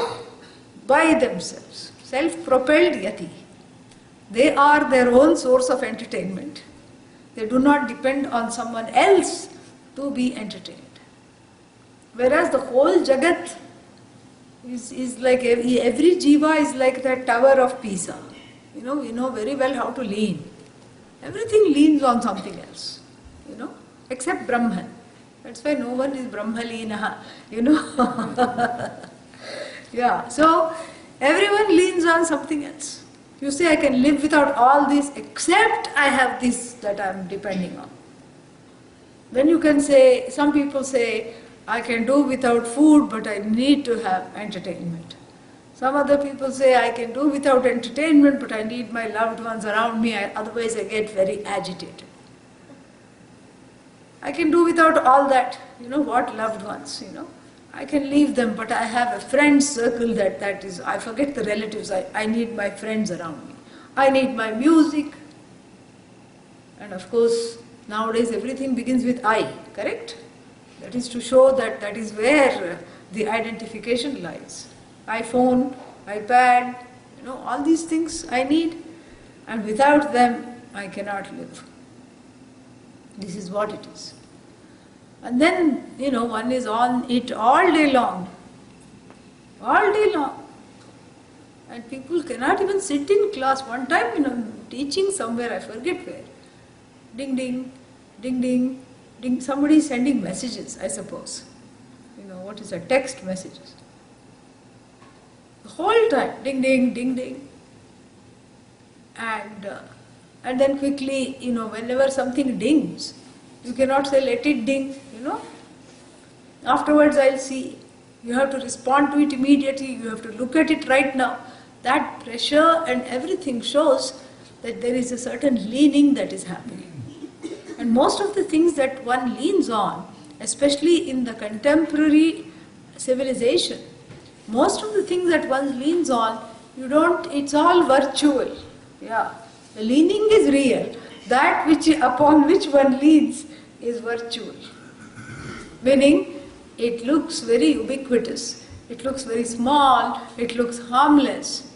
But then even though it really doesn't exist, one cannot live without it. Like that Facebook. Really speaking, it's not even there, it's a non-entity. But then everyone wants to be liked on the Facebook. Nobody wants to be liked on their face anymore. Everybody wants to be liked on the book, Facebook. But what is this Facebook? And what is these stocks that keep rising and falling? And what is that fellows who got really rich? And they even made one movie, I think. So what is all this? It's just a bunch of nothing. It's just a networking. Meaning it's not even an entity. It really doesn't exist. That's why it's called virtual networking site. And so when you keep leaning on the network, the kinds of things that one leans on is extremely invisible, widespread, a wide net of things that one cannot live without. Wide net. That's why it's called internet. It's really a net that traps. First it looks like you cannot, it's a harmless thing. I can just dally with it, and the feeling is I'm the boss and I can just go to the networking site when I want, and then after that what? It's my computer, I can log off, I can come out. And everyone says the same thing about iPhone, iPad, social sites, everything. In the beginning that's how it is. Later on what happens? Slowly it enslaves. First it saves you from yourself, supposedly. Save means what? It distracts you. First it saves you and then it enslaves you. That's how it is. That's how everything is. So, Atmani eva atmana tushtaha. It is a virtual impossibility. How can you do this? Everyone is like a Tower of Pisa, always finding something to prop up. You have to have a prop. It's all about props. You get propped up all the time in every way. And this prop, please push forward a little bit so that people coming a little later will have some space. So, everyone is propped up on something or the other. Then the question is, who is this Yati? The propless one is the Yati. Propless one is the Yati. The Swami. Swami here means master. The one without props. The one who does not depend on others. Now the question is, then this is a very controversial issue. Because they will say Swami takes bhiksha. So that is a dependence on society and the members of the society. Swami needs, clothes. Swami needs to sit in the plane. Swami needs to sit in the car and be driven, to the classroom. All these things are there. And so Swami needs to be dropped off to the airport, picked up from the airport. All these things are there. So how can you say that the Yati is free of, any props? So we are talking of not the body that depends. Everybody's body depends on food. That's a law. We are talking of the emotional dependence. The physical dependence is that roti, kapda, makan everyone needs, and that is what the second verse is all about. Roti, kapda, makan means what? The basic needs, food, shelter, clothing. That is the basic needs. But we are not talking of needs here that are universal. We are talking of wants that are specific and personal to the people, without which one cannot live. So the emotional dependence is what we are talking about. And that emotional dependence, that I am devastated if I don't have this person or these things, this is what has to be interrogated. And so in the last verse, the whole, what I am talking of now from the Bhagavad Gita, what is that? Atmani eva atmana tushtaha. The one who is happy being oneself is expressed in one word, vishokavantaha. Vishoka, no shoka, no sorrow. No sorrow, why? Because there are no desires, no binding desires. We have to say this because desire is Bhagavan. And Bhagavan declares that in the Bhagavad Gita as well. Kamosmi bharatarshabha. I am in the form of desire. Wherever there is desire, there is Bhagavan. Oh, that means I can have lots of desires. Then the fine print says, Dharma aviruddha kamosmi. I am that kama that does not transgress or override dharma. That's why first dharma, on the first day we saw this, then artha and kama. Dharma has to be accomplished. Without dharma there is no, artha and kama, and it's not my own version of dharma, what feels right to me. Because the terrorist, the quintessential terrorist who is taking the plane to blow up some building, hijacking the plane, is thinking I am doing the correct thing. I am pleasing Allah and I am going to go to heaven. This is a dharmic thing according to him. But it doesn't make it dharmic. Why? Because there is himsa involved. Whether it is physical himsa, mental himsa, emotional himsa. When you transgress upon the rights and properties and privileges of others, even to protect your own, religion or your own interest, it cannot be justified, That's like the ends justifying the means.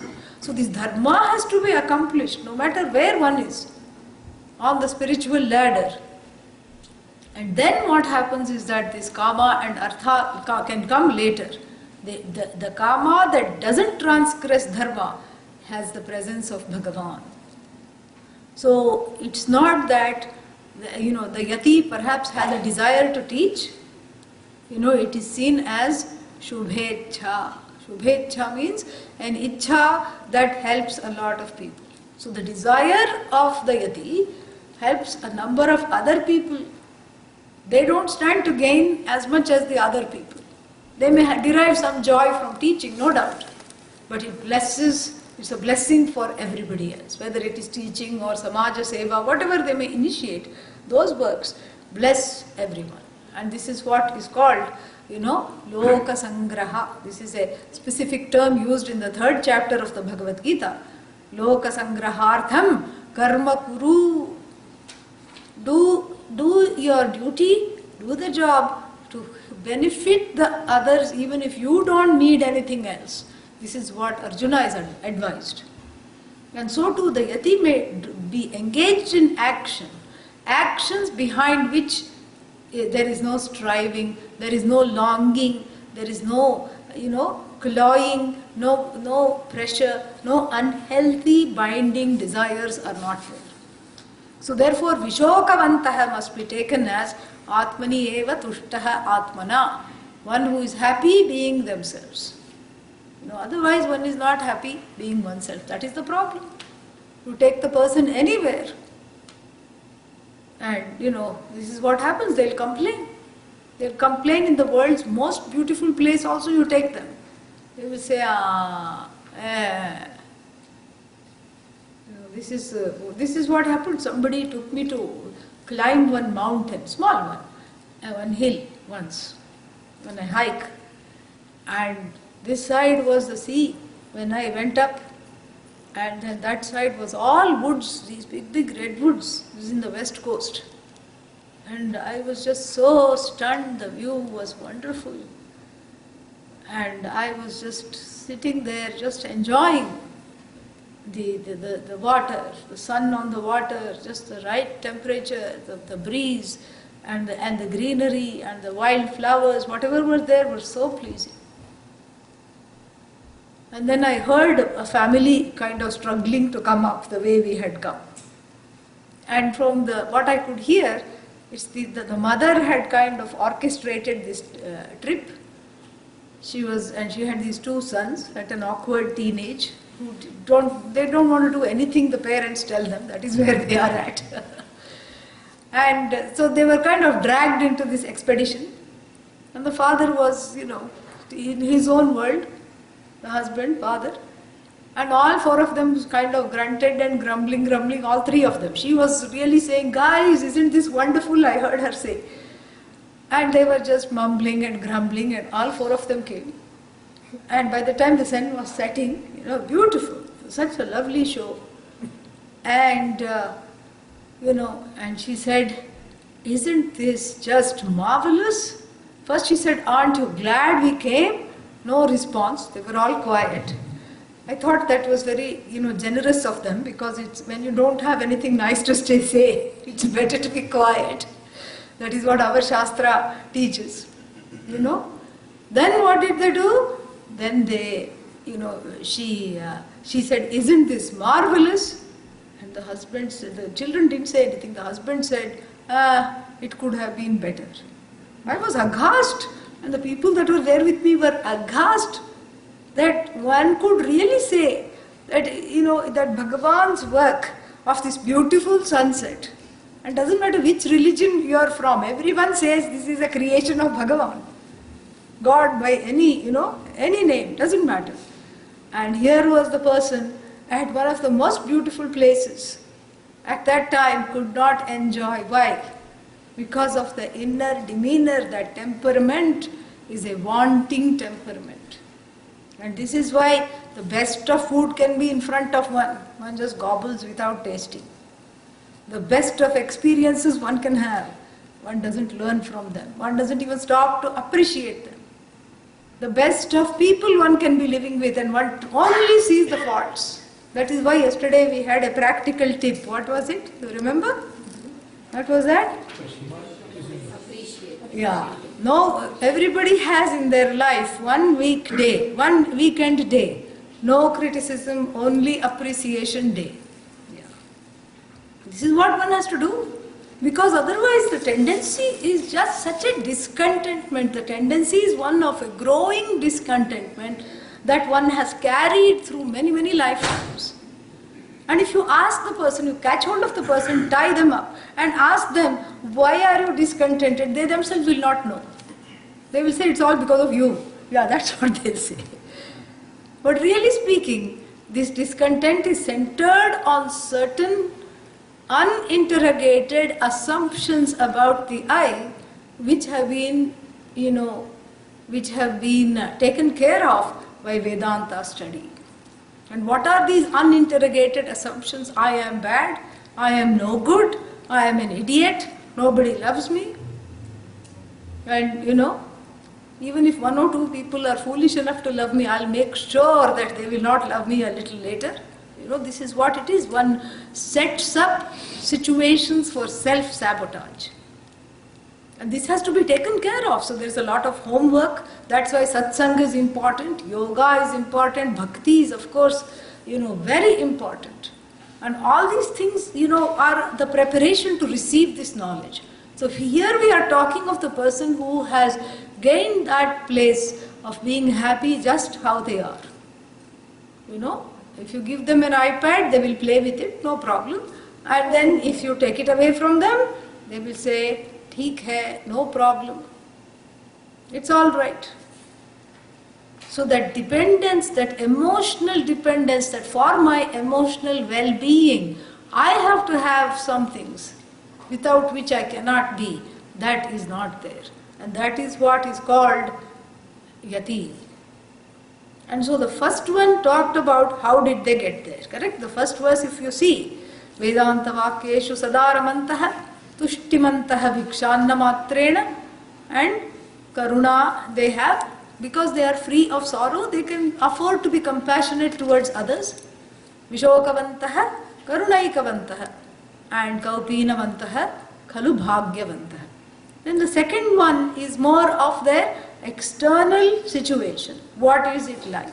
And remember, this is an ancient text, This is an ancient text, so this is what it will say. Moolam taroho. Moolam means what? Root. At the root, at the foot of the tree. Taroho moolam. Taru means tree, and taroho, sixth case, of the tree. Moolam, root. Kevalam. Kevalam means only. Ashrayantaha. For whom the tree, the foot of the tree, the under the tree is the only source of refuge. Like I said, there is no diocese, there is no, stipend each person is getting. In other mainstream traditions, this is what it is. They also have a certain kind of a renunciation. They go away from the families, but that's all. Then they live in groups and they are in charge of diocese. The padres and the nuns, for example, they also have a certain tradition of renunciation. But then they don't have to, they get some kind of a stipend from the church to upkeep that diocese, to upkeep everything. The church tells them what to do, sends them places, because the church has a kind of a job.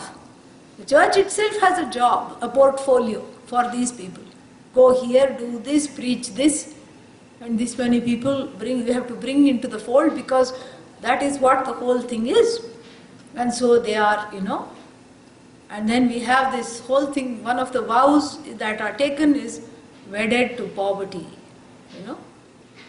We don't have a wedded to poverty at all. This is not about riches. The Swami is not wedded to poverty. We don't take any such vow.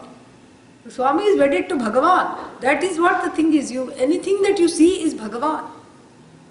It's not about riches or poor because there is a vow of poverty and you should not have money. That's not what this is about. You can have a lot of things without owning. Your relationship to those things matter. That is what matters.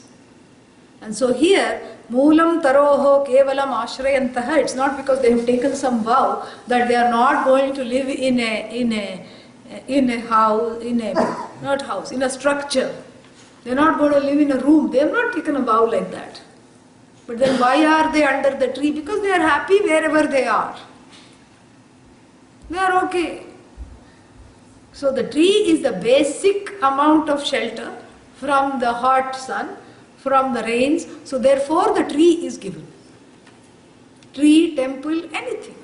Kevalam ashrayantaha, because they are not really seeking. Seeking comfort and avoiding discomfort is the life story of every jiva. Every complaining jiva, a jiva with a lot of peeves. Who is that? Piva. Yes. This is what the jiva is. So the complaining jiva keeps on wanting to upgrade. Like the computer you have to keep updating the software, updating new programs, updating all these things called apps. You keep updating them. And so the jiva's demands are also keeping on updating. But here the Swami, the Yati here, is described as not someone whose main focus is to keep discomfort, especially physical discomfort, at bay and look for creature comforts. That is not the Yati. The Yati will make do with whatever it is. If you put the Yati in a huge 7-star hotel somewhere in Dubai, they will enjoy. Yeah. Then if you take the Yati and put them under the tree, they are not going to miss the hotel, and neither they are going to miss the tree if they are elsewhere. Because their life will be just how it is. It has nothing to do with the external trappings of the so-called comforts which give one happiness. So in a way it's a minimalist life. Because why simply collect things that you have to take care of? Because this the Yati finds very boring. You have to keep taking care of things. The body itself, it's a big thing to take care of. Yeah. In fact, there is a shop just dedicated to the body shop. Yeah. So difficult it is to take care of. And even in the airports we are finding this. I was going, somewhere I was traveling and I was going from one gate to another, and they had opened one new body shop, grand opening. And that person could not find anyone else except me to catch a hold of. And they said, "Ma'am, wait. I thought I had dropped something or something." I said, "What?" No, we have a special coupon for you. One card they gave. It's a $10 card, and very few people are getting it. I said, "I have no use for this, No, you please enter our shop." I said, "Everything I can see from here only, I don't need to enter." And they said, "No, please come in." I said, "No, I have to go to the gate, I have a plane to catch." "Oh, okay, please keep this card." I still had that card, I gave it to somebody, $10. And then she said, "Look, this side we have all the women's things." I thought, "Oh, this is all for..." No, men's side. The men's side, all side for men. And all these colored bottles with colored liquids and color gels and so many, So there was a lotion and a potion for every notion connected with the body. She wanted me to say that, so I said it, yeah. Is that right? Yeah. So therefore, this is what the whole thing is. There is so much, even the body, it's, this is just the skin, we are talking of skin deep. But then inside what is happening, as one ages, the amount of food of course reduces, but what increases is the amount of pills taken with the meals. This is what happens.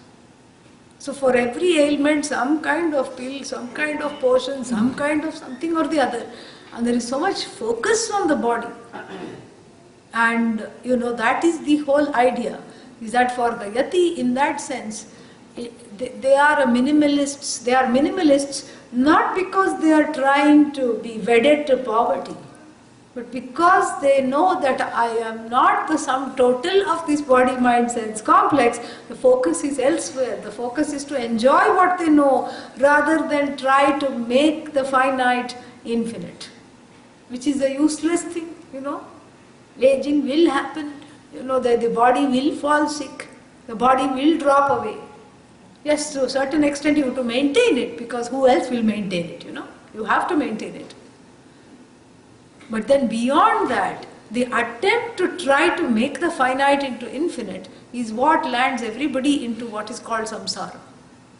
This endless life of becoming something or the other. An extremely unbecoming pursuit this is. So therefore, moolam taroho kevalam ashrayantah. It's not because they should not live in houses or finished structures, pakka. They should not live in pakka structures. One good thing is the word pakka has made it into the dictionary. I don't have to translate anymore. Yeah. They don't have to live in pakka made structures. They can live in it's not like that.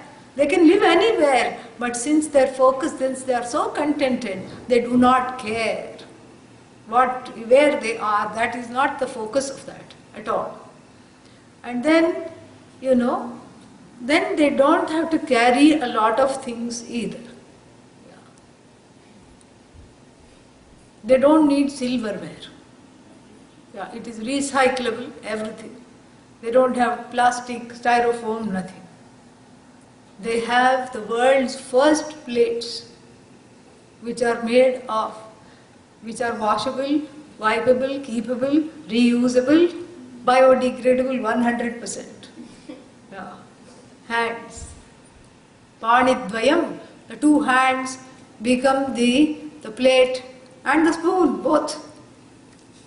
This is what it is. Even today, the Jain monks will eat like this, especially in the Digambar tradition. All the people come and put the food in the hands and they will stand and eat it like this. Perhaps coming from this verse. So you eat. The hand, is seen again. It's a minimalist thing because you are not trying to look for some crystalware, silver plates and matching, crockery and cutlery and this and that, and everything has to match. And then if one breaks, your heart breaks. All this is not there. It's very easy life because you just wash, you eat whatever is there and you finish it. And then Panidvayam also has another meaning. There is a saying that the Yati, not the Yati, anyone, should have these 2 handfuls of food, at any given time. How much? You can heap whatever it is. One heapful and then another heapful. So it becomes a measure because that's how big the stomach is. And there is a relationship between the hand, the stomach, everything. It is a kind of a science called Samudrika Lakshanam. So in all this is described. They say even in the Western medicine, they say that the heart is as big as one's fist, like this. The kidneys are this size, the stomach is this size. And so apparently what is comfortable for the stomach is 2 handfuls of food. Yeah. So that's why Panidvayam is given, because the one who eats yuktaharaha. Yukta means appropriately feeding. And there is no hoarding at all. That is why the Panidvayam, because it's not like you take extra and then you search for a fridge and stick your hands in the fridge until the next meal, since there are no vessels. No. You eat what you need at that time. Oh, but who knows whether Bhiksha will come or not? Let it not come.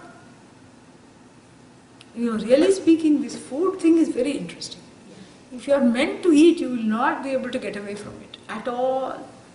I have seen this. They say, no, on every grain the eater's name is written. It's very true. It's very true. And I have seen this. You can also try it. Don't cook, and say, if I am meant to eat, I will eat. Maybe 1 or 2 days you will have to fast. That also may be too much for people. But if you are able to hold off 1 or 2 days, if you are meant to eat, somebody will say, oh, I did this puja at home and I brought you some payasam. You can't say, oh, I want this kind of food, I want 5-star food, I want this, I want Mexican food. You can't say all that. You can't, make such kinds of, demands. That is not the law. The law is that if this body has to go on, if you are meant to eat, food will come. Don't ask what kind of food. And then one of the food groups is not there. All this you cannot complain. Food aayega. You can try it. You should not cook and neither should you tell the whole neighborhood. By the way, I am not cooking. Or the whole satsang. You know what Swamini ji said? I am trying that, I am not cooking. Or maybe you didn't hear it. I am not cooking. You shouldn't say that. You should just wait it out and see. If you are meant to eat, something will come. This is the law of the universe, because really we think we are feeding this body, we are taking care of this body. Who is this we? It's Bhagavan. Bhagavan has put this body on the earth and Bhagavan is taking care of this body. And the one who lives in that trust does not need a refrigerator, does not need fancy pots and pans. This is the pot, this is the pan, this is whatever it is, the plate and the spoon. So you eat whatever you want, you eat you fill up your stomach, you eat as many times, as much as you need, and then You don't worry about the morrow or where is the next meal coming from. And that is because there is so much Shraddha in the order. The one who is totally wedded to Bhagavan, the one who is totally dedicated to Bhagavan in the form of these laws, that if I am meant to sleep, some bed or something will come. If I am meant to stay somewhere, something will happen. If I am meant to eat, something will happen. So you don't try to, waste calories and efforts trying to make something happen when you are not in charge of making that happen anyway. You are not at all in charge. It is already happening and you go with the flow. In fact, you go so much with the flow that you become the flow. The flow is non-separate from you. It's very beautiful. So therefore, there is no hoarding. There is no kal ke liye rakhenge, or it is so tasty that I will eat it tomorrow. In fact, there is no leftovers. That is the Swami's life, no leftovers. In fact, we don't even eat. We are not supposed to eat leftovers because that prana from the food should not have departed. So you are in the present all the time. You eat freshly whatever is made. It can be simple. It can be khichdi, rice and dal and rice, whatever it is. Khichdi and some vegetables, that's enough. That's all you eat. You just eat and finish it off there. There is no rainy day. Saving for a rainy day is not something that a Swami does. No saving for the rainy day. Whatever comes, you just finish it off. And this is true with everything. You finish it off. And even, so many times I have been around Pujya Swamiji and he always talks about this. Why him? Other people around him talk about it. That when All India movement for Seva was started, well, not really that many people and they didn't know much about it. Nothing was known. And then somebody would come with a check. Swamiji, 50,000 I'm giving, today. And Swamiji would say, oh, good, because I have already spent it. He would say, I have already spent it. Because that trust is there, that Shraddha is there, because you are doing the correct thing. You are living exactly how you are supposed to live. So there is no resistance, there is no need to plan, there is no need to be afraid. What if it doesn't go in the way that I had planned? Because when you make plans, there is always fear. Because one gets attached to the plans. This is how the jnani lives. So, but then what about my old age? Here you are telling me, give everything away and, really speaking, this is becoming a yati is what is called as the best retirement plan. Because no matter how much money you make, it won't be enough. As the money grows, so does the inflation. Money has to be protected from itself. You have to keep reinvesting and de-investing and doing all kinds of things. And then uske baad kya? When the wants don't decrease, the needs don't decrease, and of course everyone is living longer and longer. Life span is increasing. And so therefore, how do you plan? How long are you going to live? Nobody knows. What all will you need? Nobody knows. What kind of chronic ailments will one have? Nobody knows. So the best thing is to train oneself when still all the faculties are alive and alert. Train oneself to need very little. This is a sannyasi. So when you need very little, then it doesn't matter how much money there is. It's beautiful. So that is that they say it is not pragmatic. Somebody said it's not pragmatic. In fact, this is the most practical thing.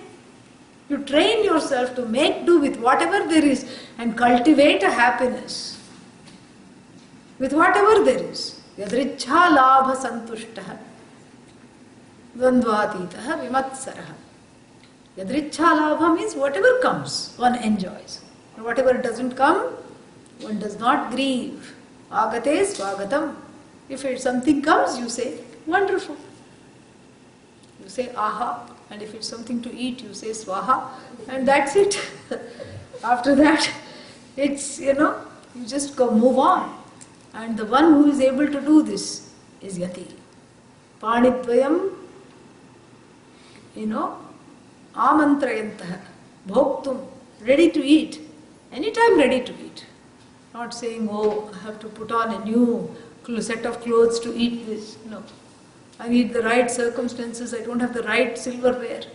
If you see the Western, the European especially, the Victorian way of laying the table, you get nervous and scared.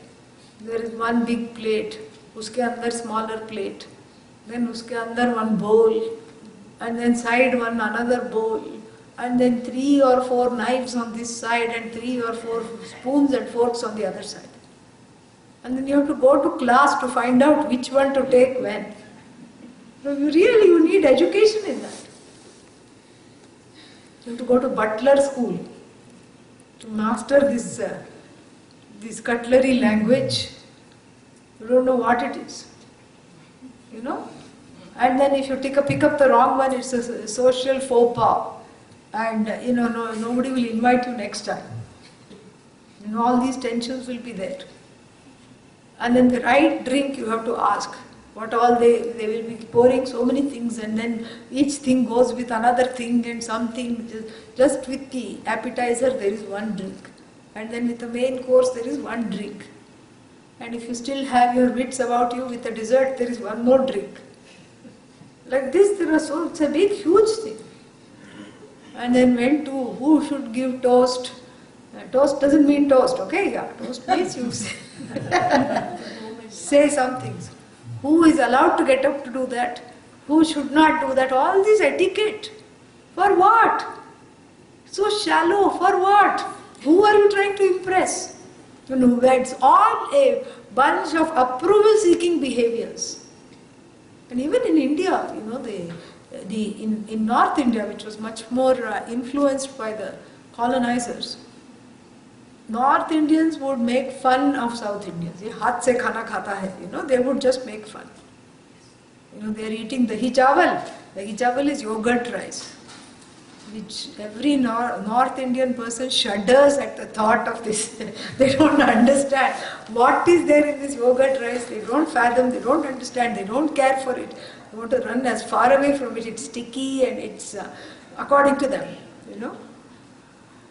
But the Southerner thinks, my God, this is the most nutritious manna, descended from heaven.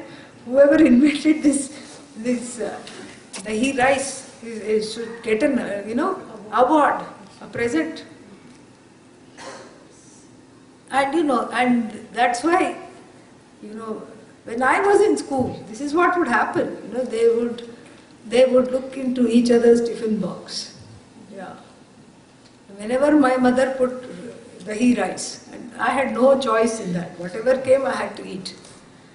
Whenever my mother would put dahi rice, I had to go in a corner and sit without showing it to anybody. This is what it is.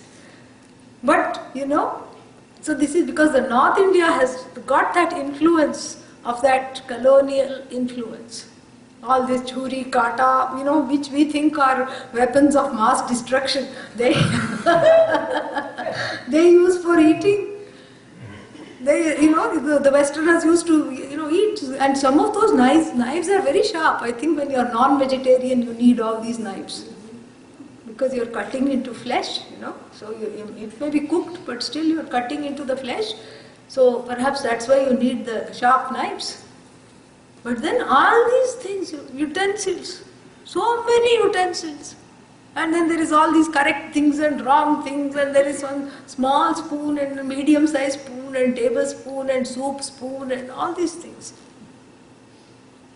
And this just shows that these elaborate rituals around these, things are not so much, they don't have a religious function. They just have a social and cultural function about approving one another. Who is in, who is out. An elite club.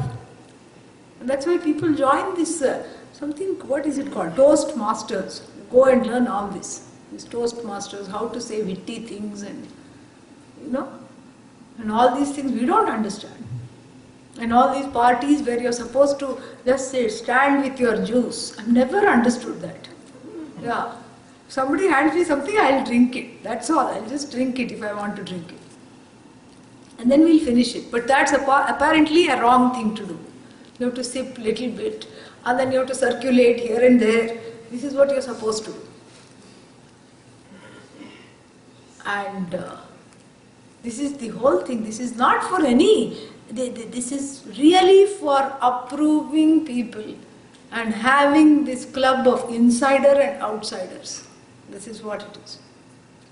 Not because of anything else. How to approve certain people and how to gain social acceptance. It's all about social acceptance. These are hierarchies.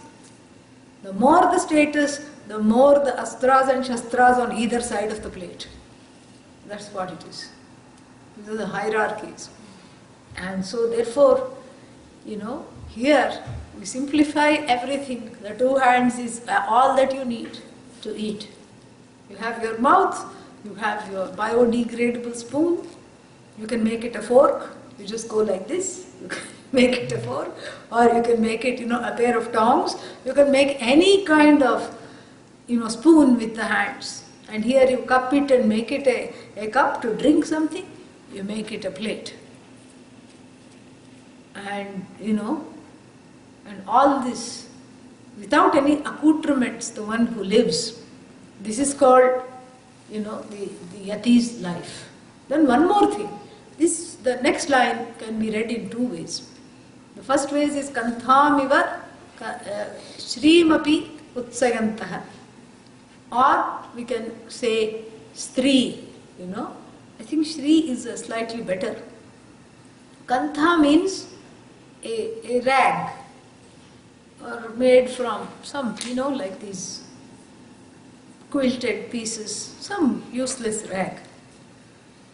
It can also mean like a bark of a tree that has been discarded, kantha. Kantham iva. Iva means like even old rags.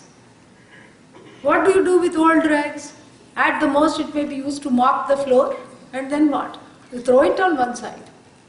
Nobody buys a safety deposit locker to save the old rags, correct? It's not protected, it's not seen as something valuable. So, the Shri here means all the resources, money, abundance, prosperity, house, anything that can be purchased with money is seen as Kantha. Kutsayantaha. Kutsayantaha means disregarding that, meaning not having a desire to accumulate money, not having a desire to accumulate all kinds of things that can be purchased with money, and not having a desire even if you don't need things. Sometimes people like having money because it represents security, it represents a certain status in this aforementioned hierarchy.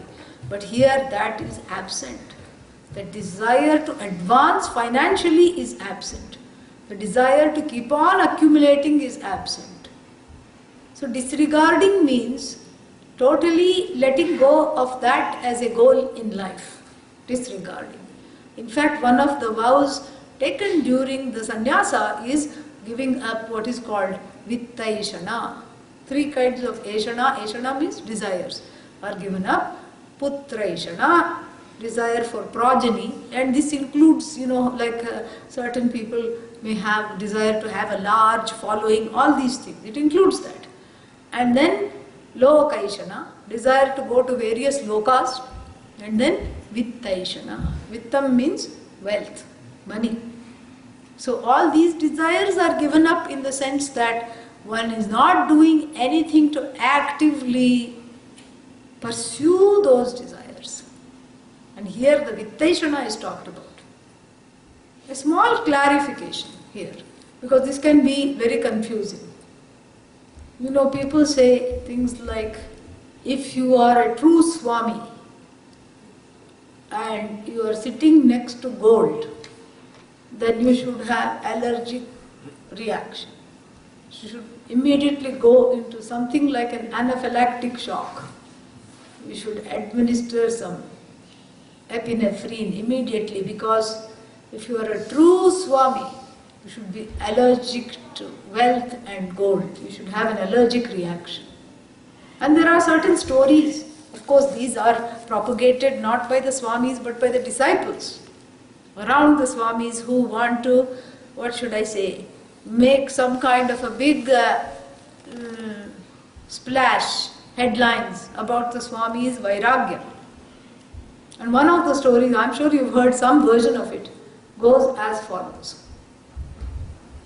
The Shishya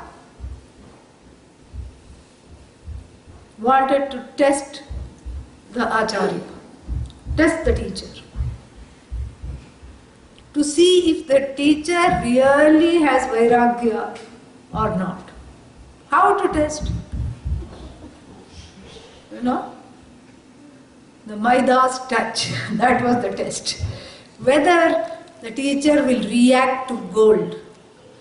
So this was some in ancient times. And so the Shishya took some gold coins, and put it under the pillow of the teacher, quietly, in the pretext of, making the teacher's bed. And slowly came away. And watched. Stood by the door and watched. And it appeared that the teacher was having a restless night. Because the bed was, old bed, it was creaking, and he was keeping on changing his position. And the next day the teacher had red eyes, even though he had not taken an overnight plane of the same name. And teacher had red eye, and the teacher was, looking little disheveled. And the student, the Shishya, asked, "Oh revered sir, Bho Bhagavan, how did you sleep?" And the teacher said, "Terribly, I couldn't sleep at all." At which point the Shishya fell at his feet and asked forgiveness. How could I have tested a Mahatma like you? Who knows why he didn't sleep? Maybe it was the bhiksha didn't agree from the night before. Who knows? Maybe the bhiksha, there was something in the bhiksha that didn't agree. Or maybe, sometimes people don't sleep. And as one grows older, one sleeps less. And one sleeps intermittently. We don't know. Or maybe this foolish Shishya had put so many gold coins that he was getting a crick in the neck because of that hard substances. We don't know why the teacher didn't sleep. But then this story is cited as though it is a huge thing. Actually, as though it is increasing the reputation, it is contributing to the spotless reputation and the Vairagya of the teacher. Actually, what it is doing is making the teacher look bad. And I'll tell you how. But we again go back to the Bhagavad Gita, which describes the person of knowledge as Samaloštashma Kanchana. Kanchana. Kanchana, gold. Loshta, a lump of clay. Ashma, iron, stone. Stone. So the one who is Sama means from whom there is no reaction. When faced with iron, stone, a lump of clay, a clod of earth, or a big, brick, biscuit, gold biscuit. So the one who is the same with reference to Mari biscuit and gold biscuit, this is what is the Jnani. So if you have an allergic reaction to gold, it is a dvesha, correct? It is an aversion. So that is not the person of knowledge, the one who has attraction and aversion. No, I have attraction to a clod of earth, but I have aversion to, lump of gold. That's not correct. So really speaking, this story is not doing anything for the reputation of that poor teacher, whoever it was. So therefore, we have to be objective about this. So kanthaviva shreem api kutsayantaha. Kutsayantaha means the one who is always not, that is not the focus of their life. Where money, the accumulation of money, the accumulation of gold, the accumulation of riches is not the focus of whose life. Then who is interested in money, riches? The one who feels insecure. Since the Swami is secure in themselves, the Swami is secure in himself, in herself, they are not pursuing anything else. So the riches, there is another meaning here. You cannot buy off a Swami with riches. This is another meaning, a very important meaning, second meaning to this. You cannot say, I have given the most donation to your ashram, so I should have a better treatment. I should have a better status because I am the one who built this place. People say that, but really speaking, it doesn't affect the person. That's not how the Swami looks at the world, of people, of money, etc. To the Swami, the person is wonderful. Yes, the person is a contributor, but somebody else is contributing something else. And how are you going to say this is more, this is less? This is more for the people who value it as more. This is what we have to see. And so, kantham eva shreem api kutsayantah. And therefore what? Kaupinavantah khalu bhagyavantah.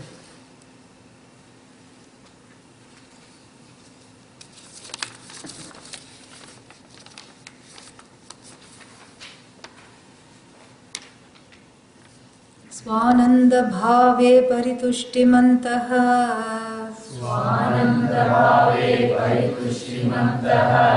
संशांत सर्वेन्द्रिय दृष्टिमन्तः अहर्निशं ब्रह्मणि गेरमन्तः. This we can say together. Kaupinavantah khalu bhagyavantah. Swananda bhave. Swananda means Swa Ananda. Swa means oneself. Ananda means Ananda. Yeah. Ananda means contentment. Free from longing. Free from limitations. Happiness, joy. And the joy is always attributed to what? The object. Not attributed to the subject. Since the subject feels misery, the subject feels subjected to misery, the subject seeks objects to entertain themselves, to distract themselves. So without the object, the person cannot live because the object is seen to be responsible for the happiness of the subject, of this person. Generally that's how it is. So the desirer, the person, and the object of desire have to come together in order to produce that joy. This is how the lay person thinks about that. The desire and the object of desire and the subject, the one who is the desirer, the person who has this desire have to come, have to unite. So that's why the person keeps that longing is there. When will it be mine? When will it be mine? Even some songs people say to the beloved, when will you be mine? Nobody belongs to anybody. It just sounds nice, that's all. Yeah. Nobody really belongs. After marriage they will resent it. Yeah. Before marriage it may sound nice. Oh, somebody is wanting me. And so this longing is there. And that longing demands action for satiation and leads one to strive to make sure that satiation takes place. And that striving creates pressure to fulfill that desire. Take something even as small as ice cream. And these children will say, I am not hungry for rice and dal.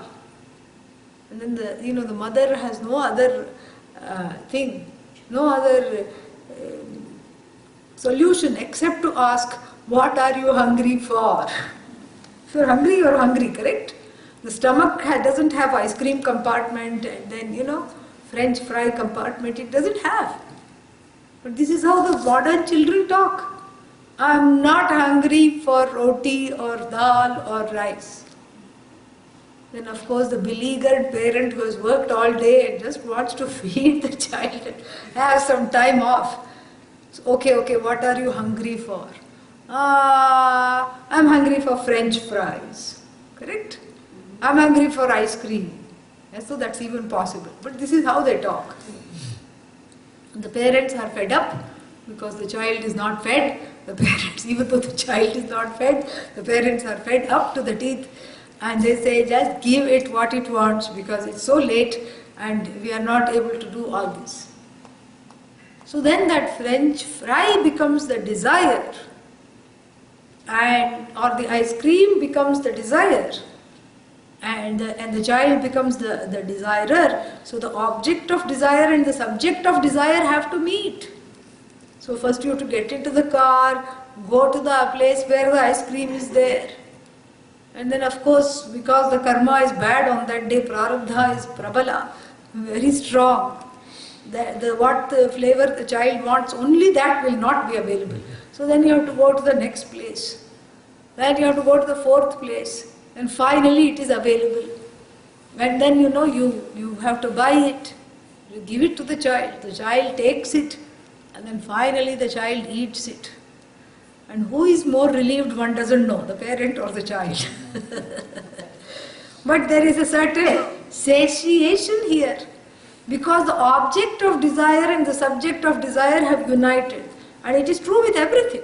Whether it's a thing or a person, you want to become one with the person.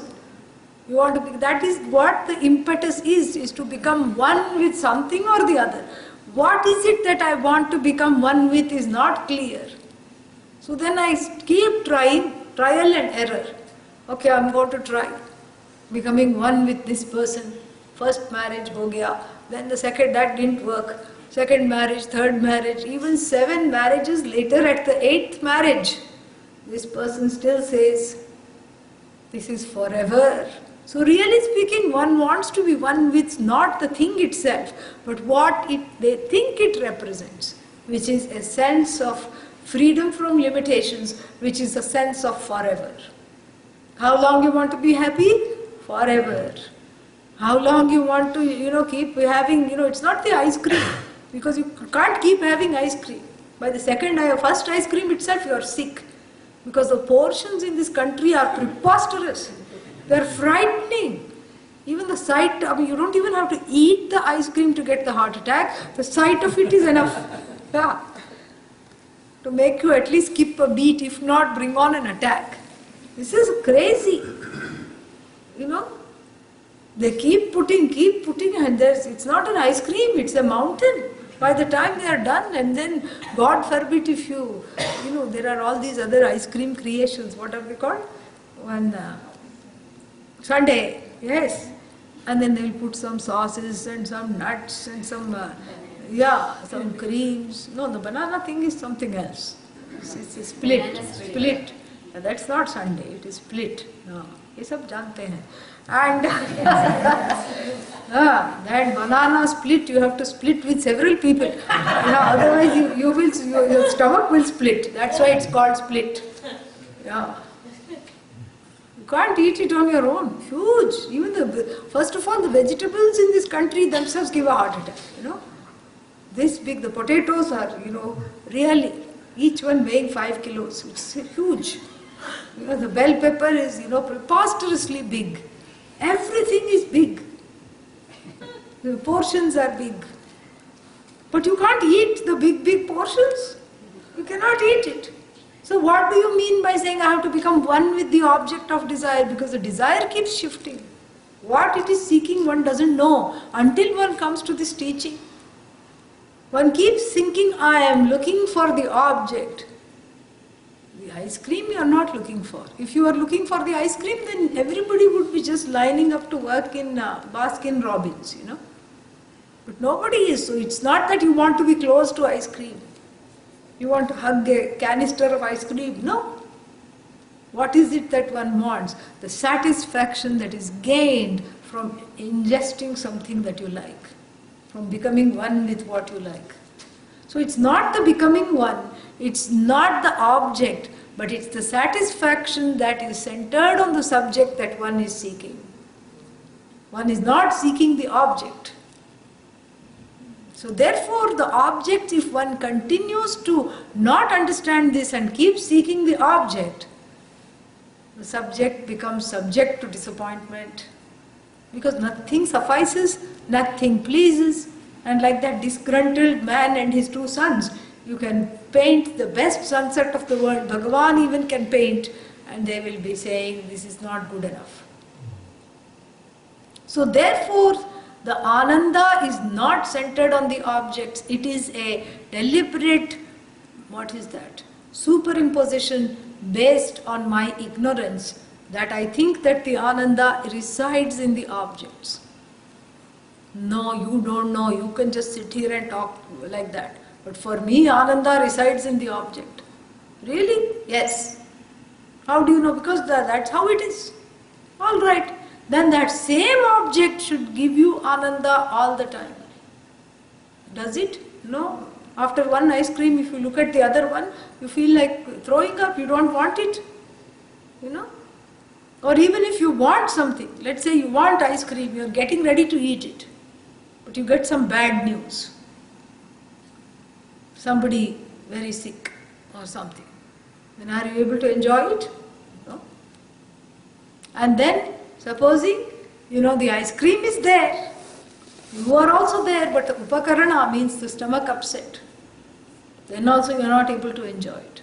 So look at all the things that have to come together for the subject and the object to come together, and look at the conditions that have to be conducive for the subject and object to come together and for one to enjoy this. Look at so many things have to work over time.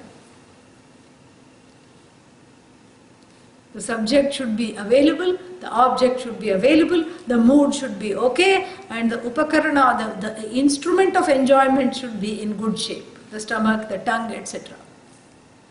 Otherwise, so many factors have to come in the way. So really the joy is not centered on the object. Otherwise, the same object should be making you happy. Joy is not centered on a particular place. Happiness is not a noun, and neither it is an adjective. It is you. It is the meaning of the word you. That's what it is. And the one who says this, the one who knows this and understands this is called Swananda. Swanande tushtimantah. Swananda bhave. In this Ananda, they are contented because they know that the world of enjoyment, the supposed world of enjoyment is actually here. Because the Jagat does not exist really outside, it exists here, right here. In between the temples where the Jagat is cognized, that is where it exists. So all my reaction, all my wants, all my desires are for what? Are for discovering myself as a contented person, a contented being without a lot of wants, without any wants actually. And so this is what is called Swananda Bhave, Paritushtimantah. The ones who have really turned inward, have made that U-turn back to themselves. And they are not just Tushtimantaha, here Paritushtimantaha. Paritaha means from all sides they are happy. They are not that most of them is happy and one side is seeking something. No. They are truly and completely happy without needing anything else outside. And this is, this is the reason why they are not seeking anything outside. Why they are happy at this. See, the verse number 3 informs verse number 2. Why they are happy with 2 hands for plate and spoon, and why they are living at the foot of the tree is explained by this word, this phrase, Swananda Bhave Paritushtimantaha. And the next phrase also, Samshanta Sarvendriya Drishtimantaha. Samshanta, Samyak, Shantaha, Samshantaha. Means they are free without what? Without any agitation or restlessness, where the organs of action and the sense organs are concerned. Sarvendriya, all the indriyas have come to a place of rest. This is very difficult to achieve. When you sit in any airport and you see, look around you, somebody will be chewing gum Somebody will be jumping up and down, somebody will be walking back and forth, somebody will be reading paper, somebody will be talking on phone. Sometimes they are not talking on phone, they are talking on something, One time I thought this person is talking to himself. I was about to get security because I got a little concerned for the other passengers. He was fighting with someone. But then I saw something flashing and, I later learnt it is called tooth, blue tooth. Why the tooth is coming out of the ear, we have to discuss later. But all these devices, somebody is talking, and then we have, people, even if they have nothing to do, some leg or hand, they will be shaking. This is that restlessness. Yeah.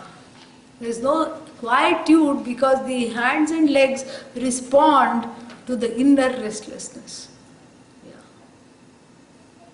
So the hands, legs, organs of action, speech, organs of action, and then the sense organs also, always, who is going there, who is doing this, and then they classify that as people watching. Yeah, that, as though it is some kind of an entertainment. And they feel good about it. I only people watch. I love to people watch. So that also is seeking. What are they wearing? Where are they going? All this is a certain kind of a seeking, a restlessness. And so that restlessness is not there in whom? Samshanta sarvendriya drishtimanta. That requires a little more discussion. We'll see that tomorrow. Om Purnamada Purnamidam Purnat Purnamudachyate Purnasya Purnamadaga Purnamevavashishyate. Om Shanti Shanti Shanti. Harihi Om Shri Gurumbhyo Namaha. Harihi Om. Any questions?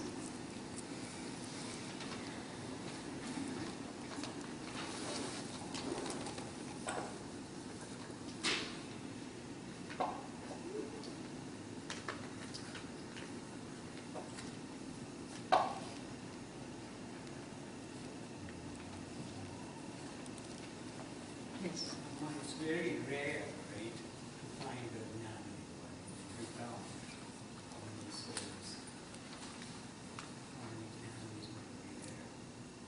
Is that a question or a... Yeah, question. Yeah. I don't know. I don't think, it is rare in the sense that this is not something which people generally pursue. And the Bhagavad Gita herself says, what does she say? Manushyanam sahasreshu kaschid yatati siddhaye. Out of thousands of people, only one person looks for this knowledge. And out of the thousands that may look for this knowledge, one gains me. Bhagavan says, tattvataha, completely. So in that sense it is rare. But really speaking, that, we don't, the word jnani is something which, especially now, we can say that we can look at it more in terms of a growing clarity. This is what we should do, is to look at the word jnani in terms of a growing clarity rather than one aha moment. The gain of this jnana, because this jnanam is non-separate from you, and because the self is everything, enlightenment is not an event that happens to the self. If that were the case, then the self would become limited, not limitless. Everybody has this kind of a spiritual romanticism, a romantic notion that from ajnanam to jnanam there is this huge, big, Grand Canyon-esque divide, and then somehow you just get there all of a sudden. That's not often, very rarely, that's not the case. More commonly is that, the ignorance around the I keeps shedding. What is not I, what is not I keeps shedding. And the I being self-effulgent and ever present and ever knowable, ever communicable, is understood. When the not I is dismissed, and that's what we are doing in the morning class. So the not I is slowly dismissed because of greater virakti, greater viveka, more shama dhamma in one's heart, and the greater the preparation, and it is slowly dismissed. So the jnani is not someone who is, what is that, where we often think of the person as pahuch gaya, that kind of a person. So if you look at it like that, yes, there may be very few, it doesn't matter how many there are or what there are. But what is important is to dismiss if we are carrying the notion that this is an event and once you get this, you get this all of a sudden. Yesterday I was ajnani, today I suddenly had this aha moment, and then, so jnanam is not one aha moment. It's a series of never-ending aha moments. So in that sense we can, use the word jnani as someone who is in the process of gaining this clarity. And that there are many people who are in the process of gaining clarity. But again I find that who are the ones who can say this is a jnani or not a jnani? If to call someone else a jnani, you have to be a jnani, correct? You have to be wise to say somebody is wise. If you are otherwise, you don't know if the other person is wise. Right? Yeah, you don't know if the other person is wise or not if you are otherwise. So that's why, it is not, it feels a little, what's its name, funny to call somebody a jnani or not, because it's like a fourth grade child telling Einstein, you did a good job in physics, you really know this. Doesn't mean much, But I understand the spirit of your question, and really if you look at the world today, and if you look at, for example, Adi Shankara's life, you can really say that there is not anyone like him, if you really look at that. So I understand the spirit of your question. When you see and what strikes is the vairagya, it's not anything else. It's the total, that freedom from the desire, freedom from the clutches of desire. If you look at Adi Shankara, you cannot compare anyone else, So like this, you see that. And when I see my own guru, I feel the same way. You cannot compare, nobody is there in comparison. So like this, that is what the whole thing, it strikes you. You see, you are so moved by a person's life, they inspire, and then there are many saints like that. In India who may still be grahasthas, who may not be sannyasis, but they were yatis. Sannyasa is a lifestyle, but here they were yatis in the truest sense. And I had a similar question that I asked my guru once, and I said to Swamiji, I said, you go everywhere, where are the jnanis, are they in the Himalayas, where are they, where do you find them? And he surprised me, his answer surprised me totally. He said, usually in a householder, that too women, he said.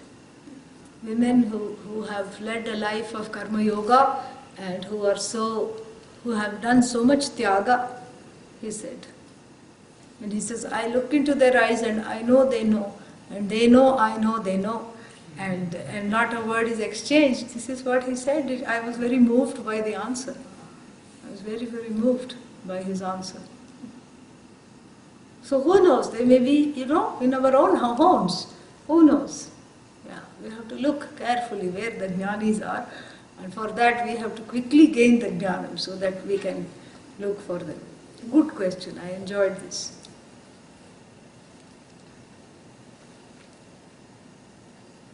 Yes. Two questions I had. One was like, you have survivor's instinct, the bodily needs of hunger and thirst. These are all demands of the body aspect of it. Survival instincts and the needs of hunger and thirst. Okay. Hunger and thirst. Yeah. But you're still reveling in where you are, but then there are those needs. So, how do you, it's kind of difficult. And that's point number one. Point number two is, how relevant is alms giving? Because a lot of people think a lot of people are imposters. If there is a young renunciate, the women who are very practical say, my son goes, distributes paper and makes a living. Why can't you make a living? I get your point. I have been asked the same question. Yeah, they have said, you look healthy and strong and you're not infirm. Why have you taken to this lifestyle? What is wrong with you? I have been asked that many times. Only recently they have stopped because I think that, they got tired. And but I have been asked this, so this is a very good question. And the one before that, what about, what did you say, like bodily needs? It's like there is a certain spontaneity about life. It's not something rigid. Now I am in Swananda, I have to be in Swananda right now. There is no striving to be anything. If you are hungry, you look around, and then whatever comes, you eat. That is one lifestyle called Ajagari Vritti, the lifestyle of the python. This is the Yati in the form of the python. It is allowed. And the other one is called Madhukari Vritti, the Yati who has the lifestyle of a bee. What does the bee do? The bee doesn't sit in one place. The bee flits from flower to flower. So the Yati goes and stands in front of a house.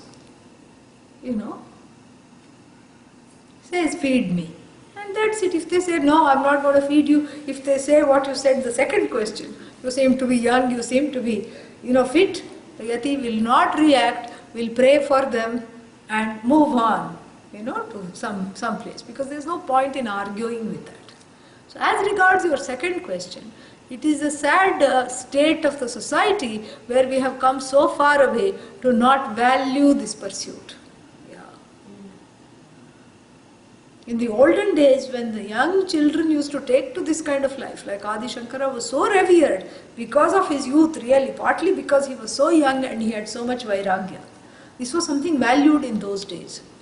Now it's a sad state of affairs that even though the person is doing exactly what is prescribed in the Shastra, this Viveka Vairagya they are getting, and they have left everything because for the sake of pursuing this knowledge, it is misunderstood by a society that is, that is Shri Abhimukha, means they are facing, they are only valuing wealth, abundance and some concept of success in the form of gaining degrees, gaining pedigrees and, gaining some kind of status.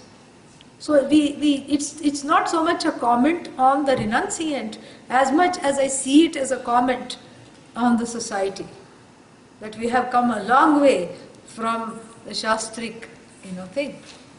And really, as far as renunciants go, the people, outside of the circle understand and have a value, So if the renunciant is the neighbor's son, everybody wants, yes, please come to my house. But if it's your own son, you don't like, what's wrong with you? Why can't you do other, what everybody does? Why are you, this thing, what is that? Grinding mirchi on my heart. This is what the parents will say. So this is what they will say. So this is something, a misplacement, a displacement of this particular value that people used to have.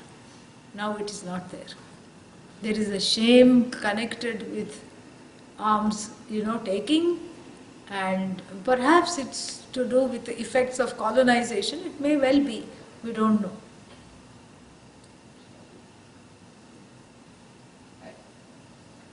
In Nirvashtakam, in the first verse, it says that there are only 4 elements addressed: space, earth, air and fire. Is there a reason why water is excluded? Nacha vyoma bhumihi, vyoma bhumihi, tejo navayu. Water is excluded. Yeah. That's right, water is excluded. You know why? Because it wouldn't have fit in the meter. Yeah. So if you have put 4, the 5th one can be assumed. This is called parishesha nyaya. It's okay, whatever is left out is also included.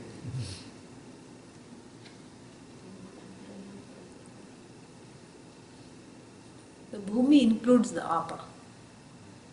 Yeah. Haji, boliye. Yati Panchakam seems to be somewhat similar to Sangha Sannyasam by Swami Vivekananda. Most probably he has written that. Yeah. Based on it. Yeah. Any comment on I haven't read that. I have met Swami Vedananda, but I have not read that particular thing. But it may well have been that. Yes.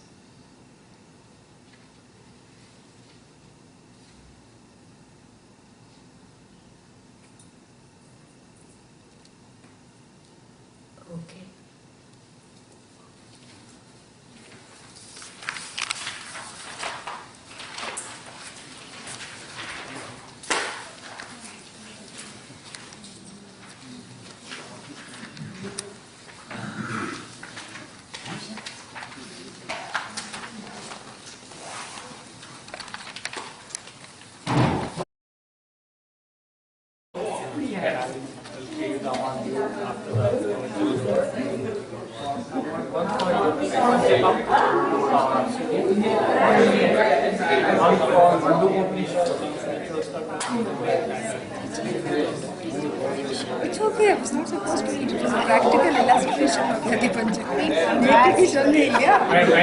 If you went to eat, you eat. So I want to go home and wake and not come back. I'm going to miss the class. No, you are absolutely not. No, you are not going to do. You are not going to leave here. You are going to sit right here and listen to the class. Idli Ratri Chanting. Tomorrow you make a nice breakfast. Come there and eat. Curry. Sit.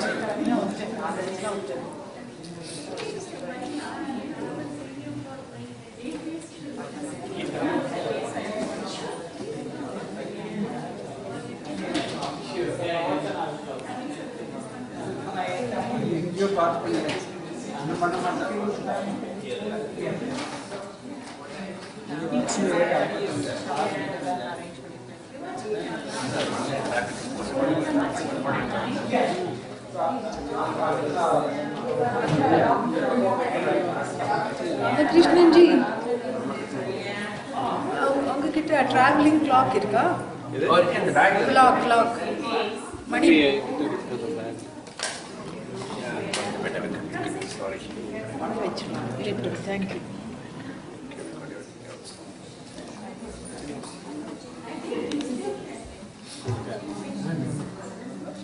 Yeah, please settle down. It's after the time we should start. Shobha, come back. Yeah. She's still in a panic mode. No. Nothing to this thing.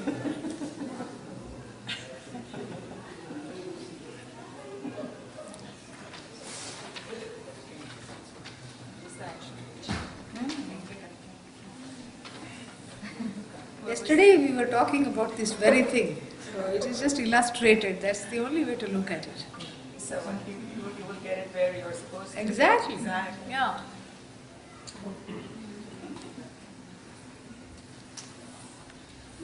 Who's going to chant or sing something? We can have one small, you see? Shobha can sing, yeah? Sing? Anu can also afterwards, yeah, do that.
Om Sahana Bhavatu Sahanau Bhunaktu Sah Viryam Karavavahai Tejasvinavadhitamastu ma vidvishavahai.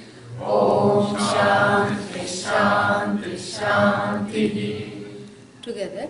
Vedanta Vakyeshu Sadaramantaha Ikshantavakyeshu Sadaramantaha Vikshana Matrena Chatushtimantaha Vikshanamatreena Chatushtimantaha Vishokavantah Karunaikavantaha Vishokavantah Karunaikavantaha Gaupi together. Gaupinavantah Kalu Bhagyavantah. Together. All that last line we will chant together, okay? Gaupinavantah Kalu Bhagyavantah Mulantaro Kevalamashrayantaha Mulantaro Kevalamashrayantaha Vanidvayam Bhoktumamantrayantaha Vanidvayam Bhoktumamantrayantaha Kandhamiva Shrimapi Kutsayantaha Kandhamiva Shrimati Kutsayantaha Vinavantah Kalu Bhagyavantah Swananda Bhave Paritushtimantaha Swanandabhave Paritushtimantaha Samshanta Sarvendriya Drishtimantaha Samshanta Sarvendriya Drishtimantaha Aharnisham Brahmaniye Ramantaha Aharnisham Brahmaniye Ramantaha Vinavantah Kalu Bhagyavantah Swananda Bhave Paritushtimantaha. They are so filled up with themselves. Usually the things that we use for filling up, is outside of oneself. Correct? Yeah. So what are the things that one fills up with? Friends, food, friends, sometimes foes, because if you don't have enemies, you don't know what to do. You have to have something to conflict against. And someone said conflict is the way I show love. I don't understand that, but this person told me this. When I have to fight with people, it's some kind of a background, probably the psychological background of the household where the love was expressed through a lot of conflict. And so the child growing up in such a situation thinks that if there is no conflict, there is no caring. That's a very dysfunctional understanding that doesn't always go together. But here is where, all kinds of things. So somehow there is a certain emptiness connected to the self. There is a feeling that I am not acceptable. And one goes great lengths to gain this self-acceptance. And since we don't know, since the person doesn't know that the acceptance is connected to the self, is centered on the self, the mistake that is made is seeking that acceptance outside. There are several problems with this. First of all, whatever you seek is what? Is finite, whatever you seek is infinite, but where you seek it is finite places. You seek it in finite places, but whatever you seek is infinite, so the infinite cannot be found in finite places. This is the first problem of this seeking self-acceptance. Secondly, the people from whom you seek this self-acceptance, approval, please tell me I am okay, they also seem to need acceptance, correct? Yeah. Only the threshold may be little different. Each one wants to say that I need to be upheld by the entire community. I need to be kept in good humor by the entire Jagat. It takes a whole Jagat to raise a Jiva. Sounds familiar? Yeah. It takes the entire Jagat to keep this Jiva in good humor. Because this Jiva, as I told you, is full of peeves.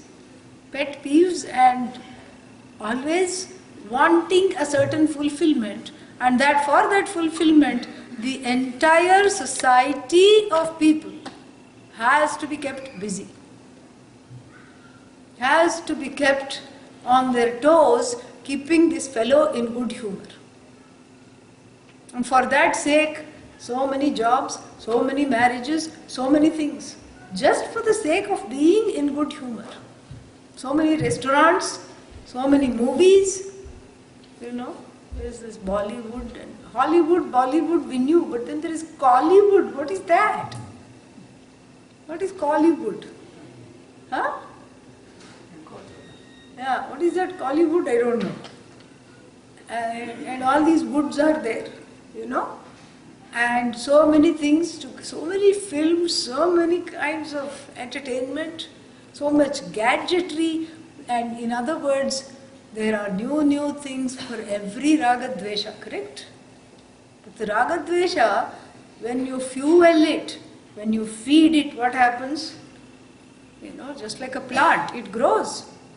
Like a car, you put gas into it, it goes. And so similarly, whatever you fuel keeps growing, keeps growing, keeps growing. And the ragadveshas, the desires, are likened to the hair on the head. That's why the monks have short hair or no hair. So whenever one shaves off the head as a monk, this is what they say, is that you're reminding yourself to be free of binding desires. Really speaking, there is only one desire to be acceptable. And that desire, if it is not recognized, morphs into so many names and forms. Very funny desires. All kinds of things. I have this wish. What is the wish? I want to see my grandchild married. Where is the grandchild? It's not yet born. In fact, I am still waiting to be married. This is kind of foolish kind of things. So all a big, huge, needless, meaningless projection of the desire for self-acceptance, which is the only source of ananda, which is the only source of happiness that is infinite, because the self happens to be infinite. So when you accept yourself, that means you know yourself completely as someone who is a non-seeking entity.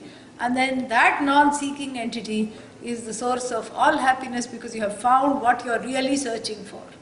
Whatever you think you are searching for, it's not that thing but the idea of that thing. We saw that on the first day. The talks that talked about this on the first day. It's the idea of that thing. It's not that very thing. Whatever you are searching for is not that. It's what it represents. And it always represents something other than what you are seeking. And so therefore what? So therefore the ones who have recognized are the ones that are called Swananda Bhave Tushti Paritushti Mantaha. They are all round satisfied. Paritaha Tushti Mantaha. Paritaha means all around. Completely satisfied. They don't complain about the Jagat. They don't complain about themselves. They don't complain about other jivas. They don't complain about Ishvara. They don't even complain about their horoscope. Horoscope, yeah. Why my Shani is in this place? Why my Venus is not in a good place? Why Guru is not, why Guru Bala is not there? Guru Bala means there is when the Jupiter is in certain houses, the second house and the fifth house, 5th, 6th, 7th, you have a nice 3-year run there. 8th, Then 9th house. Of course, it also depends on the natal placement of Jupiter. But considering that that's okay, even if you don't have a good natal placement, then the Jupiter in the following houses is considered favorable. 2nd, 5th, 6th, 7th, from the moon it is counted. 2nd, 5th, 6th, 7th, 9th and 11th. Yeah. 3rd and 4th, first is horrible. And then, 8th also not worth writing to anybody about. And so whenever these phases, 12 years Jupiter takes to come back to the original position. It goes through each house of the zodiac. 1 year it stays. So the first house, say, third house, fourth house, eighth house, all these things, they represent material. No material gains will be there. That is the time. Even if you try to get married, nobody will want to marry you. Suddenly in the next year it changes. So that is called Guru Bala. These certain houses when it's well aspected houses. So for that also we blame what? Bhagavan. Bhagavan has not put the Jupiter in the right place. Rahu, Ketu are never in the right place in the natal horoscope. And they are the troublemakers. So like this, there is a lot of complaints and unsettled accounts with other jivas, with things in the Jagat, and also with Ishvara. There's a whole litany of fears, pains, sorrows, and all kinds of problems. And this is something that the Yati has processed. It's not that magically one day the Yati woke up and then said, aha, and all the pains and sorrows and everything has gone. No. Because of this knowledge, all these pains disappeared in the wake of the understanding that there is really nothing painful. Mirabai sings about this. She went to the Guru to get swimming lessons. Swimming lessons? Swimming Guru, yes. Swimming Guru. And what kind of swimming Guru? To navigate the ocean of samsara. In these comics, the ocean has got these little black triangles. What does that mean? Sharks surrounding this fellow. So that is the ocean of samsara. There is sharks out there, there is seaweeds of doubt and despair, there is riptides of, all kinds of finite experiences, riptides of sorrow, undercurrent of, sadness of various kinds, depression. And one feels, of course, like a flotsam and jetsam, correct? Being thrown from here to there. Everything is finite. Where to do, how to swim. So Mirabai also went for swimming lessons. How to navigate the ocean of samsara. And what did the Guru do? The Guru changed her view. So much so that the ocean was just an ocean. The notion of samsara was dismissed and there was no need to learn how to swim because this was a mithya ocean. It was a sum total of my own fears, desires and sorrow powerfully projected on a benign Jagat. The Jagat really is incapable of making anyone unhappy. It's not possible. You don't know, you just sit in a hotel room, what do you know what we have to do? You don't even drive. You should see what the traffic is like. You should see what all, you should go shopping, you should go do things, stand in line. Do that for a few days and then you'll stop preaching that the Jagat is not a source of sorrow. I may not be doing all those things now, but I didn't drop from the sky. There were times I did all these things. So there goes your argument. Yeah, I didn't drop from the sky, So there was a time I've done all these things. I don't do them now. True. So therefore, this whole thing is this feeling of strife that I'm always against certain things and certain things are out to get me. In other words, why me? Consciousness. And that is why Mirabai dismisses this notion very beautifully. Mori lagi lagana guru charananaki. I cannot seem to get away from the feet of the Guru that represents the foundation of this teaching. I cannot seem to get away from this knowledge. Why? Because jhoota maya sab sapnan ki. Everything else is just like a dream. It is false, it is not real, it ceases to attract me. Because once I have taken refuge in this shady tree of knowledge, I'm no longer there, getting baked in the sun of samsara. I am free and I don't need to go out there to seek anything. You know? And then she says that she thought this was a bhavasagara, this ocean of becoming the ocean of samsara. Then she says, Veera ke Prabhu Giridhar Nagar, this guru which is probably none other than Krishna or maybe some guru she had, we don't know.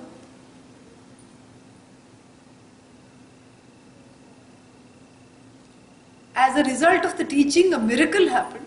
Bhavasagara sab sukh gaya hai. Fikar nahi mohe taran ki. I don't need to swim anymore. I don't need to think about swimming. Why? Because the ocean of samsara has dried up. It is just an ocean. And the whole things that the ocean of samsara sustains, what all does it sustain? The seaweeds, those triangular tails of the sharks, and the undercurrents, the riptides, the bubbles, the froths, the fears, all these things. All that is dependent on what? The ocean, correct? If there is no ocean, can the fish live? No, the fish cannot bother me. If there is no ocean, then the tides cannot bother me. If there is no ocean, there is no undercurrent. If there is no ocean, I am also not a flotsam and jetsam, correct? So all this is dependent upon on this one thing called the ocean. The ocean itself is falsified. As what? As a powerful projection of one's fears and desires. This is the definition of the Jagat according to Adi Shankara in other places. Vismriti prayaha Jagat. He says that. He says Jagat is that which is easily forgotten. When? In sleep. In sleep, do you remember credit card debt? No. Do you remember mortgage payment? No. Do you remember all your strife and sorrows? No. Do you remember that you have a grudge, a long-held grudge against some, cousin once removed? Grudge is not removed. The cousin is once removed. That's all. Grudge is never removed. In sleep, do you remember that? In sleep, do you remember that, there is all these problems waiting to be solved the next day? No. What happened to the ocean? The ocean of samsara here is an ocean. In the waking state, all the fears and desires conspire to project this world on top of a poor, benign, harmless Jagat. We don't say that the world is sorrow. Otherwise this would become a teaching in Buddhism. This is where the Hinduism and Buddhism depart. We don't say the world is sorrow. We say the world Jagat is Ananda. It's a projection of that Ananda of Bhagavan. That is what it is. So we don't say the world is full of sorrow and you have to go and live in a cave. Cave is also in the world also. Yeah. Don't cave into such beliefs.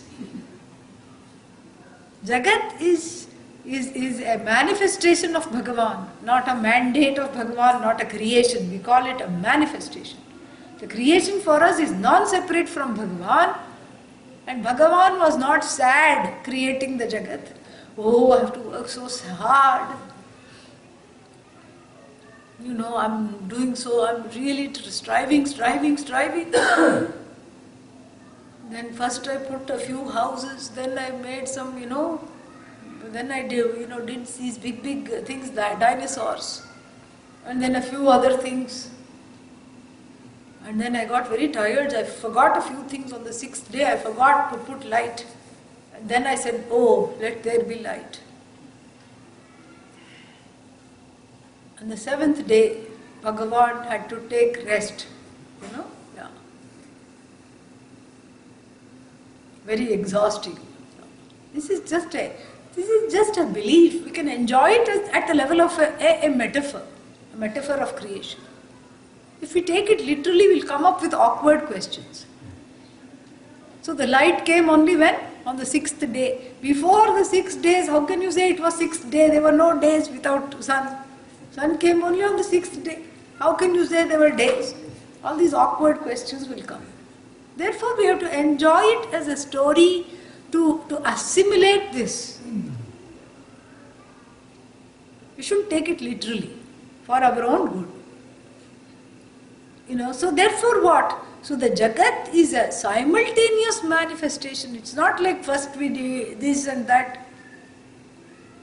Tad asrijat tadeva anupravishat.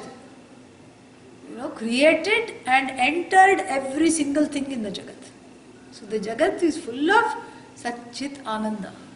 All that exists, like if we say flower, flower is, right? The is belongs to Satchidananda. That's the only source of existence, that Brahman, that consciousness alone. That is you. Self-evident you. Flower is, when I say flower, if flower goes away, Satchidananda remains. Satchidananda doesn't go away. Then you say, the fallen petals of the flower is. That is also Satchidananda. Then all the flowers you take and bury it in the land, in your backyard. Then you say compost is. And compost, that Satchidananda has a new name and form, compost. Then you take some of that nutritious compost and then put another seed and then water that area. And then a new sprout of the new flower bush comes. That is also Satchidananda. Satchidananda in a new form. So even though the discrete objects in the universe may rise and fall, in the Jagat may rise and fall, Satchidananda is that which does not rise, does not fall. Sat means that which exists without any end. Chit means it's a conscious existence, it's not a dead thing, an inert thing.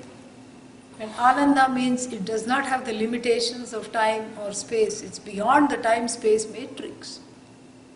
That can only be one thing, it is you. It cannot be other than you.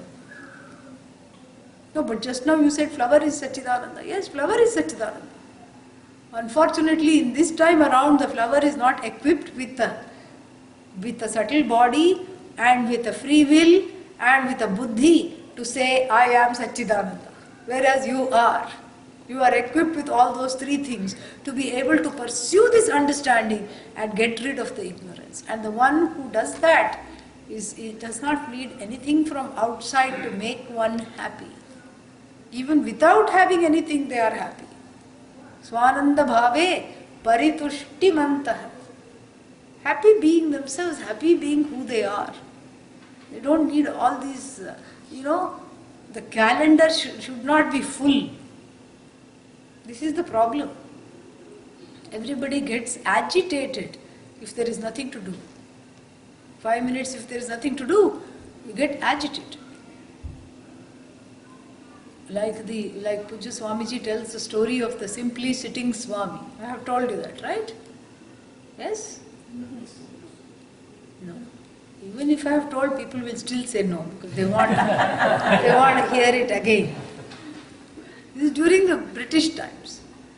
And they were, giving all these temple seva people, priests and all these people, they were giving not money, but in kind. These shares of rice were being given. And this British collector came to, see, that is when the temple control of, government control of temple started way back then, really. So the collector came to revise the pay scale, revise it down, because he said, the coffers of the British East India Company should have all this. Why should you get everything? So he looked at all the people that are employed by the temple. Head priest, 4 pattas, a measure of rice. Assistant priest, 2 pattas. And the lady that cleans the temple and the precincts and also, does the mala in the evening for the next day. 1 patta of rice. And the simply sitting Swami, there was a temple Swami. Yeah, simply sitting Swami he was called because he didn't really do any of these other jobs.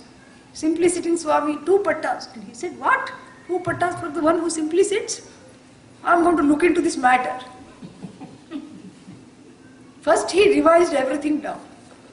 The head priest was getting 4 pattas, got 2, and the assistant priest got 1, and the poor lady who cleaned and did the malas got half. Simply sitting Swami, 0 pattas. And the Swami simply sat, but no pattas came. And then he said, I think I should inquire into what happened. So he went to the head priest. Head priest said, don't bother me now, because even our pay scale has been cut. I cannot help you, I am also sad. Talk to the collector. Simply sitting Swami said, say no more. I am going to talk to this collector. He invited the collector. Collector came and he said, can I know the reason? What reason? You are just simply sitting. He said, it's not easy to simply sit. What do you mean it's not easy? You try it. Try. Sit. And first take off your shoes. Sit. Sit with me. Sit in front. And of course he had trouble sitting cross-legged. That was the first problem. Somehow with excruciating pain, he made himself into a pretzel and sat down. Yeah. Padmasana is pretzel asana, really. He made himself into a pretzel, sat down, and then what? And then immediately the milkman came to deliver milk for Abhishekam. And immediately he saw, how much do you pay for that? And the Swami said, shh, quiet, sit simply. Am I asking how much, why he came late and all these things? You sit down, don't worry about the milkman.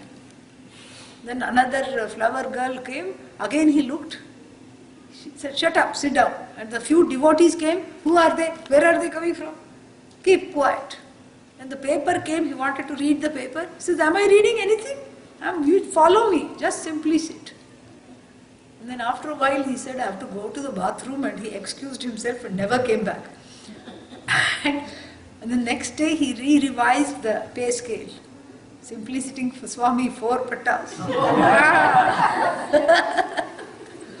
Swananda bhavena paritushtivanta, they are not seeking anything. They themselves are a source of live entertainment for themselves. They don't need anybody else. And this is very difficult to explain to people because I get a lot of queries. That's why I'm doing it in a group situation. They say, Swamini ji, what do you do in the hotel room all day long? What do you do by yourself? Yeah. Put one Swami cam, yeah, you'll get bored. One day come and put one Swami cam, you'll be bored. Yeah. You will get bored looking at me. Yeah, that's what it is. So this is all it is. So the people feel like, oh, the Swami must be getting lonely, the Swami must be getting bored. So it's that concept is not understood because it is very difficult to, simply be. It's not a concept that one is able to fathom or grasp properly. It's a very difficult thing. And so, why is this possible? It is possible because there is a match-up between what one was seeking and what one has gained as a result of this knowledge. The knowledge does 2 things. One is, it makes you focus on oneself like never before. Yeah. Not in a narcissistic navel-gazing way. No. That's not what we are talking about. Yeah. Not in that way. There was that Greek god, that narcissistic comes from that. Because of some curse, he fell in love with his reflection. And he thought that it is another, being. And he just pined away because each time he tried to hug this being, the water would disturb the reflection and he never could unite with the object of his love. So that is the kind of self-love that is there before the teaching. One is in love with a mirage. One is in love with a strange version of oneself, thinking it to be the best. And one is in love with a delusion really, a mirage which you can never really catch hold of because as soon as you catch hold of it, it is destroyed. Everything is finite, but you seek the infinite. So one becomes, interested in the self, not in that way. As a result of the knowledge of Vedanta, 2 things happen. The first thing is, you become introspective. Yeah. You understand that the problem is not outside of you. The problem is not with the Jagat, we have dismissed that. The problem is with how I relate to the Jagat, how I see the Jagat. So who is the problem? I am the problem. And so where shall we bring the solution from? I am the solution. Solution cannot be outside of you. If the problem is you, the resolution of that problem is also you alone. So this is what the first thing is, that you become introspective. And the baby steps in Swananda, in gaining Swananda, is to stop blaming the world for one's miseries and mishaps. And then once you have done that, stop blaming yourself also. No self-blame, no blaming the world. And what is level 3? Stop blaming Ishvara or karma or horoscope. Yeah. So the two words, why me, completely disappear from the vocabulary. You don't know what is why me anymore. You don't have that victim consciousness. Everyone relates to the Jagat as a victim. How many victims? 6 billion victims. Everybody is a victim. How can you have Swananda when one is victim Ananda? Because it is Ananda alone that upholds this victim status. Everybody is victim Ananda. Somehow revels in the sadness. And when 5, 6 sad people get together, it becomes a support group. Yeah, that's all it is. Talk about how sad one is, do nothing about it, and then come back again and have some chai and samosas and talk of how horrible everybody is. This is what it is. This is a club, you know, Jiva club.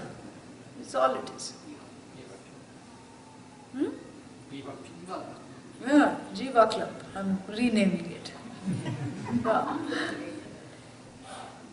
All the jivas get together and they jive over horrible things that have happened to them. What a way to identify oneself. This is not Swananda, because if you sit quietly with this kind of a mindset, then all the grudges and the fears and the sorrows and the unfinished desires, unfinishable desires. I didn't have a balloon. When I was 5 years old. Okay, now you are earning, go buy 100 balloons. Fly away with them even, that helium filled, go buy them. No, it's not the same. I'm grieving over that 5-year wala balloon, which was taken away by my sibling. Yeah. This is what is called a frozen need, which can never be fulfilled, which can never be thought out, which need not be fulfilled. Because the grudge is not with the balloon. The problem is not the balloon, it's the ballooning ajnanam which is the problem, which is just deflecting it. These are all deflections, mechanisms of deflection. Projection and deflection. These are our two psychological, arsenal that we have to deal with the miseries in life. But when I can come to the place of seeing that the misery is an as though projection, it is not Satyam, it is not real. It is a projection of my own fears and desires. It takes a lot of emotional maturity to be able to see this. It takes a great deal of emotional maturity to be able to see this and to be able to understand this. Please sit here. And because this emotional maturity comes as a result of karma yoga, and doing one's job, doing one's duty, and marriage, children, etc., all of them give vairagya and emotional maturity. All that is said, okay, that is the moksha, goods train, the freight train which we talked about. That's why the karma yoga is not dismissed, it is in fact encouraged. Because it gives the emotional maturity that I am seeking in order to gain this Swananda. And to know that I don't depend on anybody else and I don't need anything else to prop me up and to keep me entertained. And that is why this Vedanta changes the focus from blaming the Jagat, blaming oneself, blaming the horoscope, blaming Ishvara, to really seeing the self as the Upanishad wants us to see. She has a vision of us. She has a vision of this person. And she is the mirror that uncovers this vision. To look into it needs a lot of maturity. So the person in the pursuit of Swananda, it's not like sometimes people say I have to give up so many things to get the self. It's not about giving up the things. It's about giving up the thought that the things are going to make me complete. That is what has to be given up. The things you can continue to enjoy, but it will not retain that same level of, indispensability anymore. You can enjoy the thing. You don't have to give up the thing. Give up the notion that the thing is going to save me, to deliver me. Thing includes people, objects, relationship, people, things, etc.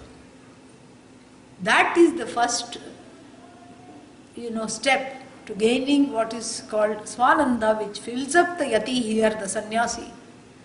Fills him or her up totally. Paritushtimantaha. And the reason for that is what? Next it is given. Samshanta sarvendriya drishtimantaha.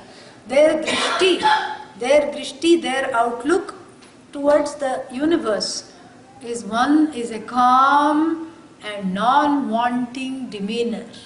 Yeah. A calm and non-seeking, non-wanting demeanor. This is a very big thing to cultivate. We cannot minimize this. This is a very big, difficult it is to cultivate without this knowledge. With the knowledge it becomes easier because it is a huge milestone in gaining a Yati disposition. Because usually what happens, you see somebody coming from the other side, already the mind is in overdrive. How are they dressed? Lawyer, doctor, what are they? And then next one, are they inimical to me or are they going to be friendly to me? Then the next one, what is the next thought? The next thought is, how can I make use of them? Okay, they are smiling, they seem harmless. What can they do for me? Each time this is the only thought. Whoever you meet, kabhi kaam aayega, You don't even spare people sitting next to you in the airplane, Exchange the phone number. Even though there is the likelihood of meeting them is zero, unless Bhagavan has some karma written there. The likelihood of meeting them is next to nil. But you still get their card. You still say, oh, he is a lawyer, she is a doctor. Yeah, some use, it may be some use. If not for me, for my relatives, I'll keep it. We don't even spare those people who are sitting next to us just incidentally. And this is what the whole world is seen as a repertoire of wish-fulfilling objects, people, things and situations. So if no one is available, at least you have to get a dog or a cat. Why? Because supposedly it loves you unconditionally. Because the other things will say, mujhe kya milega? Other people will say that. Even the spouse will say that. This one-way street, how long is this going to continue? You have to do your part. You have to give back something in return. Even the spouse is going to say that. But the dog will always wag its tail and come, correct? That is the idea, So the self-approval, if it is not there, then there is a seeking tendency. Even the most benign person you meet, you want to seek all the time. One person told me that whenever somebody sees me coming, they duck behind a building or under a tree or something like that. And before, at least they used to do it discreetly. Now they do it openly. I said, why? She said, I also don't know why. You please tell me why. I said, that is something for you to figure out, So that means that means they don't like me. I said, that may not be the correct conclusion. It more looks like it is an avoidance technique, not a disliking technique. So why should someone avoid you? She said, well, it could have something to do with the fact that when I meet someone I know, I talk to them for about at least 45 minutes. So, because there are so many things to share and nothing in my life is going right. And so I need somebody to share it. So I said, it's not that they don't love you. It's just that they can't help, they don't know how to help, and they don't have the time to listen, So what can I do? I said, whatever you want to say it in 5 words or less, 4 words, 5 words. So then she convinced her group of people that, okay, I'm not going to rave and rant for 45 minutes. My teacher has told me to finish everything in 5 words or less. And so now she says, I'm really very miserable. Bye. Like something like that. Just 4 or 5 words. And I think it has improved the situation. So this is the thing. So it's not that the people are trying to dislike one. It's not that they're trying to dislike you or they hate you. But there is some way in which one's needs are so overwhelming that nobody can do anything about. This is before the knowledge. Such a person cannot even have the concept of Swananda because they are always dependent on someone else. Number 1. Number 2, their mind is active, the indriyas, the sense organs are always active. Who can I find to, how can I find a captive audience to test out all these things? Sometimes the scientists are also like that because they are excited about discovering something that nobody can understand. There is a story of Einstein. He used to catch hold of people and try out the latest theories. And even though they were scientists, they could not follow. It was so high, such high level. So one time he was going in the winter, somewhere. And he met a friend. He was crossing the park. He met the friend also in the park. And so that the friend was wearing a big overcoat because it was winter. In those days, the overcoat came with big, big buttons. So Einstein, because he won't leave, held on to the button and started to wax eloquent over something. Whether it was E equals mc squared or some other theory, we don't know. He kept on talking. And the friend was prepared for this encounter. He had a small Swiss army knife in his pocket and he neatly, while Einstein was talking, sawed off the button and went to office, wherever he was working, in some bank or something, worked the whole day, came back, and a shivering Einstein was still standing there holding the button, still talking. So this is not samshanta sarvendriya. All the indriyas, karmendriyas, jnanendriyas, they are not shanta. They have so much to, so much to share, so much to talk, so much to want. The seeking hasn't stopped. And so therefore, for the sannyasi, samshanta sarvendriya. So the talk is there, but as much as is needed. All the cheshta, and the Gita also teaches this, yukta ahara viharasya. So everything should be yukta. Ahara is yukta, just enough. Not too much, not too little. Vihara, the movement, is again yukta. And sleep is yukta. Waking is yukta. Cheshta, the movement of the hands, the face, etc., is also yukta. One is not given to hyperboles in expression. This is what is called samshanta sarvendriya. Their drishti is like that. The calm demeanor which is never in competition with the Jagat. In fact, this is what is called abhaya danam, which the sannyasi gives to all living beings in the Jagat and the celestial people. This is what is called the gift of abhaya. What is abhaya? Non-fear. From this day onwards, you don't have to be afraid of me.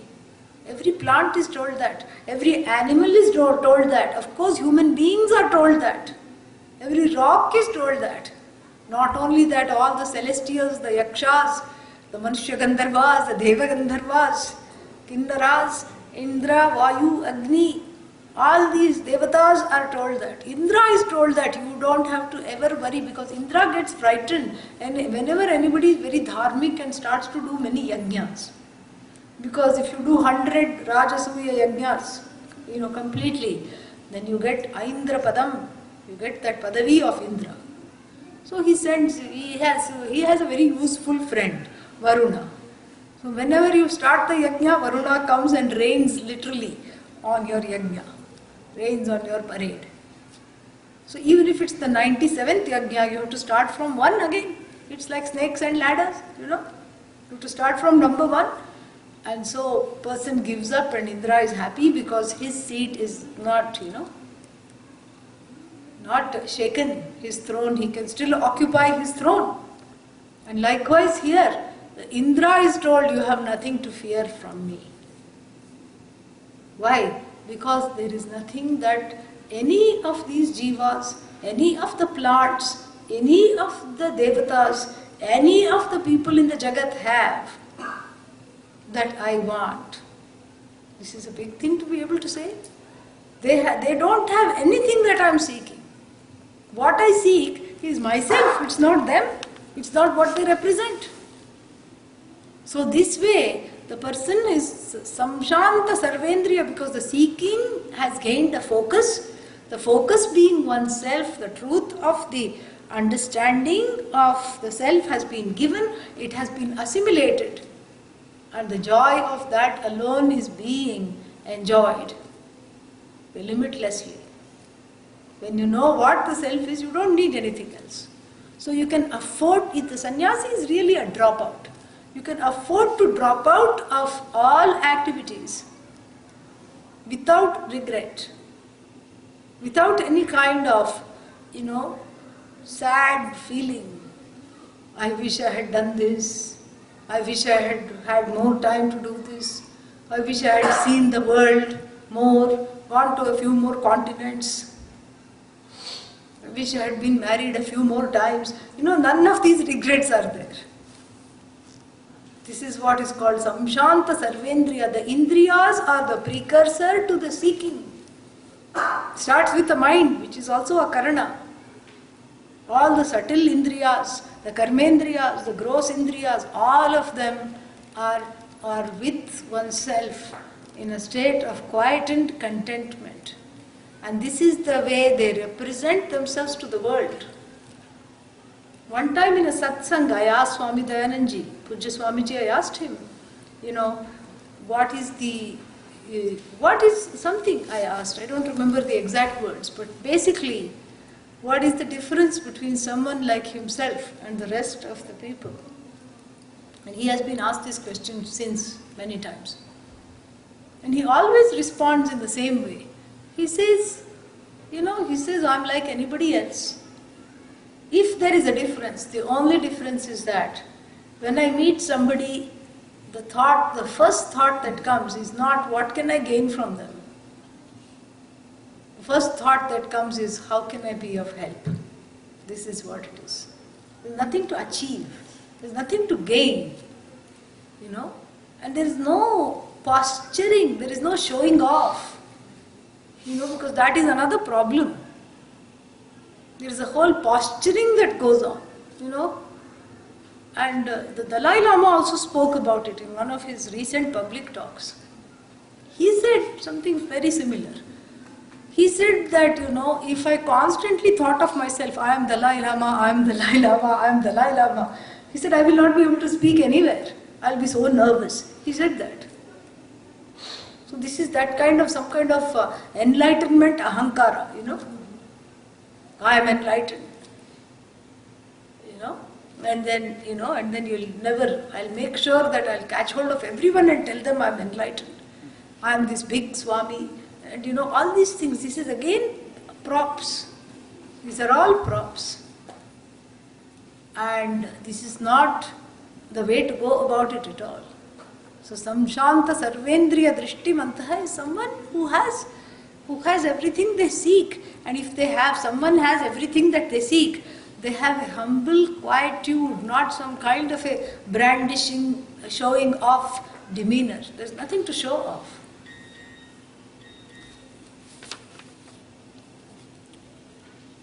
And therefore, aharnisham, correct?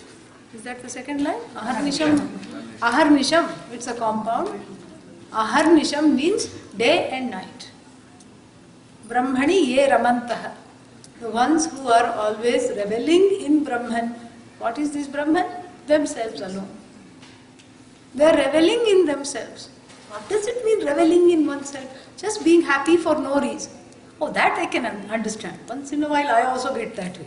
Yeah, that's exactly, that is reveling in Brahman. Happy for no reason. And you try to think, did I get a promotion? No, that is still yet to come. Did all my debts somehow get transferred to somebody else's name? No, that has not happened. Suddenly the children started to obey me. No, keep on dreaming. Of course, nice to dream. They are also not doing that, The spouse is saying, how can I be of help? No, that is also not happening. What are your deepest wishes? Let me fulfill them. Let me spend more time with you. Let me try to listen to you and understand you. No, that's also another dream. Have I won the lottery? That has not even happened in the dream. At least these other things I have dreamt of. But this one has not even happened in the dream. So what is the cause of this? I'm seeing, without reason I'm happy. That is what it is like all the time for the Yati. We understand that. No, but why can't I get that all the time? Because the complaining I overpowers this natural I, who is like that all the time. No, but how many complaints can I have? Now that question you have to answer. I cannot answer that. How many complaints you have, you only know, correct? Yeah. But the complaints, the fears and the desire, they overpower. Like Rahu eclipsing the sun of this Ananda. So the sunny disposition gets eclipsed by all the projections, the pains and the sorrows. That is what? That ignorance which gives rise to these projections, which cover up, as it were, one's sunny disposition, are what? Those clouds of ajnanam are dismissed. That is what is dismissed. It's not that new knowledge is put as a result of this teaching. The doubts are dismissed. The fears are dismissed. And anything that is, that riding on this self-ignorance is dismissed. And all there is self-knowledge. That knowledge shines. And so aharnisham, so night, and in night of course everyone is reveling in Brahman at night. Oh really? How come I didn't know this before? Because you were asleep. Yeah, that's why. In night you don't revel in anything else except yourself. That's why sleep is a universal source of ananda. Nobody complains, oh, the problem is I sleep every night. Last night also I slept. The night before that also I slept. And I have been sleeping every night since I was a 1-month-old baby. Nobody complains. Sleep is not a cause of complaint. Why? Because in sleep, the whole Jagat is suspended. There is no interaction. There is no duality. That is what is non-duality. Oh, then why, if it's so easy to gain ananda, all I have to do is fall asleep. And what I want to do is fall asleep, especially in Vedanta class. So I don't need a class how to go to sleep. Even without class I can sleep, correct? And so why do I have to come and study this? If sleep, which I am doing normally and naturally, which is giving me ananda, I don't need to, this Vedanta. Nice try. Why? Because yes, you can go to sleep without any prompting, without any teaching, no problem. You can go to sleep even during the teaching, no problem. That also has been established many times over. Best sleep comes in Vedanta class, really, there's nothing like it. And so that also has been established. So then what is there that is, in sleep that I cannot enjoy, even though it is my nature? What is not there is you are not there. The mind is in a causal form. After you woke up, you can say, aha, such nice sleep, I wish I could sleep more. That's why there is an alarming change in all the alarm clocks, Various kinds of alarm clocks are made. Why keep on extending this sleep? All these kinds of things. The latest one I read about is that it rings in a horrible way. A Okay, that's not a big deal. We know this. And so you're half asleep, you're tired, you don't want to wake up, and you're groping on the bedside table for this. And then it has a sensor. When it senses you coming close, it runs away.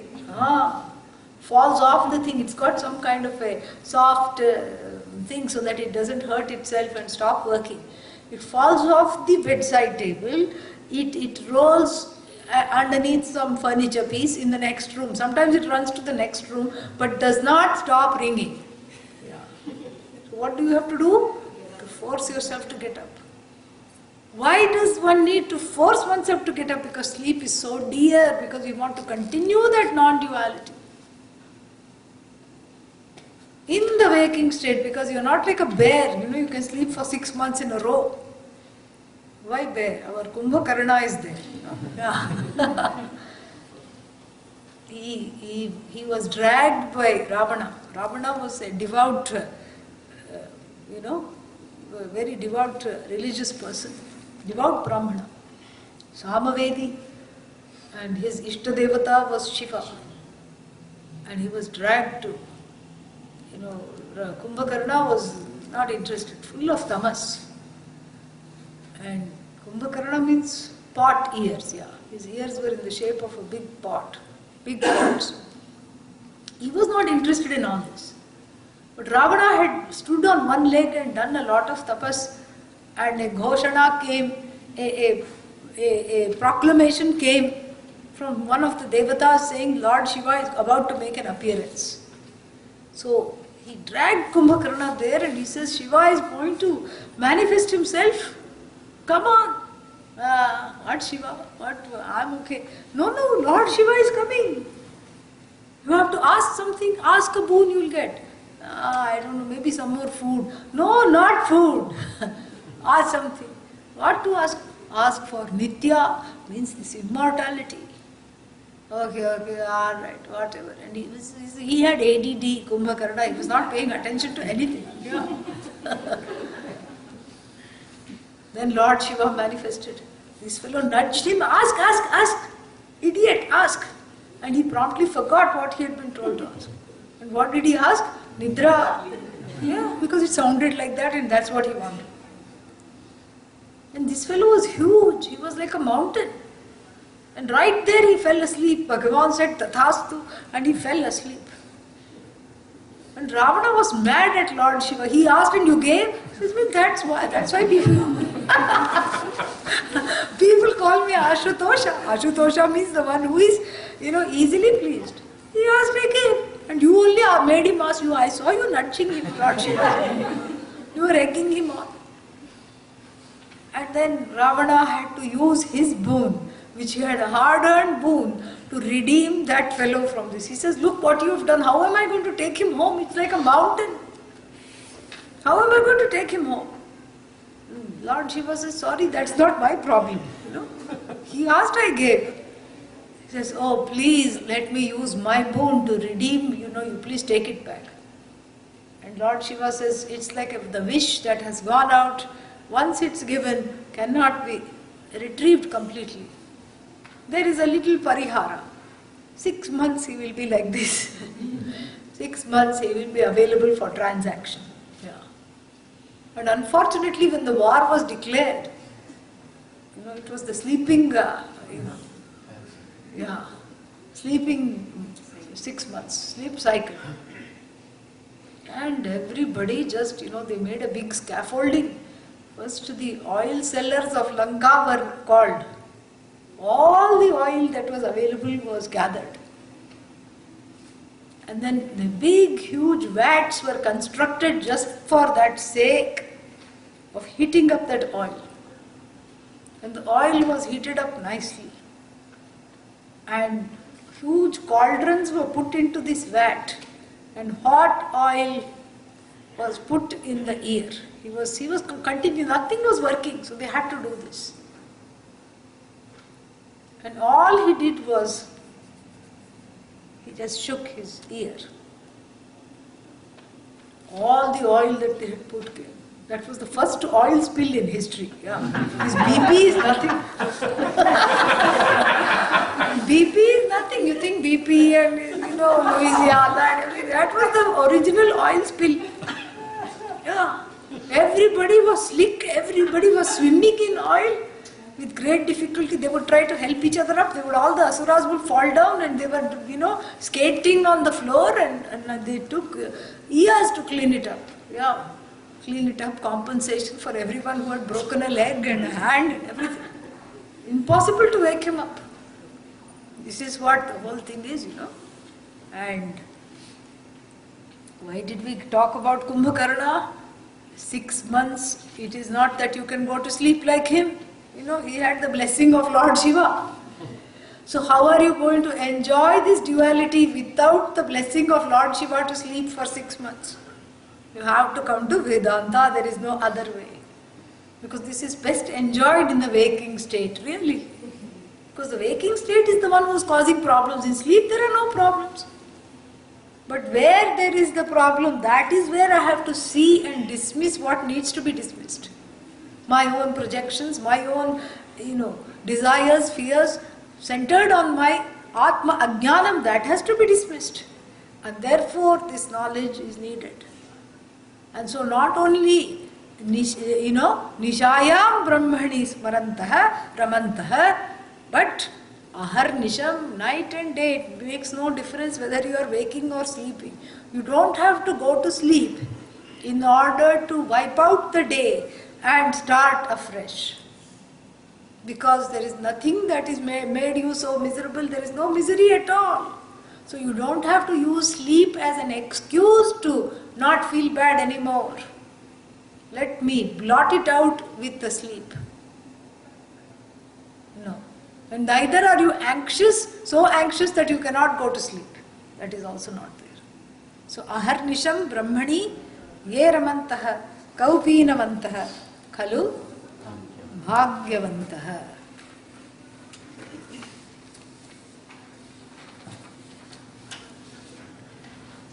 Dehadibhavam parimarjayantaha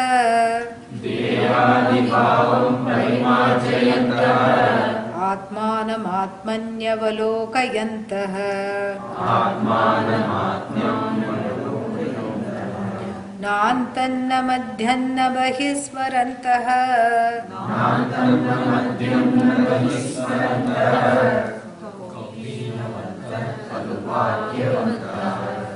Yeah. So then, this was the first two verses were describing the outer circumstances and activities of the Yati. The third verse is describing the inner disposition of the Yati, the inner temperament that the Yati enjoys. And the fourth verse is describing the relationship of the Yati to his or her own body and the Jagat itself. Like, what is the relationship? How does the Yati relate to various things? Mrij means to sweep. Marj is a form of that. Marjayantaha, which means a present participle. Parimarjayantaha, that which has been cleanly swept. Swept without a trace of dust. There is this white finger test, white glove test. You sweep everything and then somebody wearing this white glove will come and do like this, and then they will show, see what you have swept, nothing. Not like that. The one that passes the white glove test, something that is cleanly swept. What is cleanly swept? The body identification has been completely dismissed and swept away from the mind. The cobwebs of body identification have been swept away from the mind. What is this body? Dehadi bhavam, dehadi adipadat, dehoham, pranoham, manoham, indriyoham, all our morning class stuff. So this adi means etc. What etc.? Body etc. When you say, you can't think of things like body, umbrella, door. This is not what you think. Body etc. means what? It should be other things which are like the body, such as mind, senses, those kinds of identification. So from whom those identifications have departed. And it's not some kind of a posturing again. Like I told you the story of the religious leader who refused to go, who need not go to the bathroom. And what is this? This is a posturing. That's not what it is. When you know that the body is subject to certain needs and certain things, and you are not saying this, I am as good as this body, so the body does its thing. You are not, involving yourself in that. This is what is called asanga, uninvolved. So the body does its thing. The mind does its thing. Now agitated, now shanta, now in doubt, now in fear, now very restless, now angry, now calm, like an ocean. The mind does its thing. The body does its thing. It ages. It's upset one day, has fever another day, it is okay the third day. This is the body. This is the mind. The senses also, sometimes, they act out, sometimes they are calm. The body, mind, senses do their thing. I am not the body, mind, or the senses. I am the indweller. Indweller. This is what? The one who is endowed with the body, mind, sense complex rather than the body alone. Or rather than I am completely identified with the body. This has to go, And how to go? You have to constantly think of yourself as the indweller. This body, the mind and the living place, and we saw this Sakti at the retreat, is a hotel room, a well-ventilated hotel room in which I am here. Bhagavan has checked me in. I am checked into this hotel. And one day I will check out. Until then I have to take care of things so that everything is not messy. So I take care of the body because nobody else can take care of it. They don't know what's happening. I take care of the mind, I take care of the senses, but I'm not thinking I am as good as the body. You can say body is me. I am not the sum total of this body. Because everything is me. Mind is again Satchidananda, which is me. Senses Satchidananda, which is me. Satchidananda is not the body. Satchidananda is more than the mind. Satchidananda is not just the senses. It is, it's huge. This is a very big thing to understand. It's like the same actor who is performing the role of a hero in one film, the villain in another, and a cameo role in the third. The body of the hero is the body of the actor. The mind of the hero is the mind of the actor. In fact, the entire hero is nothing but the actor, correct? Actor is not the hero. Same thing, villain is the actor is not the villain. This short character role is the actor, but the actor is not the role. Actor is actor. So even when the actor, fulfills the role of a begging person, the person may be crying and saying, I don't have anything, please give me, I am hungry, give me food to eat. All these things the person may be saying. But even though they are crying, they will be thinking in their minds, even without glycerin I cried today. How nicely I cried. And in fact, they are not, even though they are enacting poverty, they know that the bank balance is increasing. At the end of the day, they can take off the makeup and throw away the tattered robes and go sit in the Beverly Hills house and, sip something nice. They know that. At the end of the day, they know that. They are secure in that knowledge that this is really just a character role I am playing. And so too the body, the same relationship I have with the body, mind, sense complex.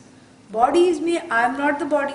Senses are me, I am not just the senses. Mind is me, I am not just the mind. Prana is me, I am not just the prana. I am more than just the prana. And all these are just being upheld by me alone. I am free of all of them. This is the understanding. This is what is called Dehadi Bhavam. In some other place, Patha Bheda is there. Dehabhimanam, the same thing. Dehabhimanam means I am as good as this body. So I have to keep, doing things to the body. I have to take it to the body shop. Car also have to take to the body shop. Me also have to take to this body also have to take to the body shop. So all these wrong ideas are there. Thinking that the body has to be kept alive in a certain way and then only everything will go well. This is not true. The body is being kept alive not by you, by Bhagavan. You are just maintaining it. And this, the one who knows, Dehadhibhavam parimarjayantaha, they have swept cleanly any shadow of doubt that they are as good as the body, as good as the mind, as good as the senses. So this is what it is. More will conclude tomorrow. Tomorrow class time is different, but the place is not, correct? So tomorrow the last class is at 4 o'clock, 4 p.m. sharp, and then after we finish, what is there? Potluck is there, back by popular demand. Yeah, and so, so come and eat. We'll eat together. So that way it will be nice to have this time with one another. So I'll save some time for questions. Om Purnamadav Purnamidam Purnat Purnamudachyate Purnasya Purnamadaya Purnamevavashishyate Om Shanti Shanti Shanti Harihi Om Shri Gurubhyo Namaha Harihi Om. Questions? Tomorrow morning, 7 o'clock. Yeah, tomorrow morning the session actually has been changed to 7 o'clock, dark and early, and so everyone is welcome. Where is it? What is the address? 5740 Preserve Circle, 7 Oaks. Preserve the address. So, yeah. 57 what? 40. 5740 Preserve Circle. What is that? Something else? Atlanta, Georgia. No, some 7 something? 7 Oaks. 7 Oaks. Yeah, that's the neighborhood. Subdivision, yeah. Yeah. And there's a sign up for potluck after. The same place as where we've been having. Yeah, same place. Same place if you came this morning, same place. So questions?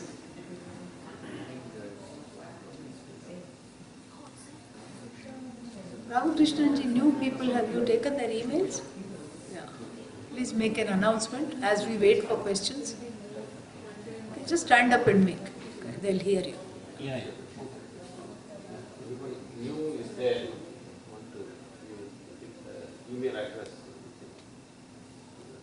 Yeah, please give us your email addresses. We have a sign up. Yeah, please pass it. Shobha is passing it out. Please sign up if you haven't done so. And tomorrow, after the session, there will be an opportunity to offer Pundakshina, because tomorrow is the last day, So, any questions about today?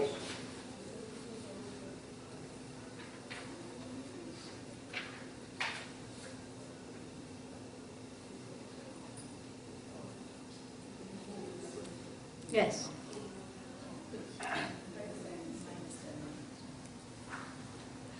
Just a thought on this. An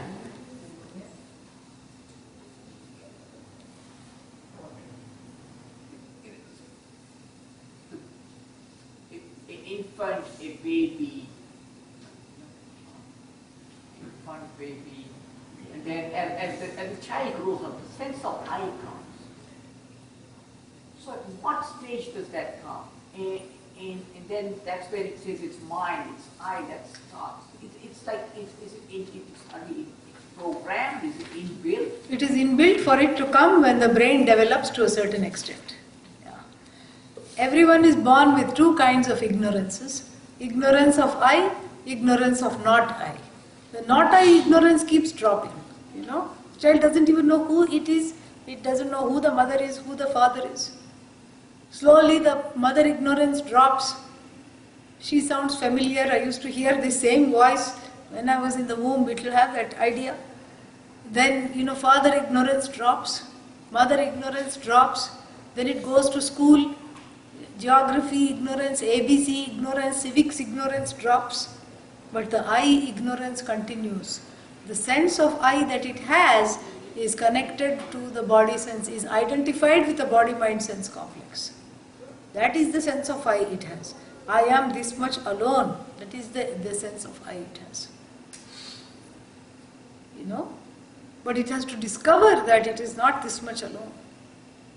That is why the Hindu tradition is so beautiful, because there is really there is very little chance for having any problems with self-esteem and thinking that one is no good.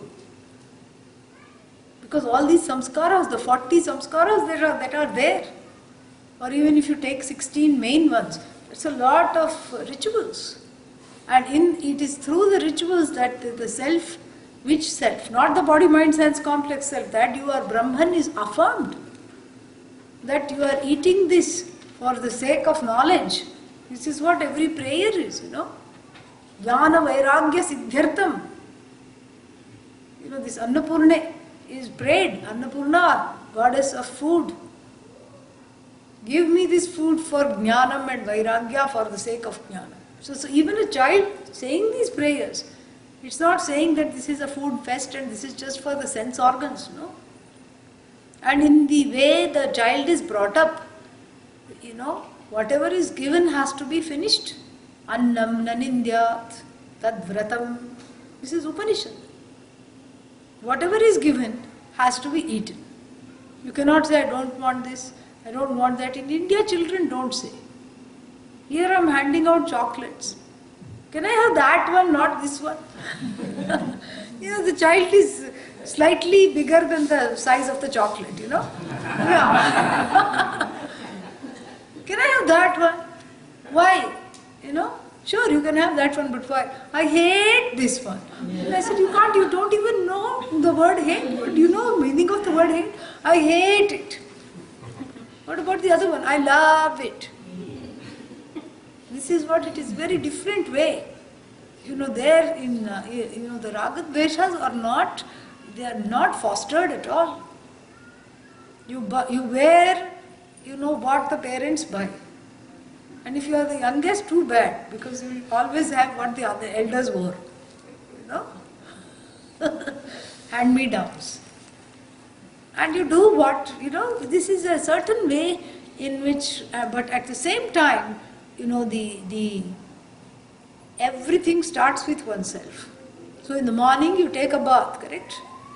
And taking a bath in the morning represents the same thing that you do at the temple, Abhisheka. There, that Bhagavan is bathed, here the inner Lord is bathed. That is why you can say with, becomes a bathing is not just something for us which is, accidental. Something you have to do.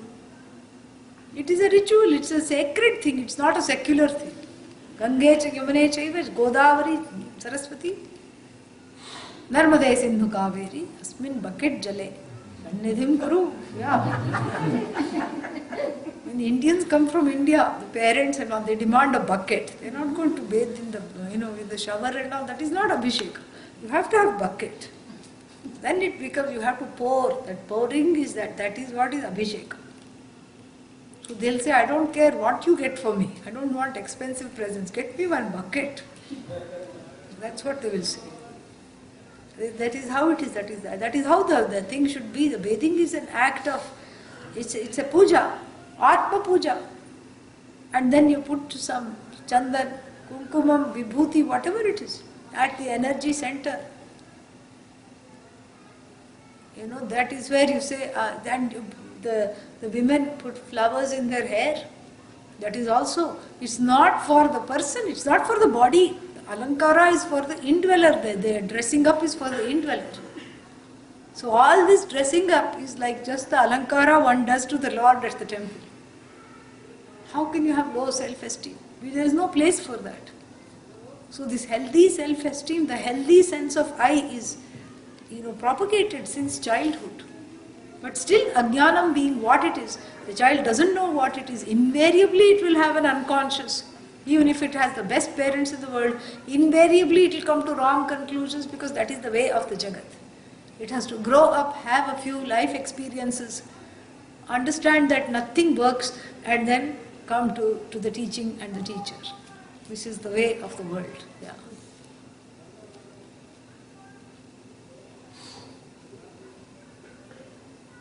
Other questions? So will it be easier for a child to assimilate some of this rather than? No, because the child has to play. That's all. It helps if the childhood does not have a heavy unconscious of abandonment and pain and sorrow, feeling left out, feeling like nobody cares. It helps. But I say this with hesitancy because already people have complexes.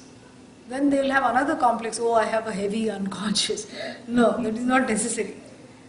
So, but what I'm saying is, if the child has experienced enough love, especially in the first 5 years, it has experienced love and security, even though it will be subject to raga, dvesha, depression, fears, all these, garden variety neuroses, it is easy to overcome with the help of the knowledge. Yeah, that is all I'm saying. So, it's not that the children should be taught Vedanta. No. You should learn Vedanta. Yeah. So that the children, can have the blessing of having enlightened parents. This is the greatest blessing you can give your children at any age they are. Doesn't matter. And Indian children don't stop parenting. So you are never too late for Vedanta. Somebody said, when should I stop parenting?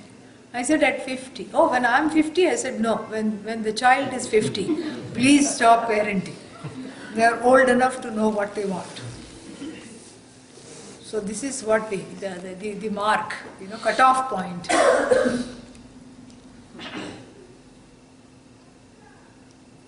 Yes. Sleep is ananda and sleep is non-duality. Yes. Why do Mahans wake up early and do puja and spiritual practice? Who wakes up early? Mahans. Yeah, Mahatmas. Okay, if sleep is ananda and sleep is non-duality, why do people wake up early? Especially the Mahatmas, the great ones, wake up early and Brahma Muhurtam and all these things and do puja, do meditation, etc. Because they are doing sadhana for the sake of gaining this knowledge, for gaining antahkarana shuddhi. There are two kinds of sadhana, bahiranga sadhana and antaranga sadhana. Bahirmukha sadhana is puja. Antaranga sadhana is meditation. Antaranga means it clears Bahiranga means outward sadhana which is used for antahkarana shuddhi, which clears the unconscious, which clears all the raga, dveshas, fears, pains, sorrows. And then we have antaranga sadhana for chitta naishchalyam, for that ADD to go. Yeah, so that I can sit in the class and enjoy and listen. Otherwise the mind is flitting all over the place. Naishchalyam means to be clear in the pursuit and to stick on to the pursuit. So for those two reasons the Mahatmas do.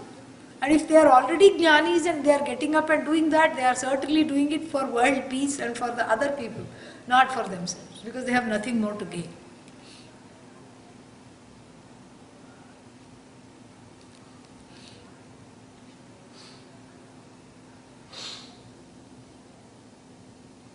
Yes, and then I'll come back to you. Yeah.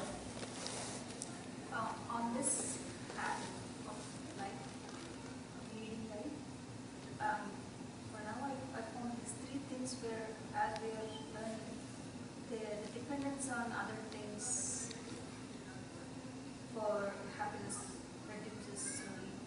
Then the things that upset, used to upset, do not upset anymore. The setbacks have become far distant apart. Yes. And also even when there is a setback, we try to quickly pick up ourselves and move on. Beautifully said. Very beautifully said. So there is a formula for it actually in Vedanta. And the third one that I realized is slowly the concepts that we came to know. Yeah. The concepts are there, but I feel the clarity is getting better. Growing clarity. So with these three things on this path, are there I guess for a student, are there things to do, not things to do, or things to watch out for? Okay, maybe yes, I'm on the right path, or oh, okay, something, maybe I'm pursuing wrong. So are there some You've already watch out for? You've already answered your own question, and what is the question you have answered? How do I know I'm making progress? That is really what you're asking. And what are some warning signs that I have to keep away from? How do I know I'm making progress? You already answered, but I'm just going to elaborate it a little bit. So look for three things. The frequency of drama and tantrums in your life. Okay? The frequency of freakouts. You know? Yeah. How often do you freak out? That has to come down. The frequency has to come down and will come down as a result of this pursuit of the knowledge. The more retreats and the more talks you attend and the more you are committed to this knowledge, the drama element has to come down. Correct? Frequency. Then also the intensity. The first one is frequency. Second one is intensity. Because if each tantrum, required 5 kaikais to complete, and now it only takes 1 kaikai, correct? Yeah. So it's not kaikai multiplied 5 times. In fact, then it becomes 1/4 kaikai, as though kaikai, like that. So the intensity reduces, the intensity of the emotional entanglement, the intensity of one's reactivity, the intensity of not being able to control the emotions or manage the emotions, and all the reactivity, and the intensity of feelings such as fear, wanting to take revenge, wanting to teach people a lesson, that udvega. In fact, this is a word used by Bhagavan Krishna in the Bhagavad Gita. Kama krodhodbhavam vegam. This vega, this udvega, this pressure is not there in the form of intensity. Then the third thing, I'm just repeating what you yourself said. The third thing is when there is drama and when the tantrum happens, the recovery time is very little. Yeah. You spring back to yourself. So 3 things we see on the paths, you look for on the paths. FIR, frequency, intensity and recovery time. Yeah. This is something that Swami Paramarthananji, a senior disciple of Pujya Swamiji, keeps talking about. So frequency, intensity and time to get back to yourself. All these should shorten. Then you know that the clarity is growing. So the sign of growing clarity is the less you take the emotions seriously. Because when you are hit with emotions, it feels like this is the only reality. But you have to get into the place of the observer. You have to quickly go to the only piece of dry land and get on it, Yeah. And if necessary, wave a white flag and call for help, Call a Vedanta session or access an online class. Doesn't matter what you listen to. Just open the computer and listen to something. There are so many things that are archived, so many things that are there. Just listen. This is the white flag. Help, Or have a satsang. Or, read Gita. Something like that. You can interrupt it. And so the growing clarity means that the emotions are not taken too seriously. And the drama will happen, trauma will happen. Each time there is a trauma, there will be a renewed drama. But then what happens is the drama starts to pale in frequency, intensity and recovery time. This is to watch out for, And that is a sign of growing clarity that the Vedanta is finally working in the mind. I'm allowing the Vedanta to work. If it doesn't work, we cannot blame the Upanishad because the Upanishad has already given the disclaimer, warranty. Yeah. Along with the guarantee, the warranty and the conditions come, This country is very interesting that way. Buy an electric water heater and it says that the guarantee, the warranty is voided if this is immersed and some scary looking wires and everything will be there. And then if it is immersed in water, who is going to immerse it in water? But this is such a litigational society that they have to mention it. This is a litigational country, everybody is suing everyone, So if it's immersed in water and any problem results, and this warranty is voided. So the Upanishad says, Tattvamasi, you are the cause of the universe, you are not the source of sorrow, you are not the source of fear, you are the source of the entire universe, you have not even a lesha, even a little bit of sorrow, you are the whole. And this is a conditioned, this understanding depends upon the extent of the understanding is the extent of your, is concomitantly varying with the extent of your receptivity. So when the receptivity is there, the understanding comes. The extent to which the receptivity is there, the understanding comes. So who is in charge of gaining the receptivity? A, the teacher, B, the student, C, someone else. Who? Student.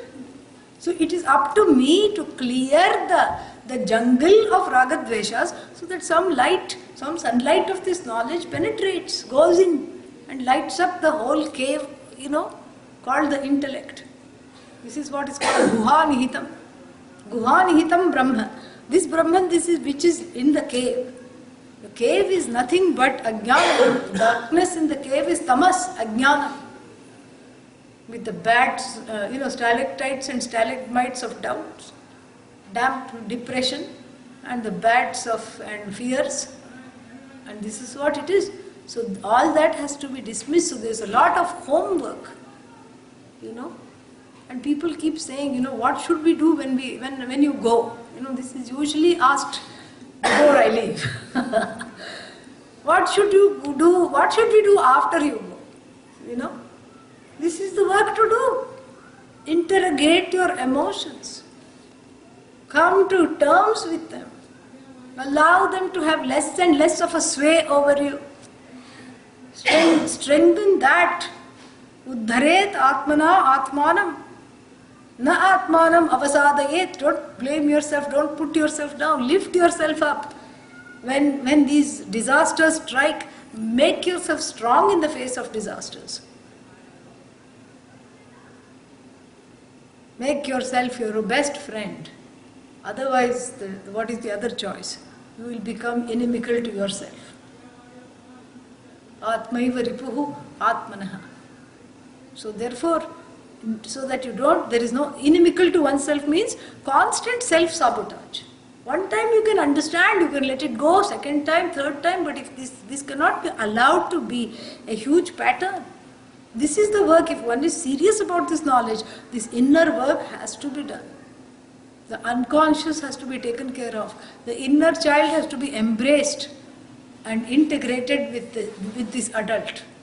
Because the adult wants the knowledge, and with great Shraddha comes to the teacher. The inner child wants a mother, a father, some kind of love, some kind of community, some kind of desire. So the inner child will not let the adult study. Yeah.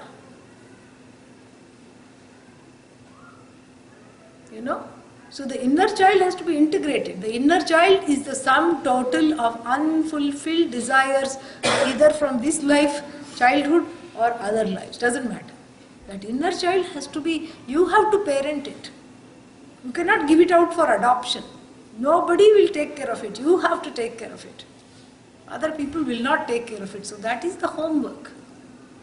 So you have to say, I'm really sorry that you had such a hard life, but right now I am here for you. And what will the inner child say? Yeah, right. Like you were there for me all this time. Where were you? Yeah, that's because I had not met the teacher and I didn't know all this. Now I know Vedanta, now I am equipped to take care of you. So it won't trust you in the beginning, but you have to persist.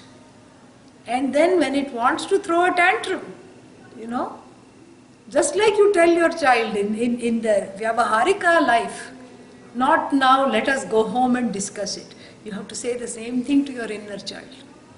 Not now, this is not the time to react, this is not the time to respond, this is the time to practice maunam.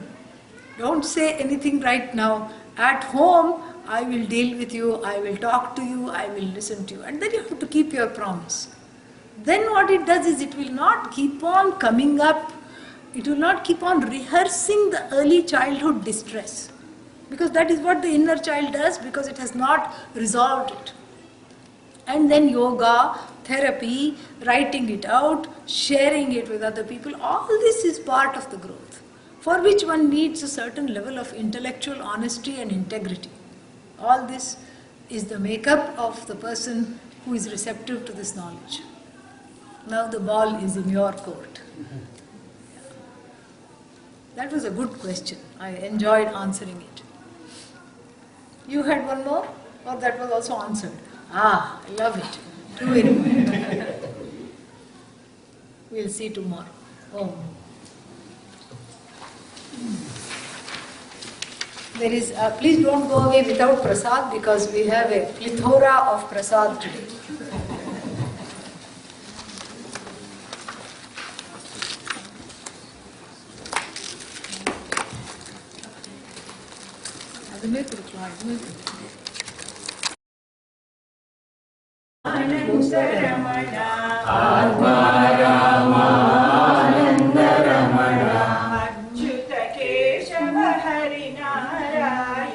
Achyuta Keshava Hari Narayana Bhavabhaya Harana Vandita Charana Bhavabhaya Harana Vandita Charana Raghukula Bhushana Rajiva Lochana Adi Narayana Ananta Shayana Sachidananda Satya Narayana Sachidananda Satya Narayana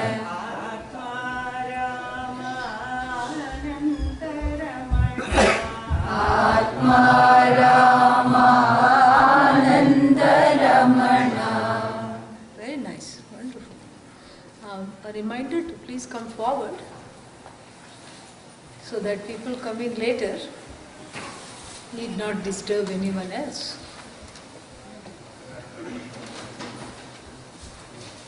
Tomorrow there may be little neck pain, but it will be worth it. The neck pain is different than pain in the neck, correct? So,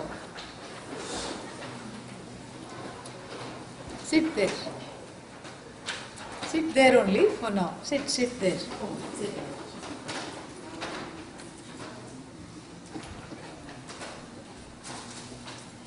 As soon as people settle down, I will start.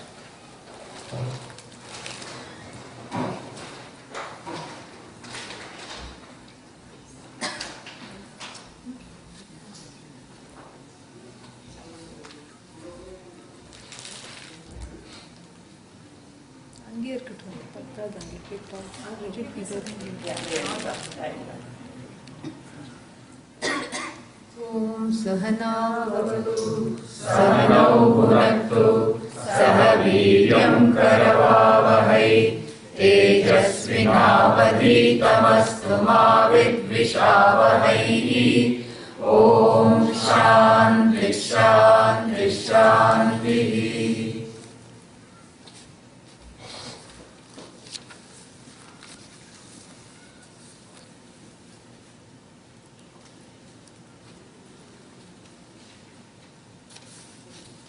Vedantavakyeshu sadaramantaha Vedantavakyeshu sadaramantaha Vikshana matrena chatushtimantaha Vikshana matrena chatushtimantaha Vishokavantah karunaikavantaha Vishokavantah karunaikavantaha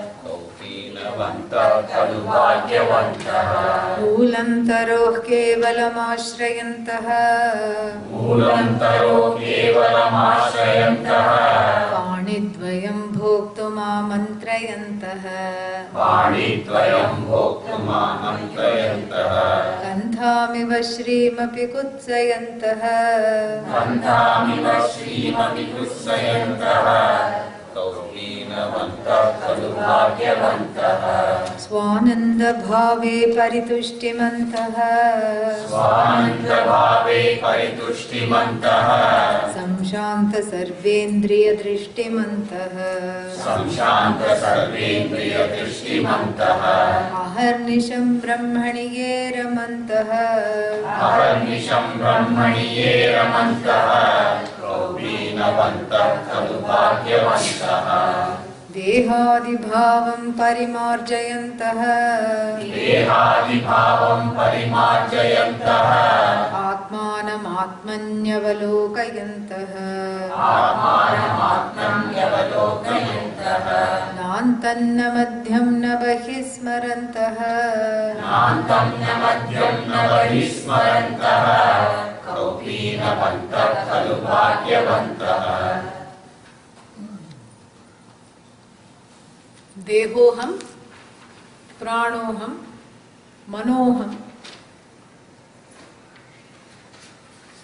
And these are the common identifications.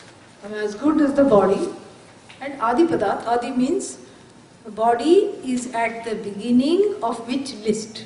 Adi, Adi means beginning. Dehadi means Deha Adihi Yasya. Yasya kim? Yasya kasya? Yasya listasya. Of which list? Deha is at the top. So we have to think of groupings, you know. So if you say body, so you cannot say umbrella, road, flower, body. They don't go together. So in the list, the like things go together. And what are they? Body means mind, senses. These are the things that go together along with the body. So Deha Abhimana means Dehadi Bhava or Deha Abhimana. There is a some of them say Deha Abhimana. Same thing. Identification with the body is a very pervasive identification. And why is it pervasive? Because the I notion pervades the body. The entire body, correct? Yeah. And so the mistake is very easy to make. Where the body ends, there I end. So if you take a pin and prick your own hand, you will say, ow. If you prick the person sitting next to you, what will happen? They will not sit next to you in the next retreat. That's what will happen. So, but you will not say, ow, correct? Because you don't feel that pain. So there is a certain sense of ownership as far as the body is concerned. And therefore, this is something which is very interesting, is that this body identification is really difficult to go. So what should I do to make it go? It's not about having a sense of dissociation. If you keep saying, I'm not the body, I'm not the body, I'm not the body, I'm not the body, it's not going to help. It may help to a certain extent. But this is a cognitive pursuit and there should be a certain understanding. And that understanding is what is talked about here. Parimarjayantaha. The ignorance of the Atma has swept clean the body identification. Sorry, not the ignorance of the Atma, the sweeping of the ignorance of the Atma has also swept that I am this body iti identification. That wrong identification is the problem, it's not anything else. Body is me, I am not the body. Mind is, of course, cannot be sustained without the I, but I am not just the mind. Senses are me, but I am not going to be driven senseless by them. So this is how the Yati has, enough body identification to take care of it perhaps, but not more than that. Very little body identification. So therefore you will see, we have stories of Ramana Maharshi when he had that cancer. First the cancer came as a lump in the shoulder or the arm or something. And then, they took him to the hospital and they had it x-rayed and scanned, all whatever was available in his lifetime.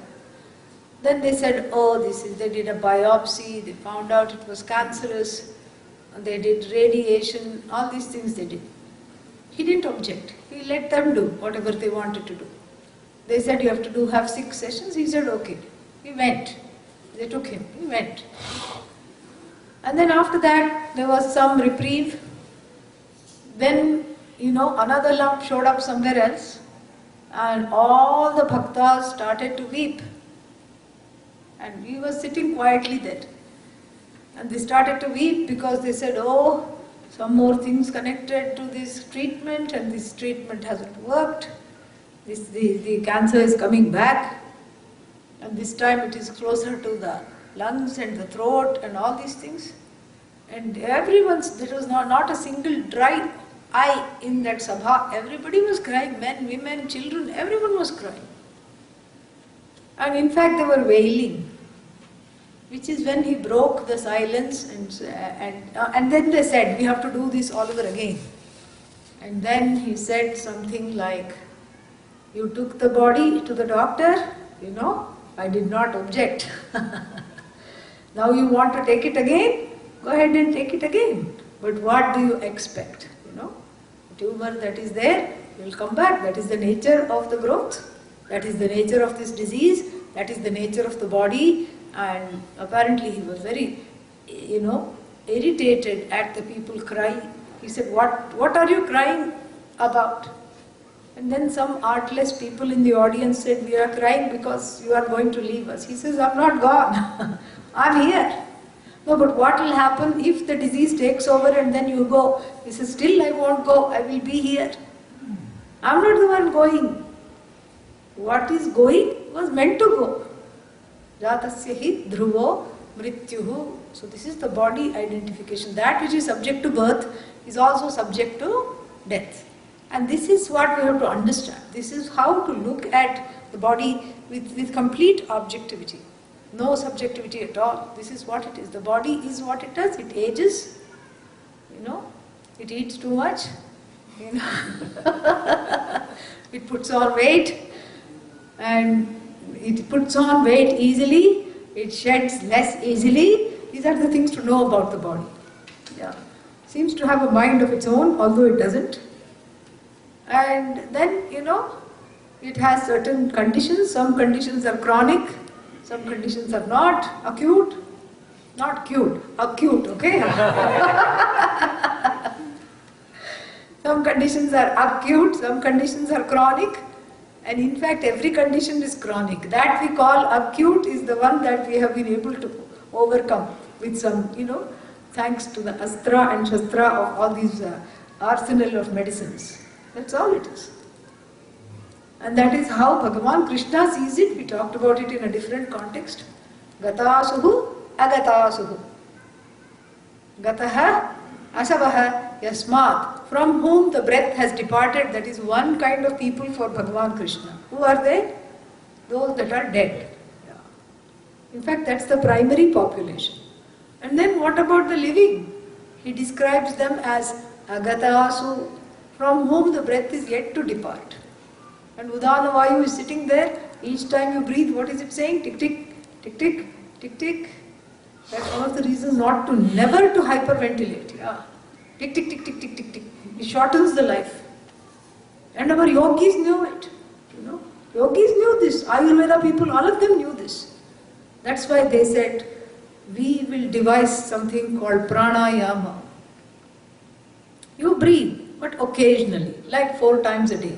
You train yourself to breathe no more than 4 inhalations and 4 exhalations in a 24-hour period. It is possible people do all these kinds of things. Maybe not so drastic, but something close to this. It's a feat. And then what? The Udana Vayu has no job to do. Occasionally it counts, take. It's also bored, sitting there. Take. The person never gets angry because the person is practicing yoga, has become a yogi. From bhogi, he has become yogi. And so the person is not stressed out, never needs a paper bag to breathe into. And so no hyperventilation, no anxiety. So the Udana Vayu is jobless, no job satisfaction for the Udana Vayu. And फिर क्या होगा? The person will live for 10 more years. Oh, that's nice. What nice? What did you achieve in those 10 years? I don't know, I was busy breathing and regulating my breath. This is what will happen. 10 more years, it's just a coffee break for Lord Yama. Lord Yama says, "Theek hai, take your time, no problem. Do some kasrat, do some yoga, breathe, sit down, okay. I'll just have a little, much needed vacation, and I will come back. In fact, you will deliver yourself to me." But Yama is not in a hurry. He says, "Theek hai." That's why he never competes with any scientific innovation, including life support. He says, "Theek hai, no, be in a coma, let them be in a comatose position. Your coma is my comma in my life, a little break." a little pause. So no problem. I will take a coffee break and I will come back. And this is what it is. Because ultimately, Yama has the last word. So the body is not something to be kept for eternity. Cannot be. And so that objectivity, the one who has it in full measure is called Dehadhi Bhavam Parimarjayantaha, who have swept clean along with the ignorance, has fallen the body identification. And then what? What's the next thing? After that what? Atmanam, yeah, that was, everybody was having difficulty pronouncing it. That's why I said what purposely. Atmanam, Atmanam, Atmani, Avalokayantaha. Atmanam means Atma, I. Avalokayantaha, they see the I. You know, they see the I. The which I? Satchidananda. They see that Satchidananda, they see that they are the whole. Whenever they look at the body, mind, sense complex, whenever they look within, within doesn't mean within literally. Figuratively, when they introspect, all they see is Satchidananda. How? Why? Because there is no other preoccupation, says the second line. Na antaha, na madhyam, na bahihi smarantaha. No past, no future.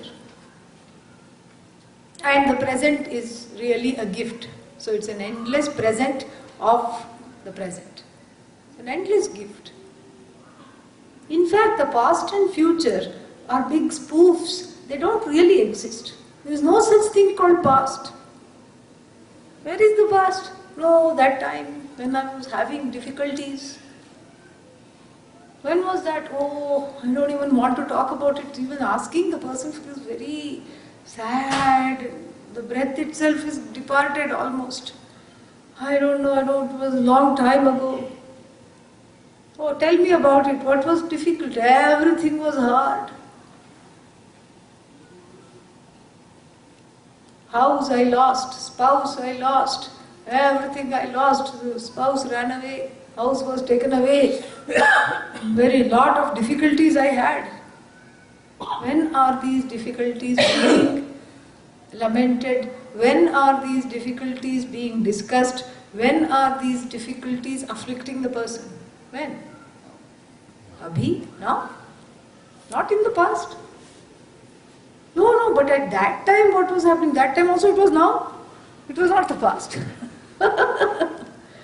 Let's say that person says, yeah, but 10 years ago what was that? No. 10 years ago was now 10 years ago, correct? You have to think about that, yeah. 10 years ago wasn't 10 years ago now 10 years ago? Yes. Yeah. Then supposing the past is not the issue. You have made a repast out of the past. So then what is the issue? Aage kya hoga? What will happen in the future? That is the fear, that is the issue, that is what terrorizes. And then you say, oh, I don't know how my children are going to grow up. From childhood are they going to become hoods? We don't know.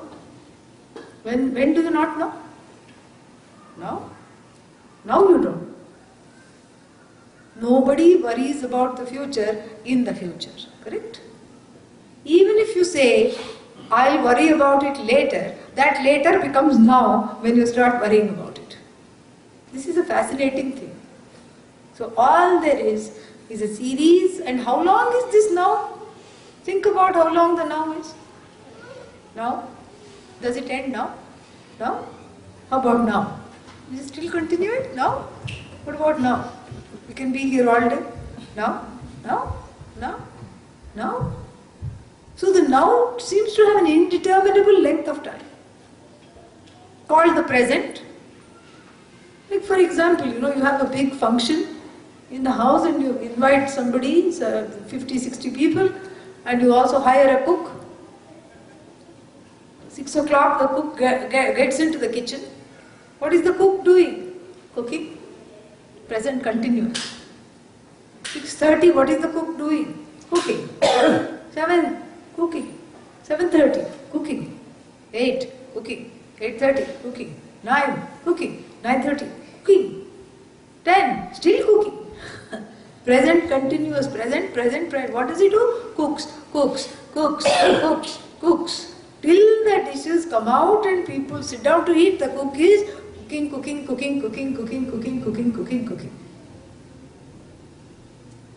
The cook may not be, everything, all these satellite activities coming under the cooking. Boiling water, cutting vegetables, is all coming under cooking. Cooking. May take a coffee break, still cooking. How long is the length of time? The length of time called the present is indeterminable. In fact, it is timeless. When you look deeply into time, all there is the present, number one. The past goes away and there is no future. Past and future are mithya. The present is ananta. It is sat, which is chit, because you cannot have a present without someone saying this is the present, correct? So it depends on you, that conscious entity, the chit. And then how long is the present? Ananta, Ananda. This is that timeless I. You keep saying now. Now are you sad? Say no, what? How long are you making me wait? Are you sad now? No. Are you sad? What about now? No. What about now? Even if you say it, yes, upay hai, Are you sad now? Yes. Well, that was then. That moment is already gone. What about now? You can never be sad in the now. Because as soon as you say yes, it is gone. This is a fascinating part about time. When you look into time, it is not there at all. There is no time. That's why they say there is no time like the present. Because the present is the presence, is your own presence that is cognized in the present, which is the best present you can give yourself. That is the present. The present is your presence. That's all it is. So that presence never comes to end, is not subject to sorrow, and is the only source of existence. So now? Am I sad now? No. What about now? No. Am I angry now? No. Am I upset now? No. Am I tired of saying no? No. Even if I were to say, yes, I'm really sad now, that now has gone, correct? That now has become then. So if you say, I'm sad now, what will I say? That was Zen, this is Tao. That's what I'll say. That was then, this is now. In this now, it's totally free of sorrow. And the only, the main, recipe for freedom from samsara that every yati knows. That's why the person is called yati, the person of proper effort knows. Is that if you remain in the now, there is no sorrow. No time like the present. No ananda like the present. So you have to keep saying, now I am the witness, now I am free, now I am free of all kinds of aches and pains. No, but it's not true, because I have pains. Yeah, but what about now? Right now. And when you look deeply, there is much more than the association with the pain. Yeah. The association with the pain as the truth of myself can never happen in the now. It always has a history. It has a horoscope. And that's the mystery. That history is cut when you say, right now, you may observe there is pain. Somewhere in particular, lurking in various parts of the body. Neck is paining, head is paining, back is paining, knee is paining, leg is paining. You can say that. But that's different than saying, I am in pain. That I associates itself with the now, and the pain becomes something that comes and goes and is cognized by the painless Atma. Atmanam Atmani Avalokayantam. This is the Avalokanam. Everybody can do this. Just sit, stare at the ceiling and keep saying, now I am, now I am, now I am. Now I am. I am now. I now am. Everywhere you put the word now alone remains. And the meaning of the word now is I, the meaning of the word I is now, the meaning of the word I am now is Satchidananda. Chidananda Rupaha. That's all it is.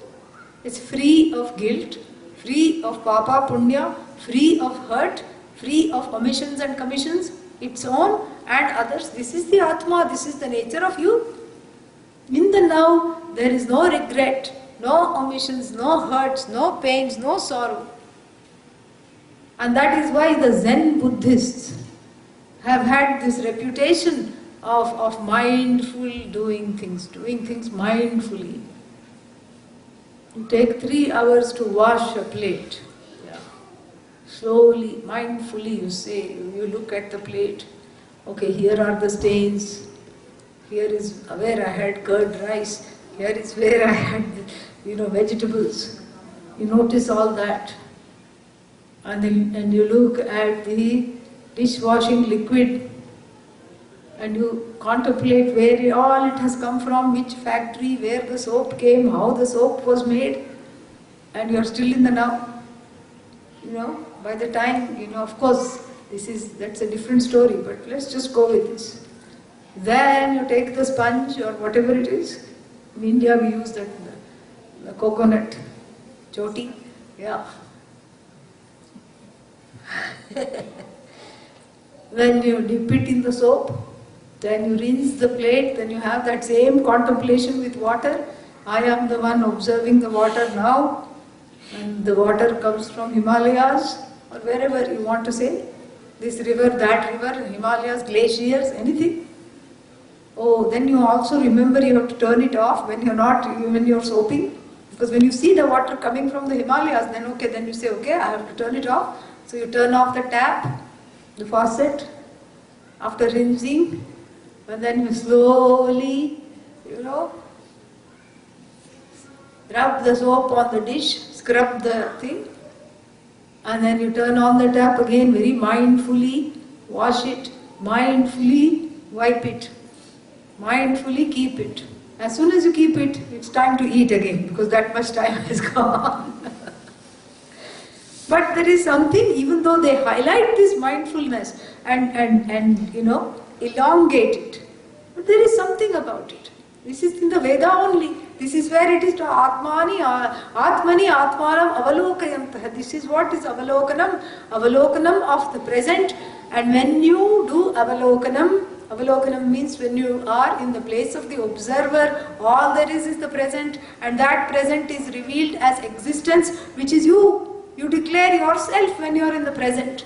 And that present is free of pain, sorrow, and that present is Ananta, endless. That is why it is called Satchidananda.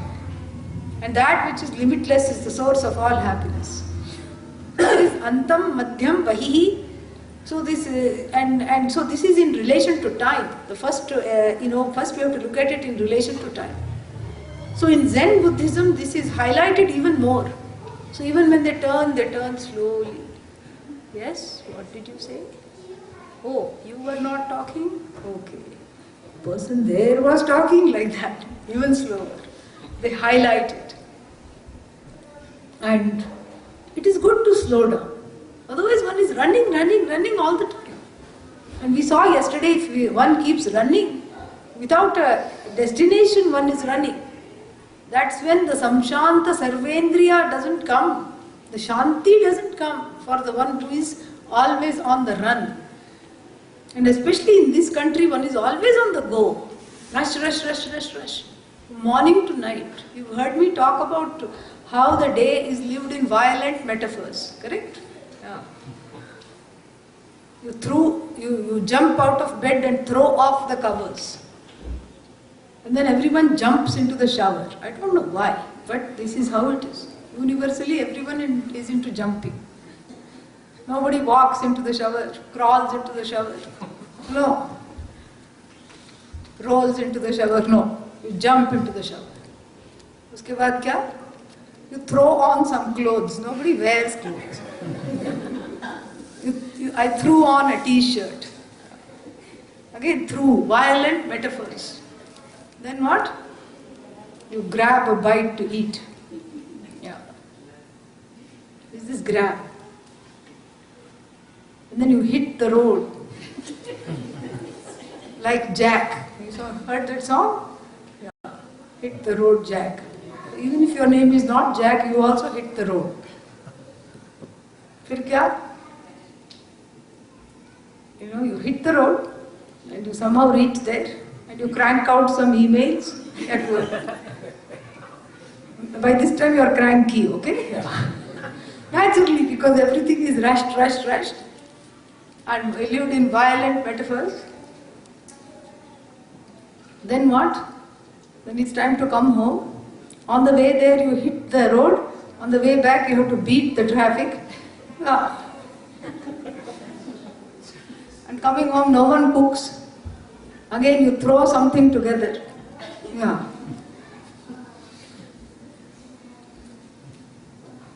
And then what? Crash. Hit the sack or crash. Crash is better. The whole thing is lived, and the next day again, you jump. Whole day is lived in violent metaphors. Where is the time? Atmani Atmanam Avalokayantam. Where is the time? Where is the space? Where is the opportunity?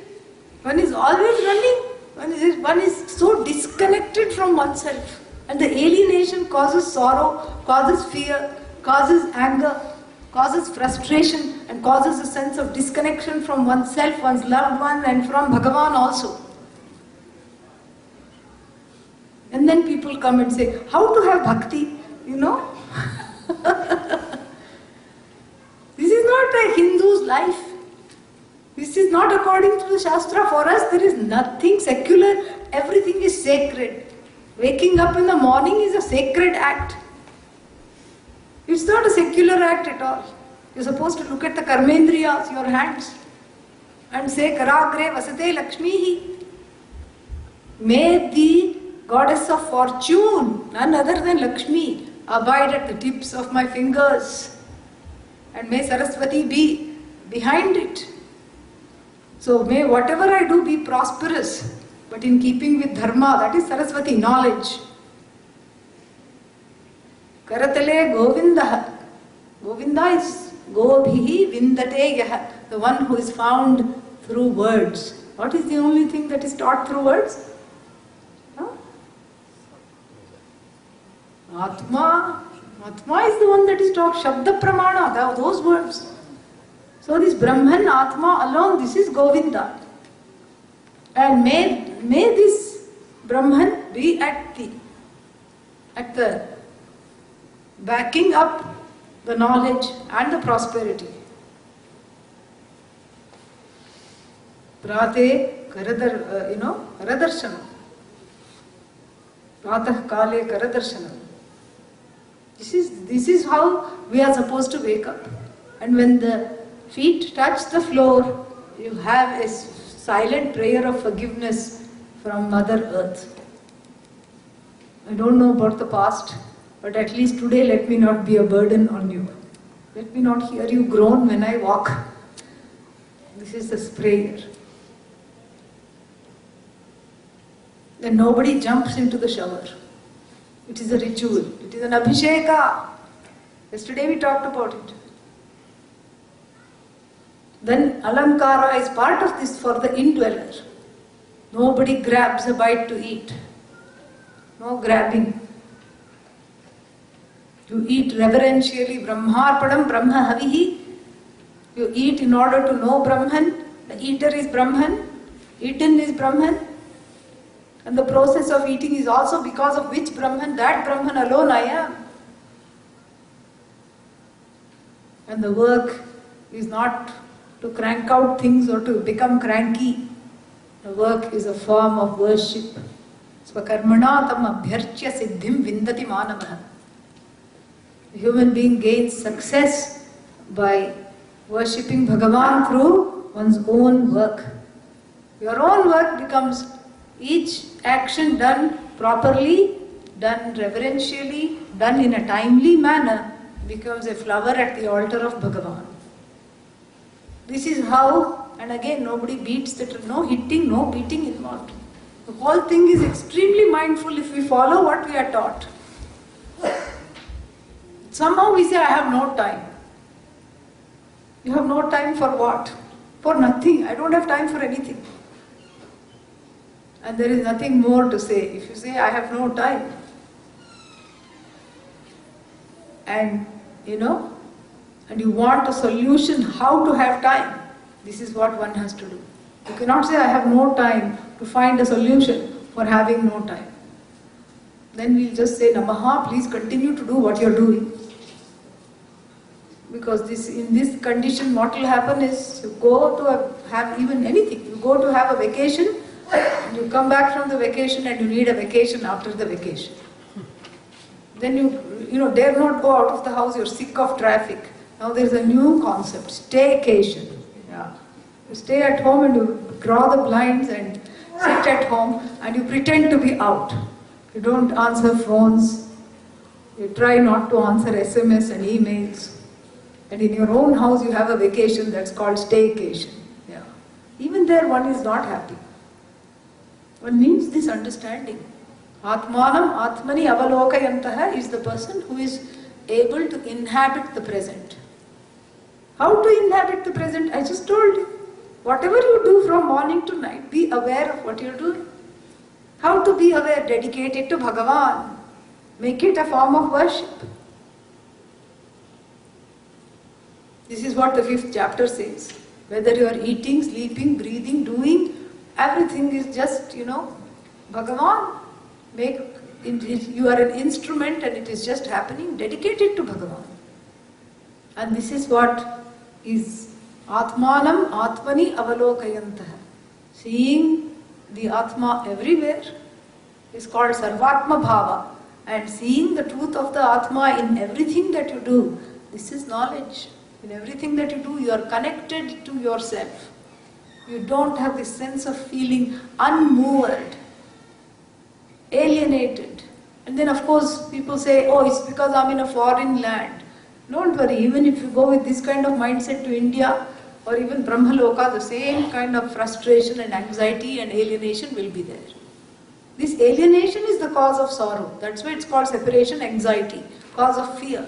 That alienation has to be overcome in order to be Yati-like. So therefore, for the Yati, there is no time. All time is right now. And when you inhabiting the present is called going with the flow, really.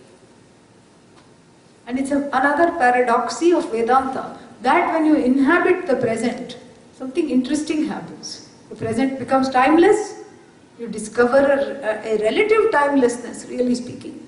You become relaxed, the present is timeless. And a funny paradox is that in order to call the spoof of the present and say even the present is really timelessness, you have to do things in a timely fashion. You have to respect time, because Bhagavan, time is a manifestation of Bhagavan. It's not a mandate of Bhagavan, it's not a creation, it's a manifestation. So we have to respect time. You have to respect the time. And in India that is not there. For some reasons, I don't know why. Everyone is on some kind of a different time zone there. And it's an accepted, understanding. It's a collective understanding that if you say 4 o'clock, what does it mean? 4:30. No problem. And so this is something for our own growth. It's not that you respect time for the sake of others. For your own growth and freedom, you start respecting time. You start respecting time as an aspect of Bhagavan, as a manifestation of Bhagavan. And then when you go with the flow, you become the flow, really. Then there is no time at all. All time is you. You gain Kala Bhairava's grace. That's what it is.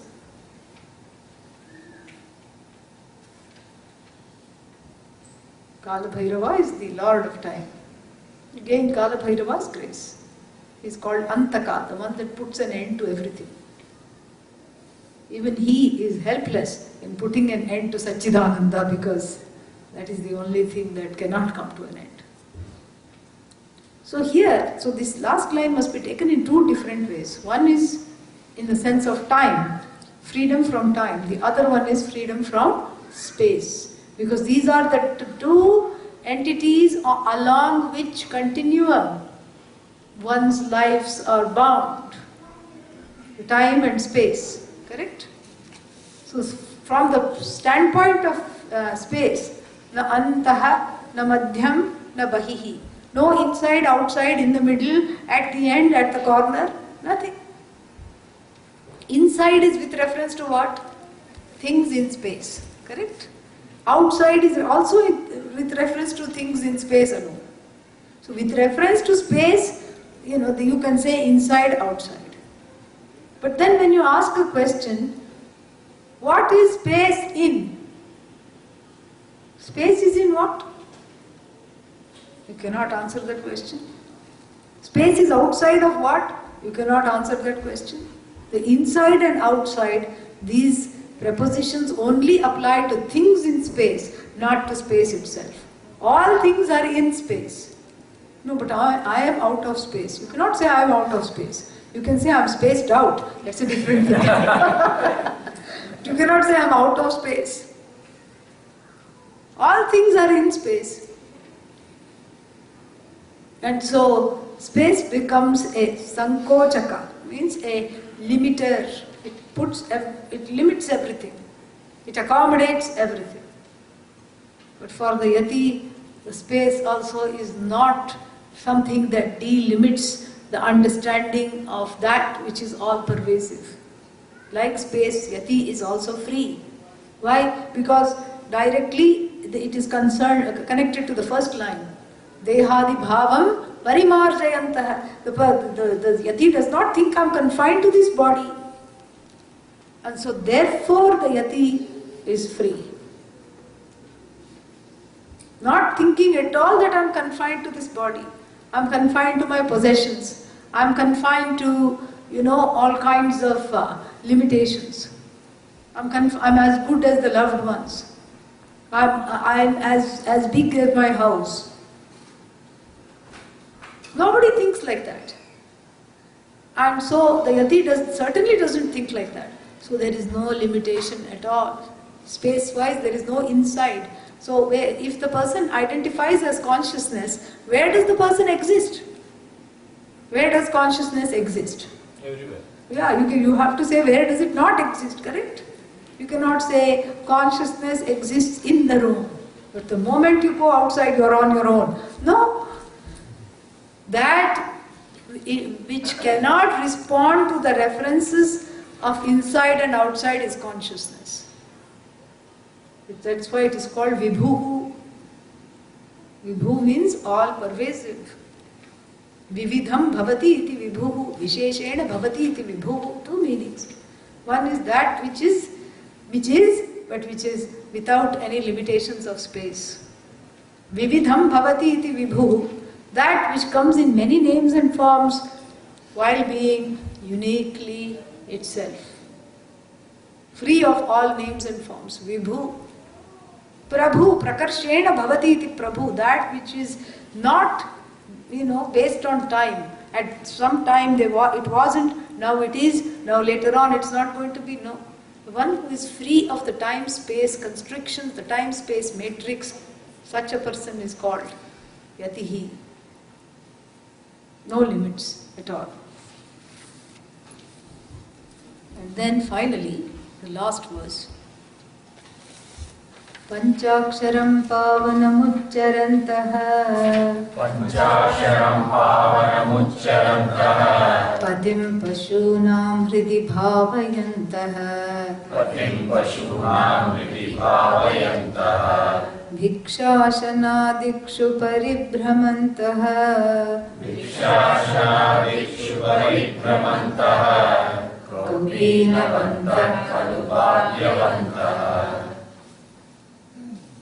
So, Panchaksharam, what is Panchakshara? 5 syllables. Namah Shivaya.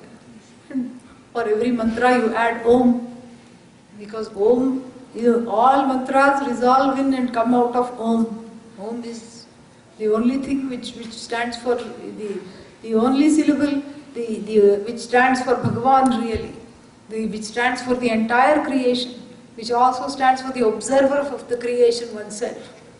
So that Om, which is the truth of all periods of time, that which is non-negatable, is called Om. Avati Rakshati iti Om, that which protects, that which sustains, is Om. And this Om, the Shastra has given a special meaning to it, has loaded it with certain meanings. It is the Alambana of the entire universe. Alambana means that upon which the entire Jagat depends. So you add Om to all the mantras. And the chanting of Om, they say, gives a lot of Vairagya. What is Vairagya? That which I require in great doses to be able to understand this teaching. That is Vairagya. Dispassion, objectivity. Freedom from longing things that are dead end longings. This is Vairagya. So chanting of Om gives Vairagya. Fact number 1. Fact number 2, women are told not to chant Om. Oh, why is that? Because the men were worried where the food will come from. If the women all get Vairagya from cooking. And they will say, I also want to chant Om sitting in the forest. Why should I cook? There is no point. And so since the taking care of the children and the cooking was involved, women were given an injunction not to chant Om. That's the only reason, no other reason. So then from today we can start chanting Om. If you are ready. For what? To go shopping for orange. Yeah. Then you can chant. Yeah. If you are ready to go shopping for orange garments, you can decide which shade and all these things. And if you're ready for that, then go ahead, chant Om. But if you say, no, I have responsibilities, I have children, and I want to do all these things, and there are so many things yet to do, what are you doing to me, I'm still young. Then always say Om before the next mantra. You say Om, but say Om Namah Shivaya, Om Namo Bhagavate Vasudevaya, Om Namo Bhagavate Rudraya, anything. But you put Om in front of the mantra, then you get the benefits of Om without getting on the Moksha Express. Yeah. That is what the thing is. So Om Namah Shivaya is what the Yati chants. Uchcharantaha means all the time chanting Om Namah Shivaya. Why Om Namah Shivaya? Because it's a cleansing mantra. The mantras have certain effect. Each one has a certain effect. The Rama mantra, Hare Rama, Rama Rama, Hare Hare, Hare Krishna, Krishna Krishna, Hare Hare, is a Taraka mantra. Helps you cross over samsara. And then this Gayatri mantra is for clarity, is for growing clarity. And the Om Namo Bhagavate Vasudevaya is a mantra for stability. It maintains a focus, a status quo in the life. Om Namah Shivaya is an auspicious mantra, really. It has two effects. One is that it is an atonement mantra, so to speak. All the hurt and the guilt it takes away. And at the same time it reveals the truth of oneself as Shiva. It does. Of course it has to be in addition to the teachings. What it does, it reveals yourself as the self as auspicious, free of sorrow, free of papa, free of punya, free of everything. This auspicious I alone is revealed in Om Namah Shivaya. And it's a very effective chant. And since it's a small chant, it's very easy to say. You can say it at work. You don't have to remember. Om Tat Saviturvarenyam. What comes after that? You don't have to remember. Om Namah Shivaya. Om Namah Shivaya. Oh, but the mind goes, bring it back. Om Namah Shivaya. So this is how Kalam Naya Nirantaram. This is the advice in seeing what the Yati does. You know, Yati is chanting Om Namah Shivaya all the time. That means what? I also have to chant Om Namah Shivaya. Why? Because I'm a Yati wannabe. I want to be like the Yati. I want to be like the Yati. And I want to be also be like the Yati means what? Not necessarily wear orange, but enjoy the benefits of wearing orange without wearing orange. See, you can have it both ways. This is wonderful. Enjoy the same temperament without needing to go through that lifestyle. I can enjoy the temperament of the Yati, which is cheerful, which is free of strife, free of argument, which is relaxed, which is free of anxiety and frustration. Without needing to become a Yati, I can become an inner Yati. So in that sense, Om Namah Shivaya speeds up the inner Yatification of one's infrastructure. It gets Yatified very quickly. Keep saying Om Namah Shivaya. The grudges are very difficult to hold for one who chants Om Namah Shivaya. Really.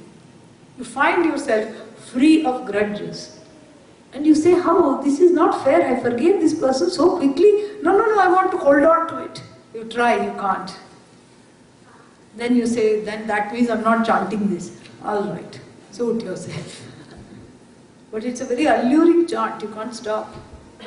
It's wonderful. And it's really, really useful because in the spiritual growth, this is a mantra that cleanses the mirror of one's vision to be able to look into the Upanishad.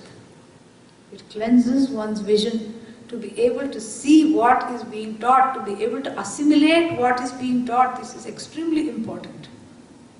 So therefore, Panchaksharam Pavanam, this is a Pavana, it's a pure mantra of purification.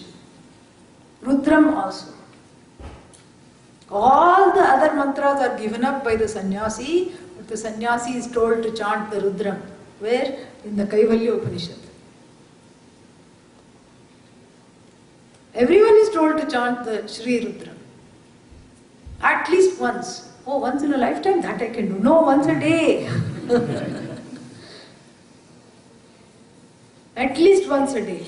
And the sannyasi is told to chant all the time. Keep chanting Rudram. And Rudram in a capsule form is Om Namah Shivaya. So if you reduce the Rudram, Shri Rudram, to a tiny capsule form, the code word is Om Namah Shivaya. This is what it is. And so therefore, this is something which is Panchaksharam Pavanam Uchcharantaha. Okay, only Uchcharantaha means speaking the words, pronouncing the words Om Namah Shivaya. But the mind is elsewhere, like Saint Kabir said, right? Mala to karame phire. Mala, the 108 beads are moving vigorously in the hand. Jeeb phire muhamahi. In the mouth, the tongue is vigorously moving. Manuato dasdisi phire. But the mind is also moving in 100 directions.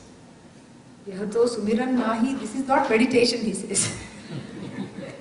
So therefore, to avoid that, Panchaksharam Pavanam Uchcharantaha, all right. But it's not that mindlessly just repeating Om Namah Shivaya, Om Namah Shivaya, Om Namah Shivaya. What's happening? Om Namah Shivaya. Is anything happening? Om Namah Shivaya, Om Namah Shivaya.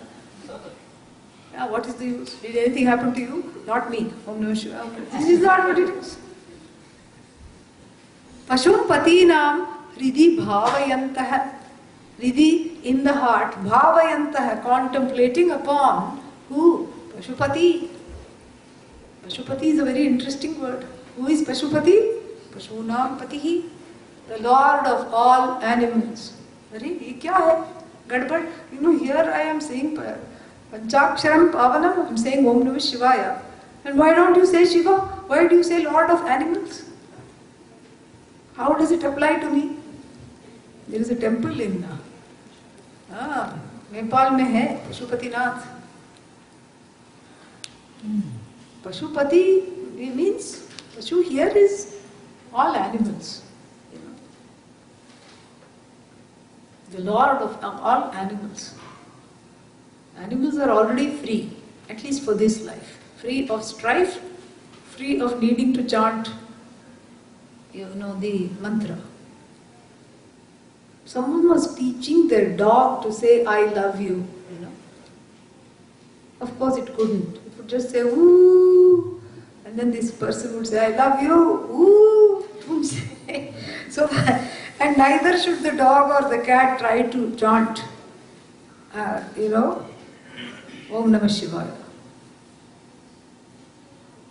And although there is one CD out, speaking of CDs, we are not having it, but there is one CD out called, somebody gave me one, what is it called? Very meow mix. Yeah. All the cats meowing to the tune of Christmas songs. What is that famous Christmas song? Jingle Bell, Jingle Bell. Meow, meow, meow, meow, meow, meow, like that we'll be doing. Really? It's called Mix Meow or Meow Mix. So, a Pashu is the one who is free of all these acrobatics and free of needing to say Om Namah Shivaya. Why? Because there is no complex centered on the self. A cat that hisses, a dog that bites, does not feel guilty and want to do some prayashchitta karma afterwards. I really didn't mean to bite. Something happened, I don't know what comes over me.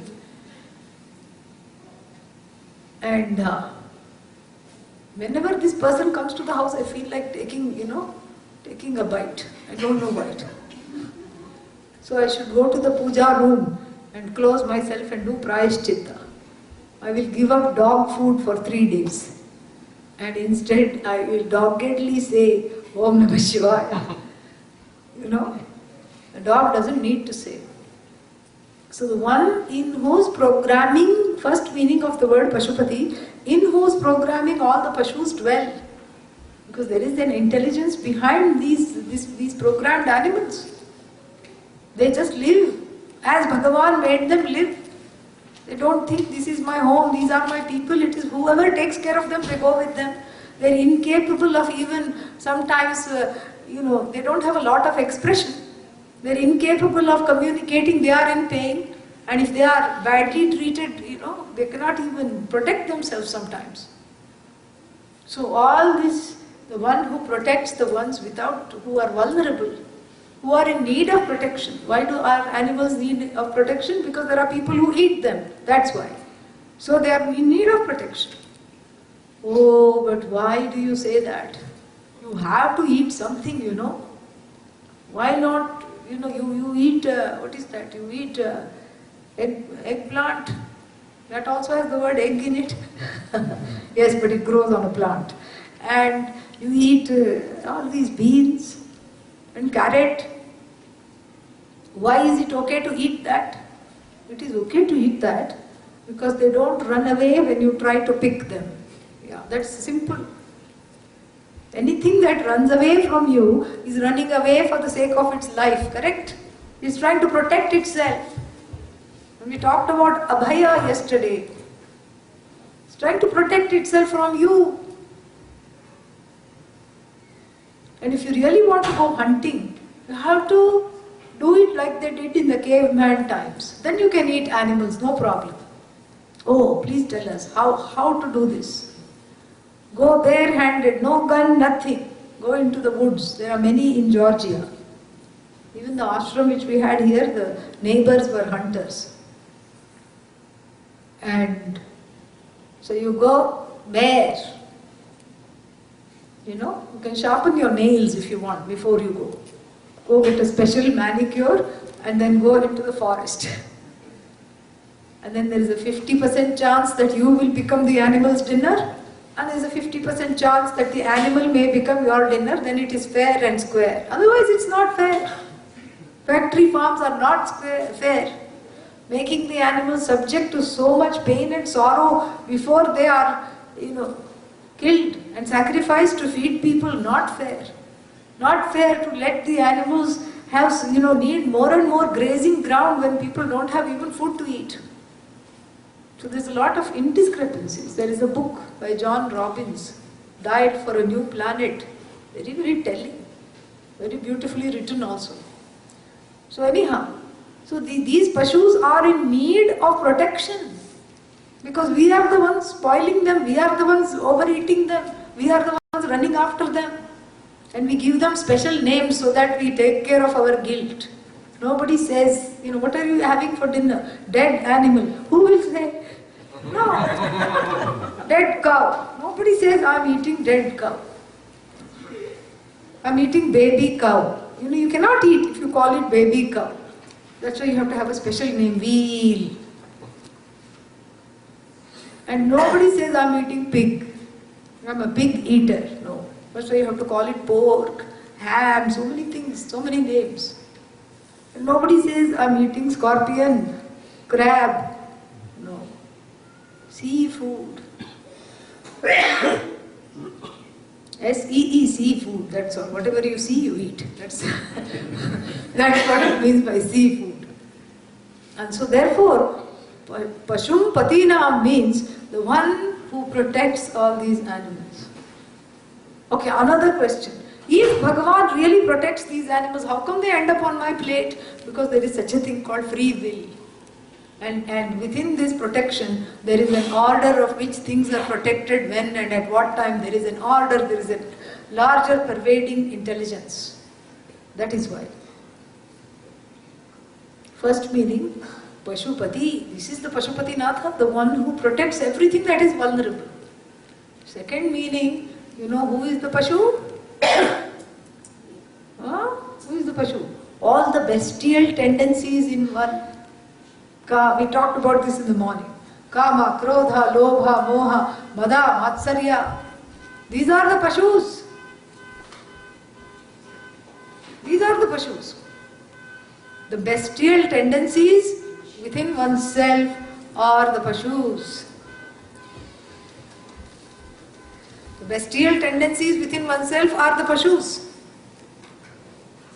Even though I have a human body, I behave worse than animals. Anger is animalistic because I don't have any viveka. When the anger comes, viveka has already jumped out of the window. I don't see who I'm angry at, and this is a wonderful person, and besides, it's not this person's fault. I don't see any of this. I just get angry randomly. When I get jealous, I don't see anything else. When I get sad, I don't see anything. And these are the bestial tendencies based on Rajas and Tamas. The Lord of the bestial tendencies is Pashunath, Pashupatinath. Pashupati. The Lord of that. So, whenever there is a bestial tendency, the best thing to do for this bestial tendency is to surrender it at the feet of Bhagavan. That is why the Om Namah Shivaya becomes a very, very powerful mantra. Because it doesn't give a chance for even a slightest bestial tendency to come make space in the heart. Let alone build, first it will build a temporary lodging, the bestial tendency, because it's testing. First, it's like those, what are they called? When you buy a site in India and then you don't look after it, what are they called? Squatters. Yeah. Their occupancy is 9/10 of the law. Correct? Occupancy means you already are there.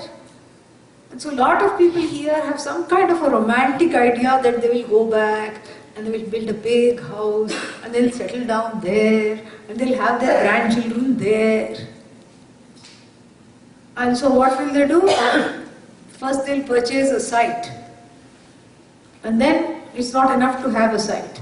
You have to have somebody to keep sight of the site. Some security, correct? Then you hire the security, and then what happens? That clock, do you have? Yeah, you can put it here, please. So you hire the security, then what happens? Security also needs another security, correct? Security को भी और एक security चाहिए, and the security needs one more security.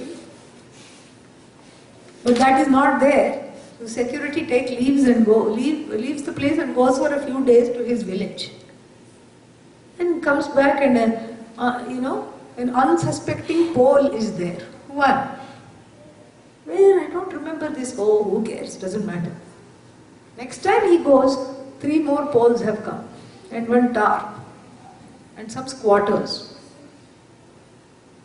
Then you cannot get rid of them. Once it gets to the stage, they'll say, this is our home. Occupancy this is our land. We have built a place and we have been living here. You cannot kick them out. It takes the whole judicial system 25 years to kick them out.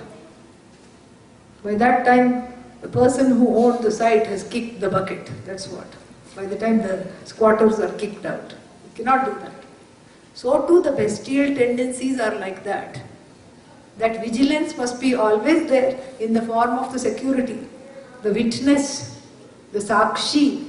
And if the sakshi goes to sleep, then what happens?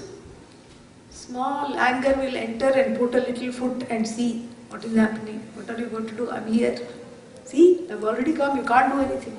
And then you also say, okay, theek hai, all right, little bit of anger is good. Otherwise, what is the propulsion in life? How do you get propelled and motivated? Thoda anger, it's okay. Then it says, all right, I'm going to make a tarp. First is temporary dwelling and then permanent dwelling. And then the heart becomes a home for bestial tendencies in the form of squatters that do not belong. And the best way to purge these squatters, because they are very allergic to mantras in general, but they are the most sensitive to the Om Namah Shivaya mantra. You keep saying Om Namah Shivaya, you dismantle their abode and send them packing to the corners from where they came. They just are voiceless, really. So therefore the Yati maintains the Yatihood by not allowing these tendencies to take hold in the heart at all. Simply by chanting Om Namah, overpowering them with Om Namah Shivaya, Om Namah Shivaya, Om Namah Shivaya. Pashum Patinam Hridi, and it's not just saying, plain Uchcharanam. In the heart, instead of these tendencies, what is visualized is Bhagavan in the form of the one who protects from bestial tendencies. Contemplating that in the heart, the Yati remains. And then what? Vikshashanaya, it should be Vikshashanaya. Dikshu paribhramantaha. If not Vikshashana, there is a mistake. Vikshashanaya. Dikshu paribhramantaha. Paribhramantaha means the one who keeps moving for the sake of Viksha. Not that, I'm going to try out a new restaurant today, tomorrow I'm going to try out another restaurant. That's not what is being talked about here. New one has opened up. Have you seen? Let's go there. No. Here it has an entirely different meaning. Because here it means if you take Diksha from the same house all the time, you know what happens? There is a certain kind of a, fondness that develops. This mommy is a good cook and she makes these things very well. And then, now she has become my friend and I can tell her little more of that, little more of this and bring some more of that.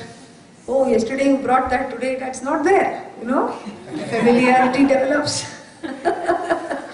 and the tongue becomes longer and longer metaphorically and keeps saying lao or thoda lao. And then that kind of a penchant for thing develops. This is on the part of the Yati, that danger is there. And on the part of the Bhiksha giver also the attachment develops, a certain kind of a thing.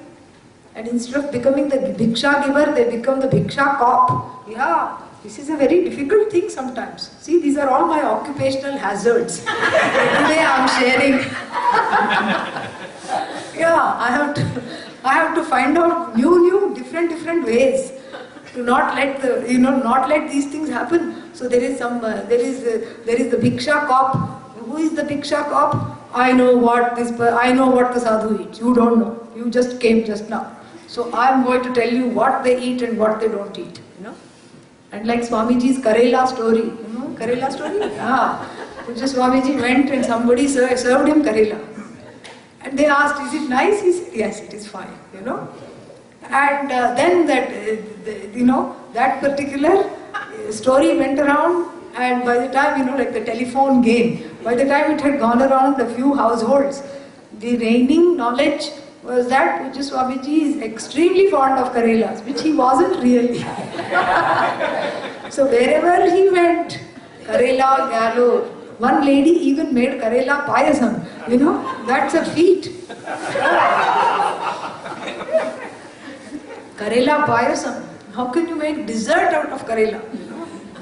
Unless it's some kind of a very difficult cooking competition. Sometimes in cooking competitions they give all these funny things to make things out of. And they give Karela in the basket, please make ice cream. You know how to make that? You feel like screaming and running instead of making ice cream. But Karela, so some Bhiksha cops were there who thought, who spread the tale, this is what he likes, Yeah. And so the Bhiksha cop will not let other people offer Bhiksha in their own way. This is what it is. So to prevent that, so Bhikshasanaya Dikshu means from in various directions, Paribhramantaha. Keeps moving. It's good to keep moving. Because nothing is static, nothing is, is stagnant. It's dynamic. It is always on the move. And besides, you don't have to worry, you don't have to think about, oh, I disappointed them. Nothing like that. Because really speaking, even though the Bhiksha is coming from a particular family, really who is giving Bhiksha? Bhagavan is giving Bhiksha. Correct? So there is no disappointment if somebody, is not able to give Bhiksha. There is nothing to disappoint because it was not coming from them in the first place. It was being given by Bhagavan. It's all orchestrated by Bhagavan.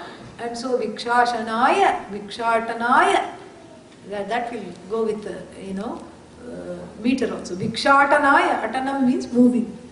Dikshu paribhramantaha. And this Brahmanam is what is called Madhukari Vritti, that is one particular lifestyle of the sadhu which is recommended. And then what is that? Like a bee, you flit from house to house. Like the bee goes from flower to flower, you go from house to house and take Bhiksha. Or what do? You sit like a python in one place. Ajagari Vrittihi. And Bhiksha walks into your mouth, literally. Unsuspecting Bhiksha, from the point of view of the python. And that's why the python has to eat once a month, once a week, enough. Yeah. In Chennai there is one snake park. You've seen that? There is a special mealtime show, I have heard, okay? Yeah, where they show the python, where they demonstrate the pythons having Bhiksha, not Bhiksha, little whatever animals, rats or chickens, whatever they are fed. You get to see that, I'm told. So like that, there are two kinds of vrittis for the yati. Both of them are very much highlighted. And so therefore, Kaupinamantaha, the one without any possessions to call their own. They may have a lot of things, but they own nothing. Their relationship to the things are very purified, and their whole being is purified. They have a purificatory effect on everything and everybody they meet because of their own purity, evokes the purity in others. Because everyone is that nature. But when somebody is demonstrating that nature, other people have, the other people's purity is also brought out.